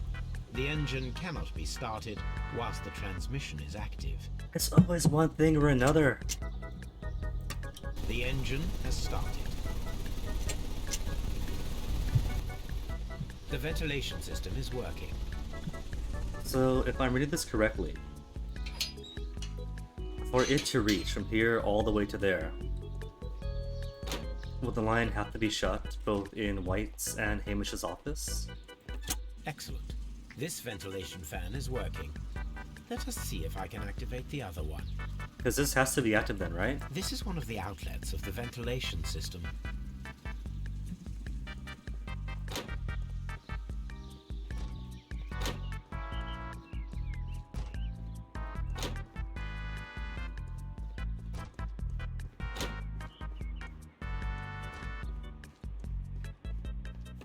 Perfect.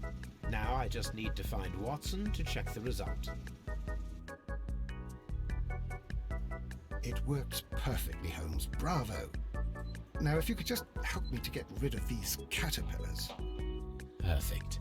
Now we know how the murder of Montague Dunn was carried out, by activating both Albert's and Mr. Hamish's fans.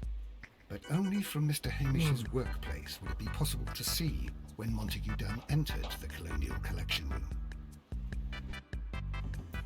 Now here's the thing though. That does put suspicion on Hamish, but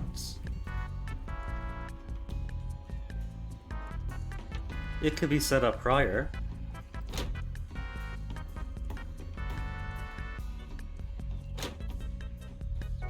Someone would either need to know exactly what minute that Dunn was going to be in the room, and then flip either switch. What they could do is have those on ahead of time, and then come here, turn this on, and bam, there it goes. Then again, this is probably already on, isn't it?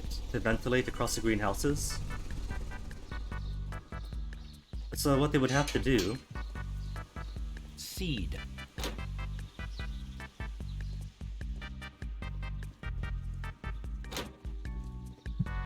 is possibly ensure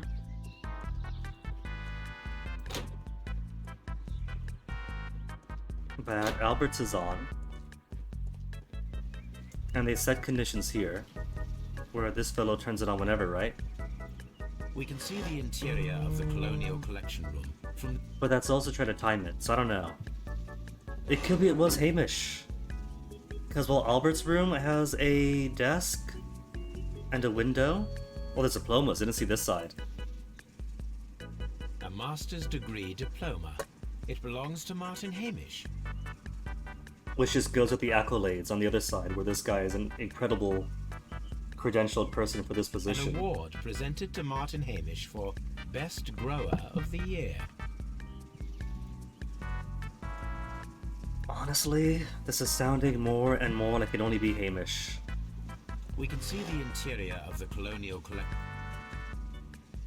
The possibilities are, Hamish has the best view to see when to activate the lever, or somebody else has timed exactly when Dunn the Elder is going to get caterpillared and planted, or someone has planned out exactly when Hamish is going to turn on the ventilation fan.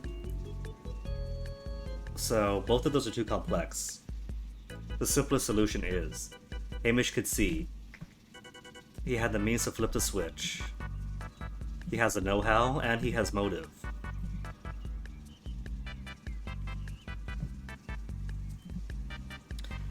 And if this plan was just a little bit less complex, this could have been painted to look like the plant accident.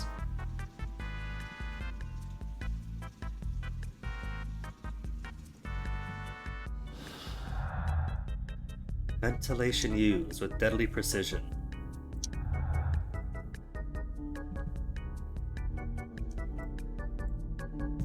And again, didn't I say that this thing, like, it doesn't bother breaking subversion? The first conclusion to come out is the sect, right? But it's clearly not them, because they're the first option possible. And then White and Albert are maybes. Albert especially not, due to lack of experience, but White maybe. But then Hamish's conclusion is only possible after experimenting with everything else and getting every other preceding clue. So it has to be the one you work the hardest for. Martine Hamish had the opportunity to stimulate the deadly plants in the Colonial Collection room, and as a biologist, he'd have understood the technicality of how to do this. White had very compelling evidence, motive, and know-how. But I'm thinking it wasn't her. Hamish is guilty. Martin Hamish could be the killer.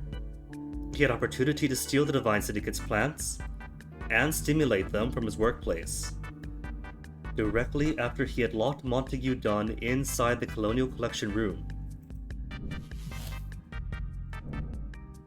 Arrest Martin Hamish? Effect his arrest? Does that mean that? Well, that's not like a big conclusion bubble.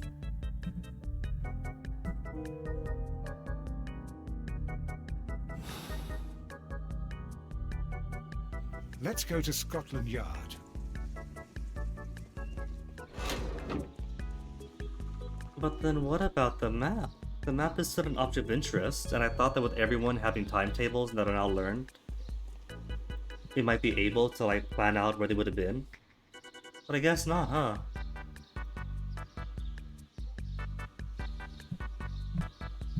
Must be permanent object of interest state, just in case you get lost. Alright, well. Plus also mechanically. If we compare the other conclusions, they just give you. Where is it? Stole everything.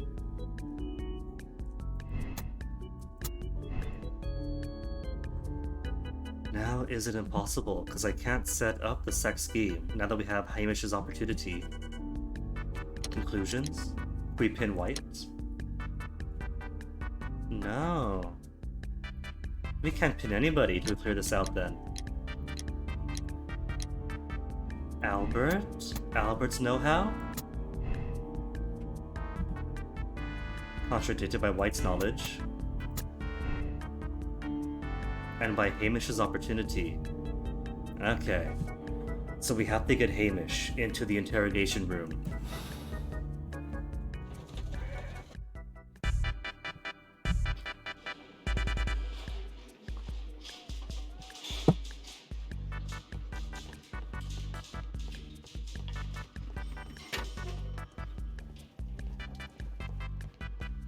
They're asking Lestrade to arrest him. Inspector, I believe that Martin Hamish is guilty of the murder of Montague Dunn.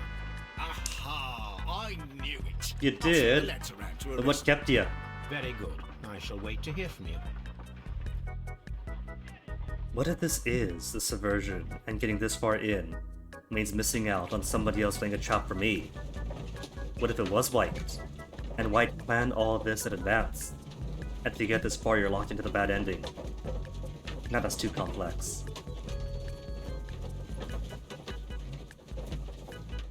Nothing else to deduce? No clues available at the moment.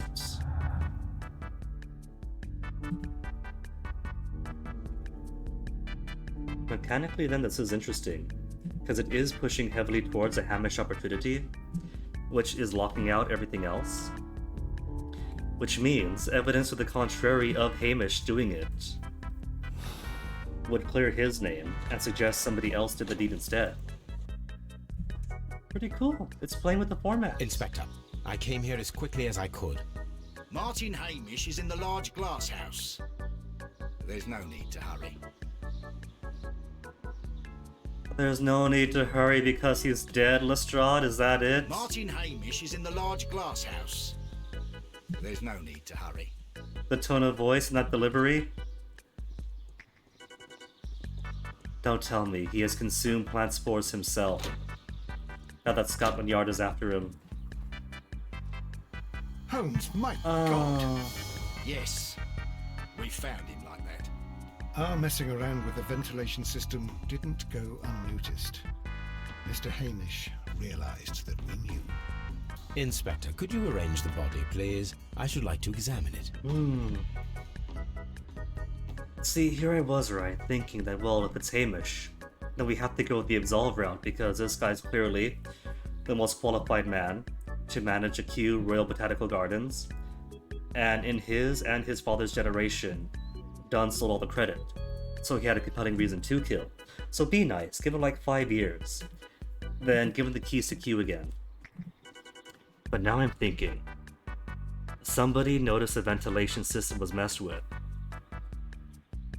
and then murdered Hamish. So we would think it's suicide, and that's it then. Case closed. When they're just covering their tracks, and Albert Dunn is too stupid. So it could only be White. A faked suicide letter, maybe? Life has become a living hell. I find it unbearable. Dunn deserved to die, but I cannot forgive myself for having his blood upon my hands. We Hamishes seem to have always fallen victim to circumstances, and I find myself to be no exception. I must atone, and I shall do so here and now. Farewell. The mark around the neck is very visible. He died instantly. It can't be that simple. Holmes, his left shoe is unique. This anomaly is often a characteristic of... A club foot. Bravo, Watson. That is the key element of this case. There was a drag in the foot in the initial investigation back at the broken door, right? Was that really it? Did we just confirm that yes, he did it? Club foot?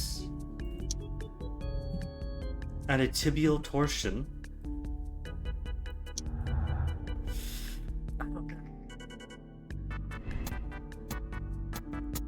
I feel like I'm being led to a wrong conclusion. Hamish acted alone? He was unable to run due to the tibial torsion of his club foot, therefore we know. We should find out if he had sufficient time to lock the door to the Colonial Collection Room and activate the ventilation system. Did he have an accomplice?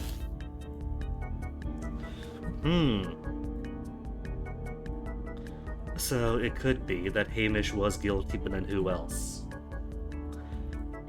Maybe Hamish had the opportunity, he had the know-how, right, of the plants? And an accomplice wouldn't need the same.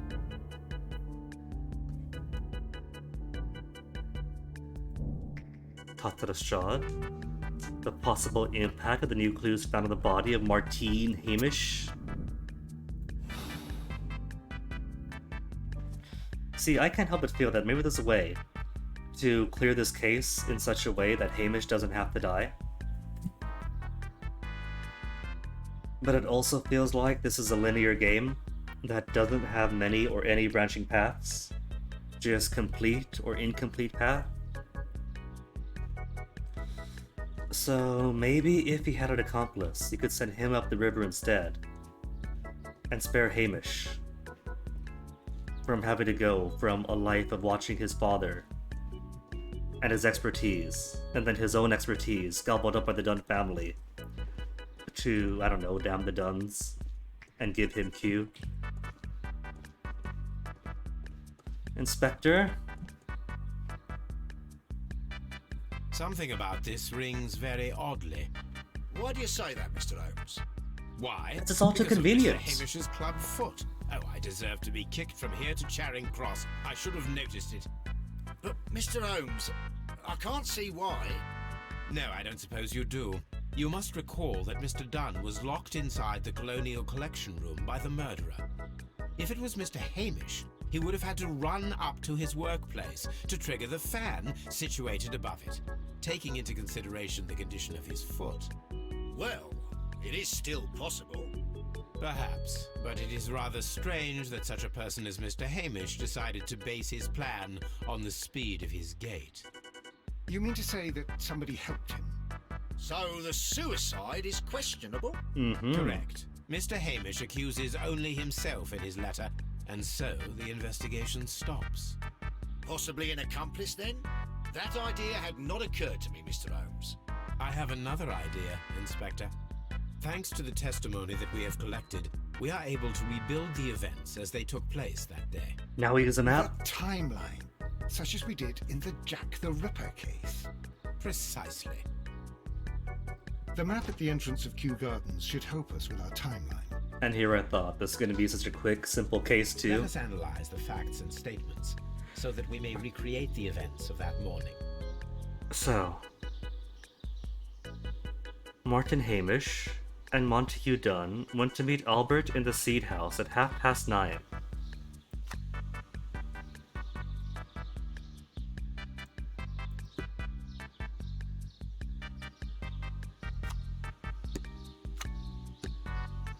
Alright.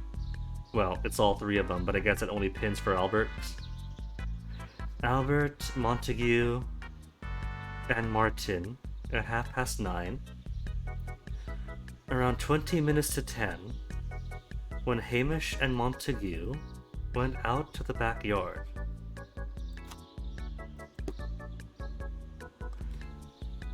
After 10 minutes, Dunn recommenced his inspection.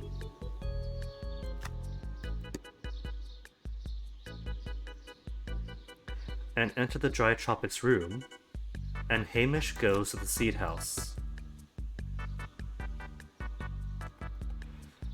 Martine had a conversation with Miss White at 10 o'clock. Miss White was in the laboratory until 10:40, when she saw Hamish and Albert in the water-lit greenhouse and joined them there.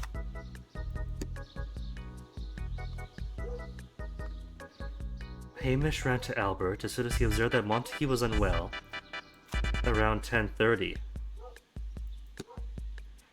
So you were possibly by yourself, with the levers.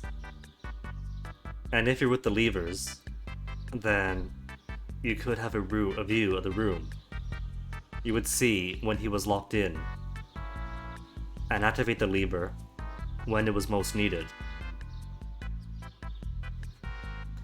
Albert in the Seed House the entire morning observed Hamish returning for the visiting Miss White. Hamish was visiting Miss White at 10:10.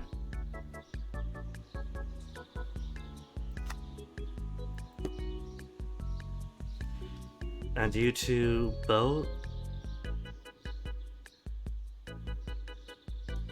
They both had the strongest motives for murder. You were the ex-girlfriend who was suddenly saddled with a debt for every expense that he paid for. And you have the weight of your father and yourself being buried over by Dunn.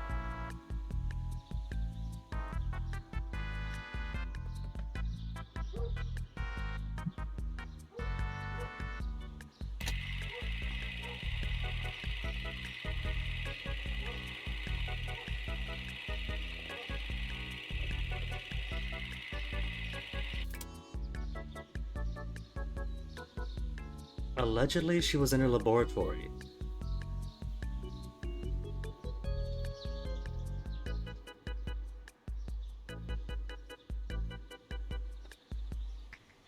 Let me see this. To timeline. Albert in Seed House the entire morning.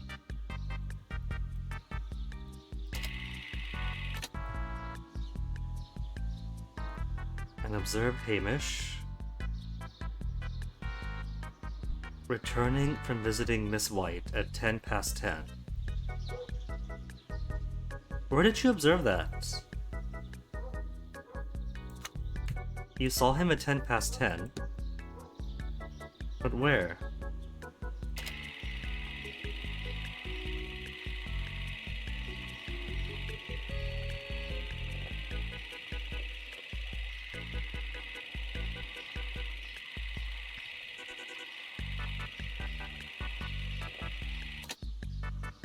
Let us summarize. Montague Dunn was poisoned inside the Colonial Collection Room. He forced open the door, which means that someone locked him inside there at 10:20. If everyone's statement is true, Martin yes? Hamish was last seen at 10:10. This means that he has approximately 10 minutes to lock the door of the Colonial Collection Room. Given that he was club-footed, it is doubtful. Albert also has 10 minutes to lock the door of the Colonial Collection Room, which is quite enough time. Miss White was last seen at 10 o'clock, which means that she had approximately 20 minutes to lock the door. More than enough time. Perfect, Watson. Now, let us ascertain who assisted Martin Hamish in killing Montague Dunn. So, if it's motive, the two with the best motives is White and Hamish. But if it's ability, then no one needs any particular know-how to pull a switch, right? Or to lock a door. So Albert is also a possibility again. White's timeline, Hamish's timeline. Hamish might not have had enough time to do it all by himself. Difficult to stimulate the deadly spores and lock the door in just 10 minutes without being observed. Everyone did it. Everyone was equally involved. Albert was alone at the seed house after Montague Dunn had entered the large glass house. Since Dunn showed signs of poisoning at 10:20, Albert had approximately 10 minutes to act without being observed. Miss White stayed alone in the laboratory after speaking with Martin. As Montague Dunn showed signs of poisoning at 10:20, White had 20 minutes to act without being observed. Plus, right, Albert also saw himself as White's loyal servant, blah blah blah blah blah. So even if she came to the seed room to pull his lever, he might not say anything.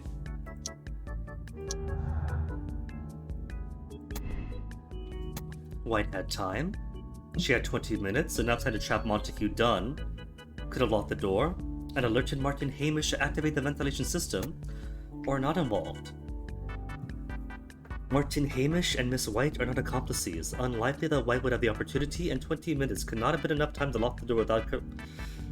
20 minutes could not be enough time, but the lesser 10 would be. But what else can we do? Albert's timeline and Hamish. We found and utilized all the clues for this case. Albert is not involved, or Albert had time. Martine Hamish and Albert are not accomplices. Unlikely that Albert would have the opportunity, and 10 minutes would not have been enough time. If 10 minutes is not enough, then 20 definitely is. Albert was Martin Hamish's accomplice?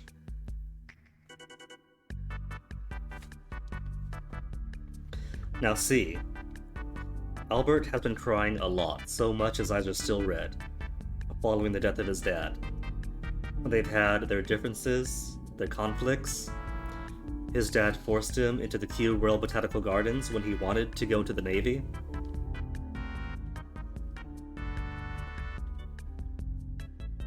So I don't see him being an accomplice for that reason.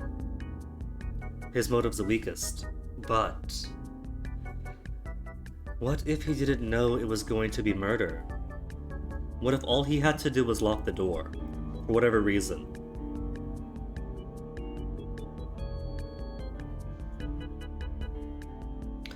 And then Hamish pulls a lever in his office, and there goes Dad. And now suddenly Albert has pressure because Albert is an accomplice.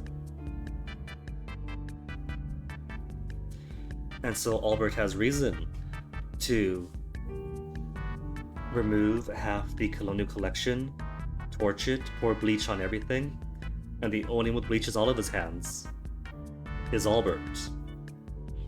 Likely because he's simply a clean person and washes his hands with bleach. As anyone does, right? No.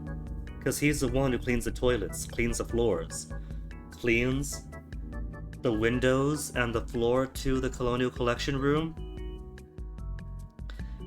The windows even were especially clean.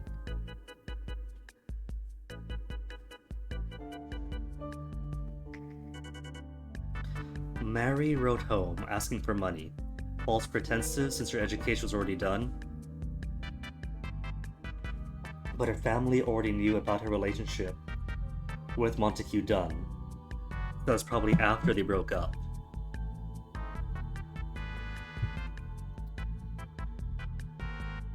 But she was also friends with Albert, and Albert was willing to use his family wealth to help her out. So maybe she wasn't so strapped that she would have to go for murder?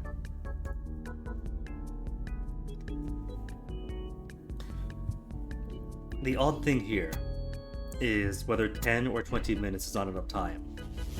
They are both enough time. Hamish did it alone? No.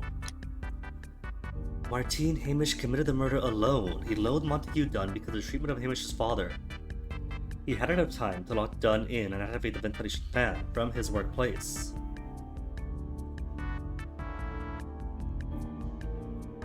Glory to Lestrade. Martine Hamish killed Montague Dunn for he believed that he had ruined the lives of himself and his father. His revenge was at great cost. Allow Scotland Yard to wrap the case and receive all the glory. Or trump the police. He killed Dunn in revenge for his father.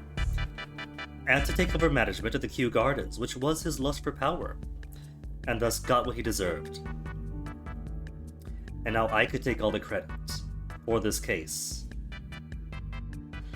Is that what it comes down to, if we go this route, and dig our nose in too much, and have Hamish die? Either we get the glory, or the police do. Okay, if Albert had time.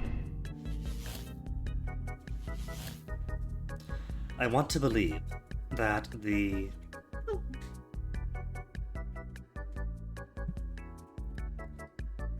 twist this time is that White had 20 minutes, and 20 minutes is definitely more than enough time to walk just across the road. Flip a switch or lock a door and that's it. And if she had 20, that makes her way guilty, and so it has to be Albert. Albert was Martin Hamish's accomplice? Humiliated repeatedly by his father and denied his dreams, Albert resolved to aid and abet the murder. Condemn him for his collaboration with Hamish. Citing years of humiliation, frustration at his father dictating his life, we conclude that Albert is a cold-blooded murderer. Nah, it was the only way to end years of torment and humiliation. We can allow the police to believe it was Hamish alone, so Albert can go free, but he must live with his consequence.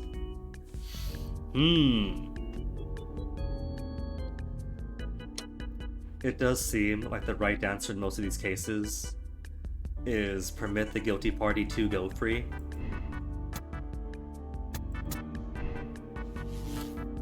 What? There's no option for everybody was involved.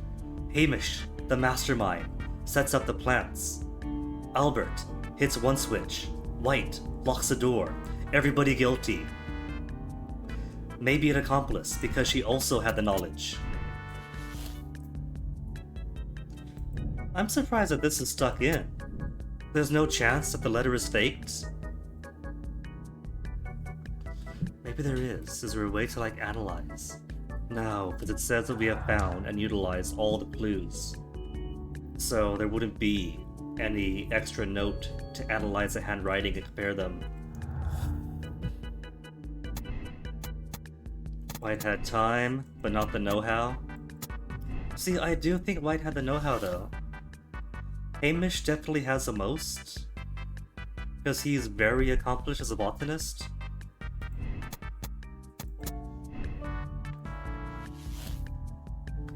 White Was he accomplice? In killing Montague Dunn, her professional ambition and personal situation had been damaged by the breakup with Dunn.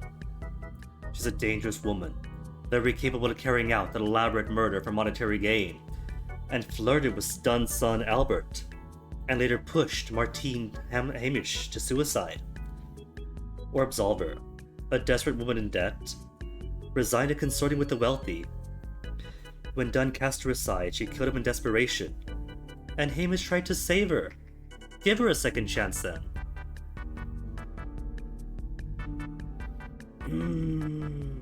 They're all such good choices. And she definitely is no less compelling now. Given poor background and ambition, so tried to get ahead, but then Dunn turns around and tries to toss her under the bus and recoup all of his financial losses via indebting her to him. Hamish could have recognized a kindred spirit in her, since going by her notes and records and everything, she's also very accomplished in botany, maybe not as much as he is, but given time and cultivation, she could bloom.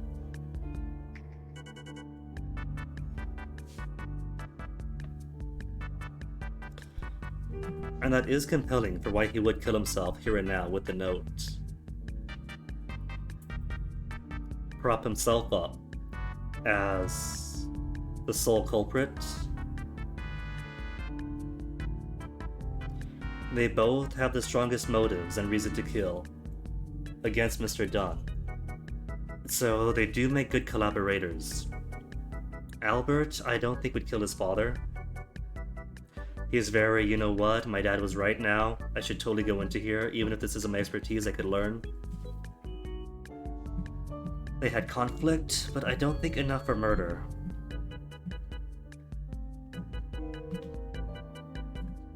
And Miss White is definitely a victim of Dunn. So we could say she was pressured into it. And Hamish, I wanted to absolve too, because he worked very hard as well. They both did. Give them Kew Royal Botanical Gardens together. But he's paid his price. We've had blood paid for the blood spilled, so Miss White can go. Confirm my choice.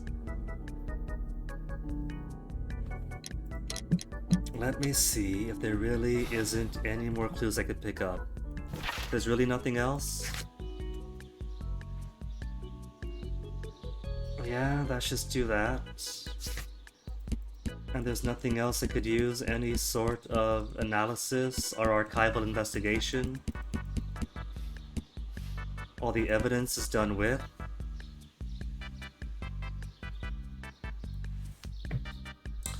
The cylinder recorded is quite lengthy and can prove she remained in the laboratory for the day of the crime. But it's so long that we didn't listen to the entire thing.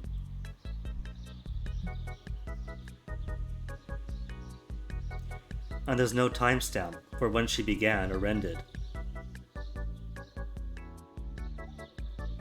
The cylinder could be the smoking gun that proves that no, it couldn't have been her. She was there the entire time.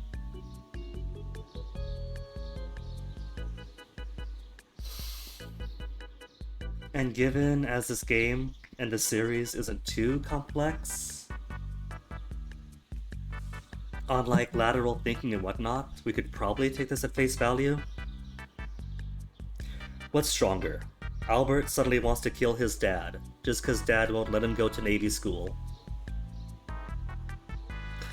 Or that this cylinder is exactly what it says, and she never left the room, up until the body was discovered.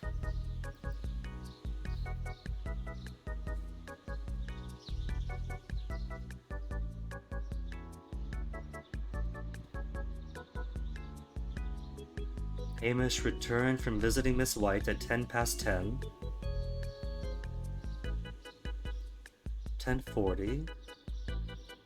Where do we have?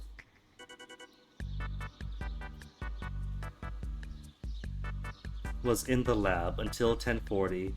when she saw Hamish and Albert in the water lily greenhouse. I don't know. She could have stepped out in that time.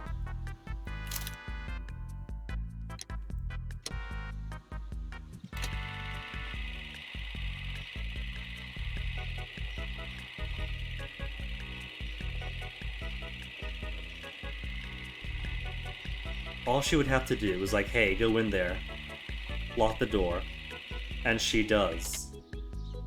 Let us summarize. Martin Albert also has 10. Miss White. Perfect one. Let me watch this again. I want to see the actions of Hamish before and after he locks the door. Colonial Collection. Now you're locked in. Let us summarize. At Miss. Okay. Perfect, Watson. Now, let us.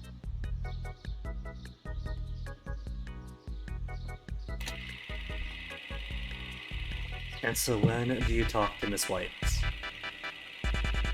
It says right there, but I want to see it. You spoke to her, then go to your office.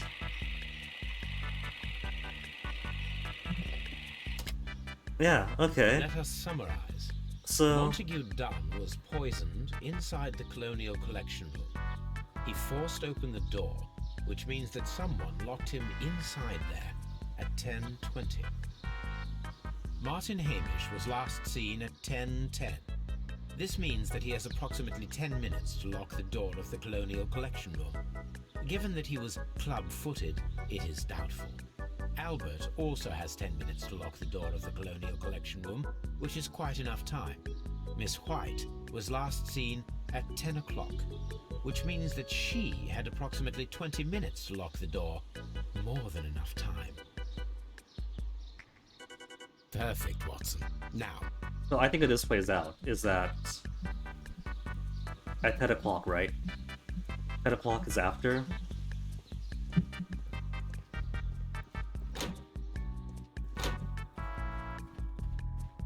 Is after Hamish bids adieu to Dunn in the Colonial room.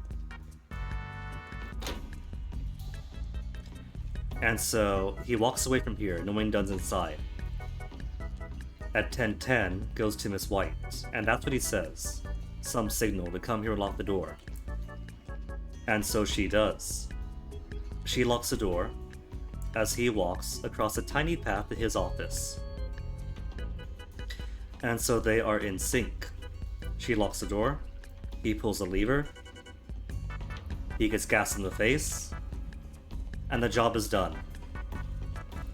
So it was White. But go easy on her. They were both victims.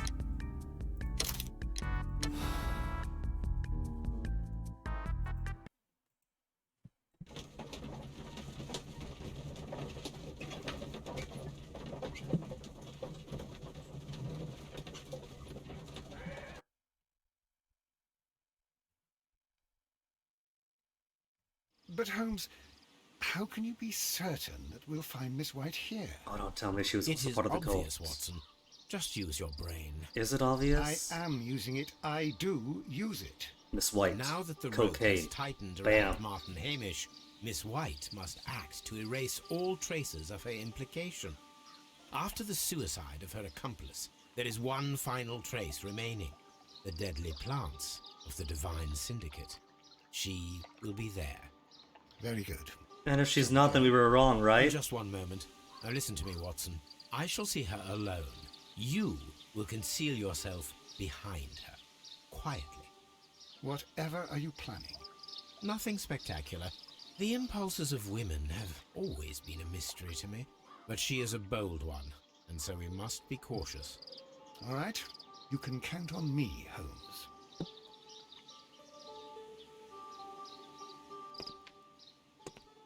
He is here.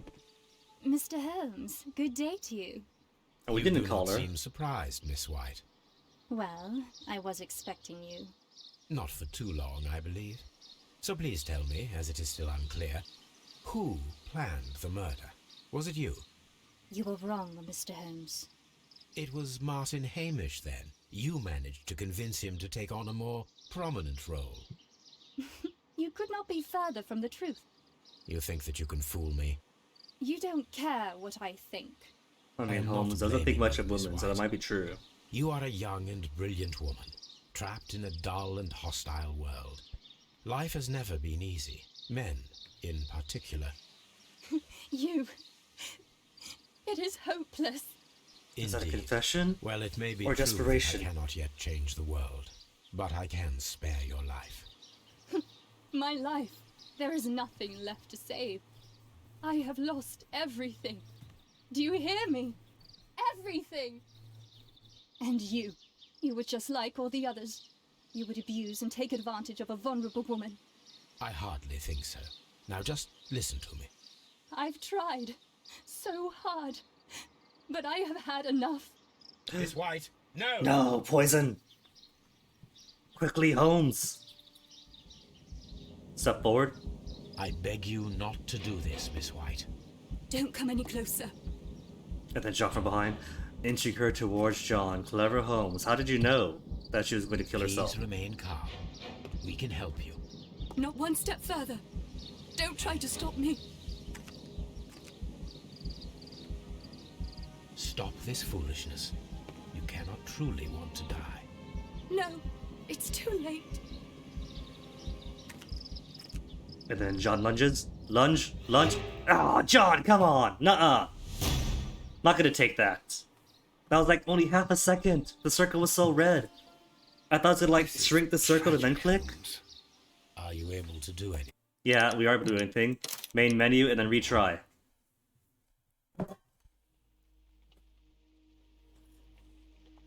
Who contracted this game out to David Cage? Continue?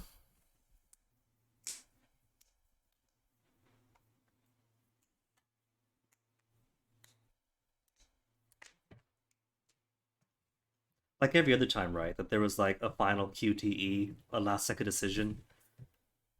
There's like a choice of what to click on. So by this point in the game, you're trained to flash your eyes around to see, well, what else to interact with. But by then it's too late.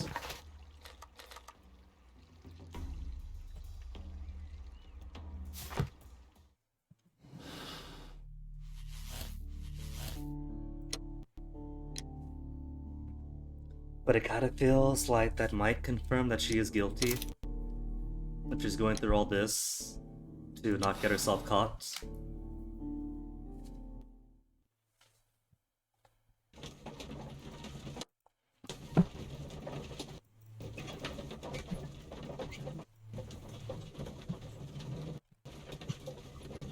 Game's not enjoying all the reloads, is it? But Holmes... Skip on through, skip on through.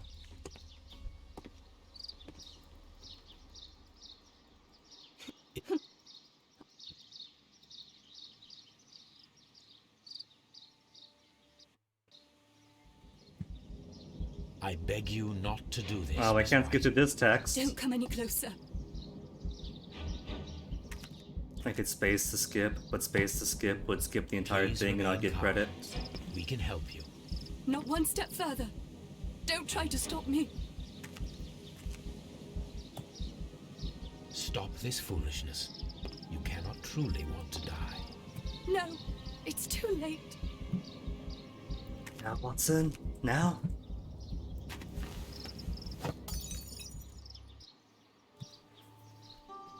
I'm surprised Well done, Watson. She was that they not only gave faking. one QTE and not Miss two. White, you have no right to take your own life. Dr. Watson? Did you just save me? Or worse? One QTE to stand up, second QTE to smack her hand. I don't know, that was kind of ambiguous, wasn't it? Whether she really was trying to kill herself to escape, what, justice for the crime? And truly believing that she's lost everything? or if us being there confirms that she was going to be a scapegoat.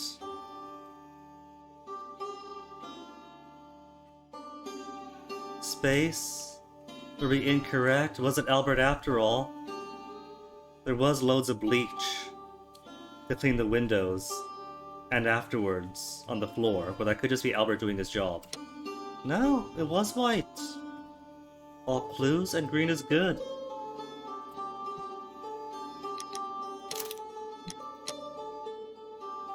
Ranking, personality, the biggest of hearts. So almost everyone came to the same conclusion. It's solving the case. This has to be like first playthrough, because in subsequent playthroughs, you try things differently, right? To see different endings. But only 22% of people chose to spare her. Everybody else decided, nah man, she's guilty. Murdering, or helping the murder of the person who has taken advantage of you, and then turned your relationship into a debt, let her hang. Honestly, Eduardo, there might be truth to that. Capital G gamers, at least, when you speak of the gamers, definitely aren't the kindest bunch. Or it could be black and white thinking. Person did murder, circumstances aside, ergo, do jail. STEM without humanities, criminal justice left as is without critical race theory.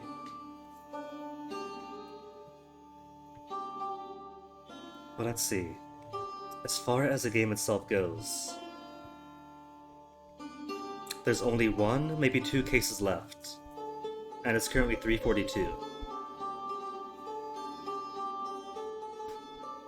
The next game had it, where there's one case with the last 3 profiles, and then the final case after that. But since this is a first of the Crime and Punishment, Devil's Daughter, Chapter 1 trio, that kind of changes things up from the previous 6 Sherlock Holmes, it could go either way. If the next case directly involves the merry men who've been hyped up this whole time, it could be the final. If it's an inconsequential case, it could be one more after. Let's see. If it is a final case, we could see about pushing through today. If it's not, we could preview it and then do it next time. A half-moon walk. Hey.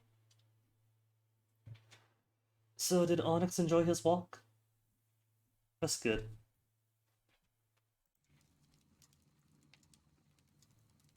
Where are you going, Holmes? Have you been invited somewhere? We have been invited, Watson. We have? Where to? To the Baker Street Irregulars' annual dinner. They sent us an invitation. It is on the table. A dinner? How could those street urchins afford anything like that? I can't understand your interest in them, Holmes. They're dirty. They wouldn't hesitate to steal your wallet. Wow, Watson, John. you should be excited. Watson's it is a social secret Darwinist. dinner. Its location changes every year. Read the menu. Sounds mouth-watering. All right. We, the secret police of Baker Street, invite you, Sherlock Holmes, and Dr. Watson to our annual dinner. This sounds adorable. Menu, How can we say no? entree, frozen rat head salad. Is this a joke? Not at all. Pray continue. Main course, sow's udder in They Danny got sow's Nutcracker's udder? way. Ah, sounds disgusting. Serve it Holmes. with rice and I'm in. Hedgehog goulash. Street turnips in homemade juice. And it goes on. You see, John, it's Ah, all I can one hear big them on the complex stairs diagram. now. Well, we can't go there. We can't eat that. Watson, you'll hurt the feelings of those poor children. We have to go. Oh, Mr. Holmes. It is fine, Mrs. Hudson. Mr. Holmes. Wiggins, Dr. Watson is getting ready. He will Wiggins be sounds delighted upset. to Did join something us. happen? You don't look well, my young man. Is there something wrong? Don't tell me the dinner is cancelled. Mr. Holmes is my brother, Leighton. He's in a prison cell. They say he's killed 2 men. You have to help us, Mr. Holmes, because I know he didn't do it. Where is he now? From what I've heard, they took him to the yard. And they gave him a good beating already. You know what they're like. They'll hang him. They won't look any further. Holmes, we have to help him. And forget about the dinner.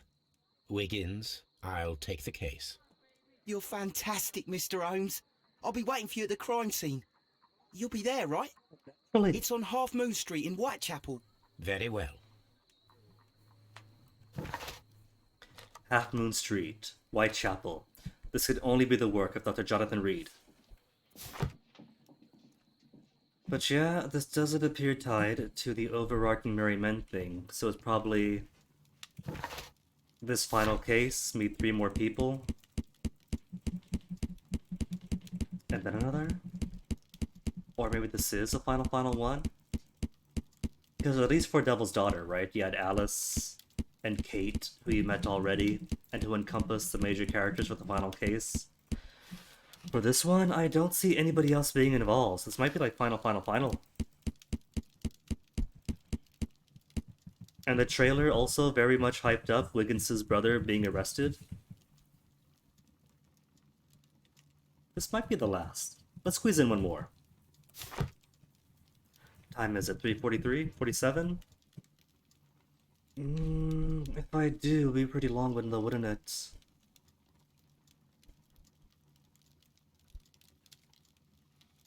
Alright, but first, I use the bathroom. BRB.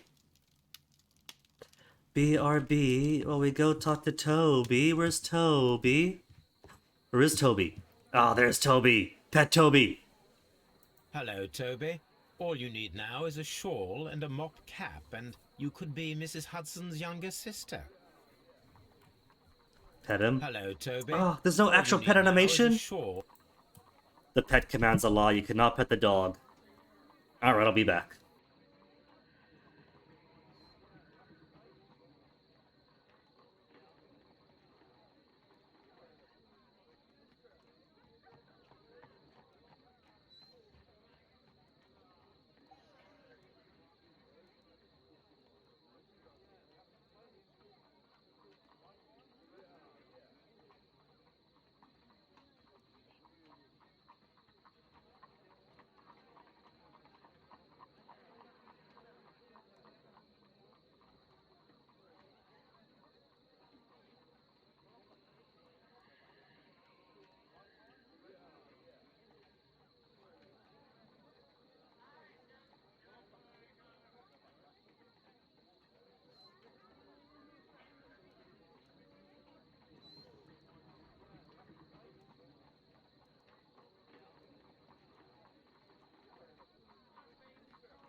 Okay, you know what? Change of plans, because I am thinking far too ambitiously for 3:49 p.m. Whether or not this is a final case, right? Whether it's 3 new people for one case, and a returning gang for a final case, or if this is a final case, it's gonna take a lot more than like an hour, is it? Because so far the pace has been about 2 cases per day. And the previous case only had like a few people. One before that, a very small amount of characters. So you could squeeze in a good amount of casework with a small cast of characters. So this might take like, what, 3 or 4 hours to go through? So I think the wiser decision will be to call it here for now, and pick this case up the next time. Bit of a tease, since I did say to push through, but estimating the length of time these cases usually go, probably wiser to call it, and then just conclude this game the next time.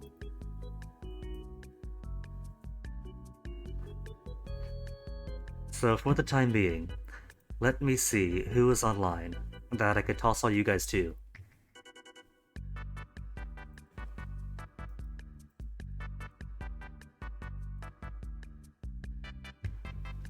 I see Corpse Eaters on playing Dark Souls.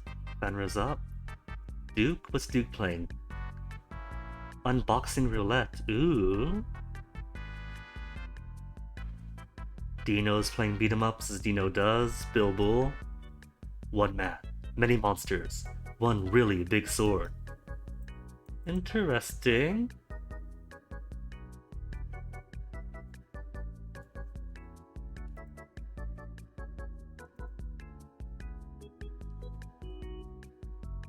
Drawed. Journey to the Rooted Hold, Windows 2005. You know what? That is cool. Let's go watch some Bill Bull. You guys up for Bill Bull?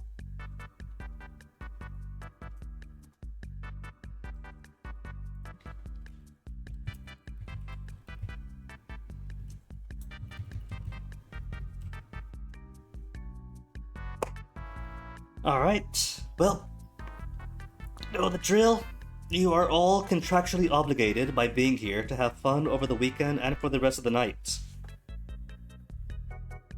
It's the hidden clause buried in the rules in black ink so you can't see it. And the next time, we'll finish Crime and Punishments, which so far I have been enjoying thoroughly. It's got a Toby in it. So for now, thanks for hanging. Always a pleasure. Go say hi to Bill Bull. And take care of yourselves. See you guys around. Where's that button? There we go.